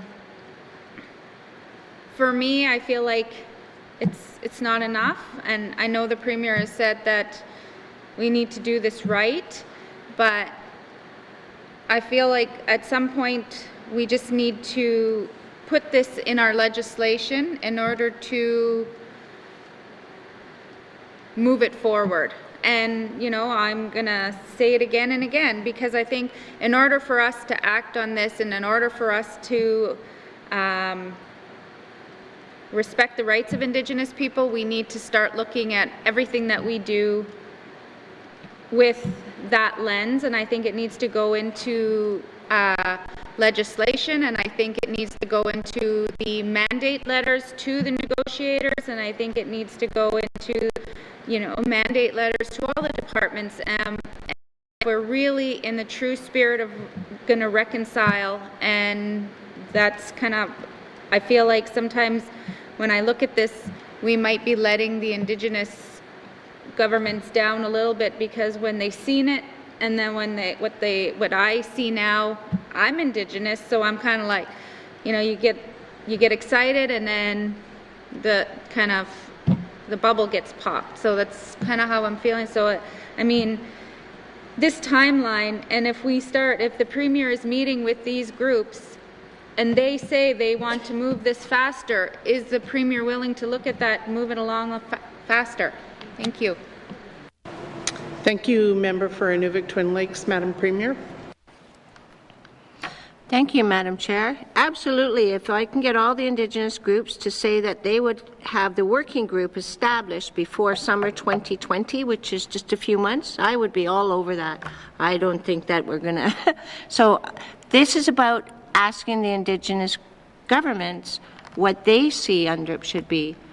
It should not be about the N.W.T saying what UNDRIP will be. If you look at the UNDRIP philosophy or whatever it is, one of the key things it says to ask the Indigenous people.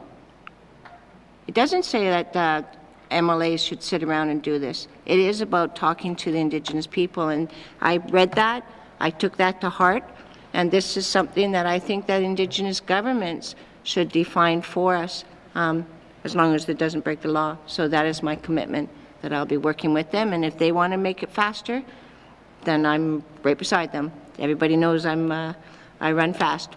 Thank you, Madam Chair. Thank you, Madam Premier. Anything further? Member from Inuvik Twin Lakes. Thank you, Madam Chair. I know I've said this before, and I know I've said it to the Premier before.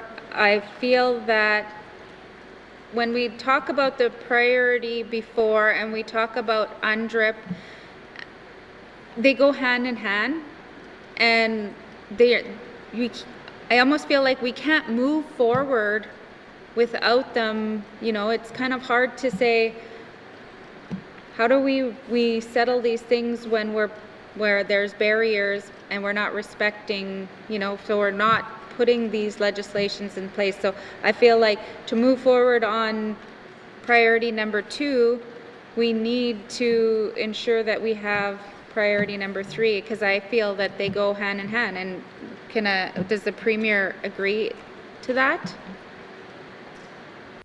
Thank you, Member for Inuvik Twin Lakes. Madam Premier. Thank you, Madam Chair. If you look, absolutely, I agree to that. If you look at the timelines, I mean, the UNDRIP is already, like we're already talking about it. What I do want to point out, Madam Chair, is just because we organized this pamphlet with housing number 1 and land claim number 2 does not mean those are our order of priorities. At no time did I hear any of the MLAs agree to which was priority 1 and which was priority 22.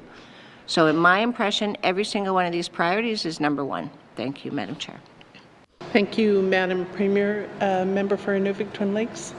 I guess I'm just not, I didn't mean that there was a priority 2, and it's just in the order that I'm talking. I just feel like in order for us to move forward and settle these land claims and settle these self-governments, we need to have legislation established too, because I know that a lot of the Indigenous groups are looking at the future. So in their land claims, and their self-governments, they want to ensure that all their rights are protected, and if one other group gets something, you know, it's kind of it's a big. So I think, in one hand, we need to have this. I feel like we need to have some legislation on this, and I'm hoping that, you know, that's what the Premier will be hearing, especially once we get this group established. Thank you. Thank you, Member for Inuvik Twin Lakes. Madam Premier. Thank you, Madam Chair. Again, it's UNDRIP is all about Indigenous people speaking for themselves. So I have committed to actually sitting with them, forming a working group. They will commit. I again will reiterate, I do not want to be the territory that says, we got legislation, and then the next thing we know is we hear about something major that's happening and Indigenous governments are saying, but you didn't even consult us. Putting a legislation act and actually making this live document are two different things. That's sad to say, but that is the reality of life. So I want more than just an act. I want action on this. Thank you, Madam Chair. Thank you. Thank you, Madam Premier. Anything further? Thank you, Member for Nunavut Twin Lakes. Next on my list is Member for Tabacha. So,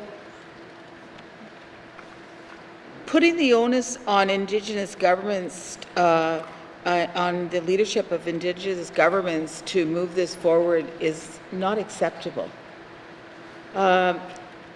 Leadership by the government of the Northwest Territories to move this forward is acceptable. If you're going to wait for the Indigenous governments and you're going to conquer, divide and conquer, it's never going to happen. You know, we have to make sure that we show leadership to ensure that this passes, and why can't we at least do something in the meantime? And you do AIPs for agreements in principle. Why don't we have an agreement in principle to implement the United Nations Declaration on the Rights of Indigenous People, and worry about all the other things after? At least we have stated and said that this is what we're going to do. I think there's other ways of moving forward with this and not waiting for years and years.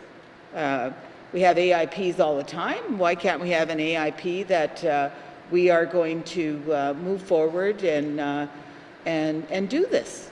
It shows that we have leadership as a government. We are all on board about that, and it moves the Indigenous governments a step forward in the right direction. And that's all we're asking.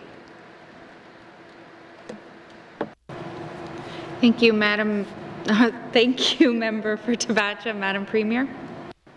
Thank you, Madam Chair. So we already have a mandate commitment that says we will implement the United Nations Declaration on the Rights of Indigenous Governments. I'm not sure if an AIP would strengthen that or not. What I do want to bring it back to is in the summer 2020, the working group of Indigenous governments will sit around the table and talk about what does this look like, what do we need to do. There will not be, it's not about divide and conquer. We all know that you can't get it. We can't even get 19 people in this room to agree on, well, maybe if we tried. We haven't fought on adjourning yet. But this is huge. This is huge. So to have all 19 people or all the Indigenous governments on front page probably won't happen. But this is about getting consensus to try to figure out from them, getting the most and then moving forward. So if it's about, like I said, this is going to happen in summer 2020, and then if they say we want it now, I will be moving it as fast as I can. Thank you, Madam Chair. Thank you, Madam Premier. Member for Tabacha. Clarification on my comments. I'm saying, why couldn't we agree with an AIP with all the governments, all the Indigenous governments, to ensure that we do it all the time with Indigenous governments as a first step in negotiation, that we're going to implement the United Nations Declaration on the Rights of Indigenous Peoples. I mean, it's an agreement in principle, really. It's all the other things will be worked out later. Thank you, Member for Tabacha. Madam Premier. Thank you, Madam Chair. So what I'm requesting is if the member can actually meet with me later and maybe talk, I'm open to talking, but I mean, we have it in our mandate, it's a priority.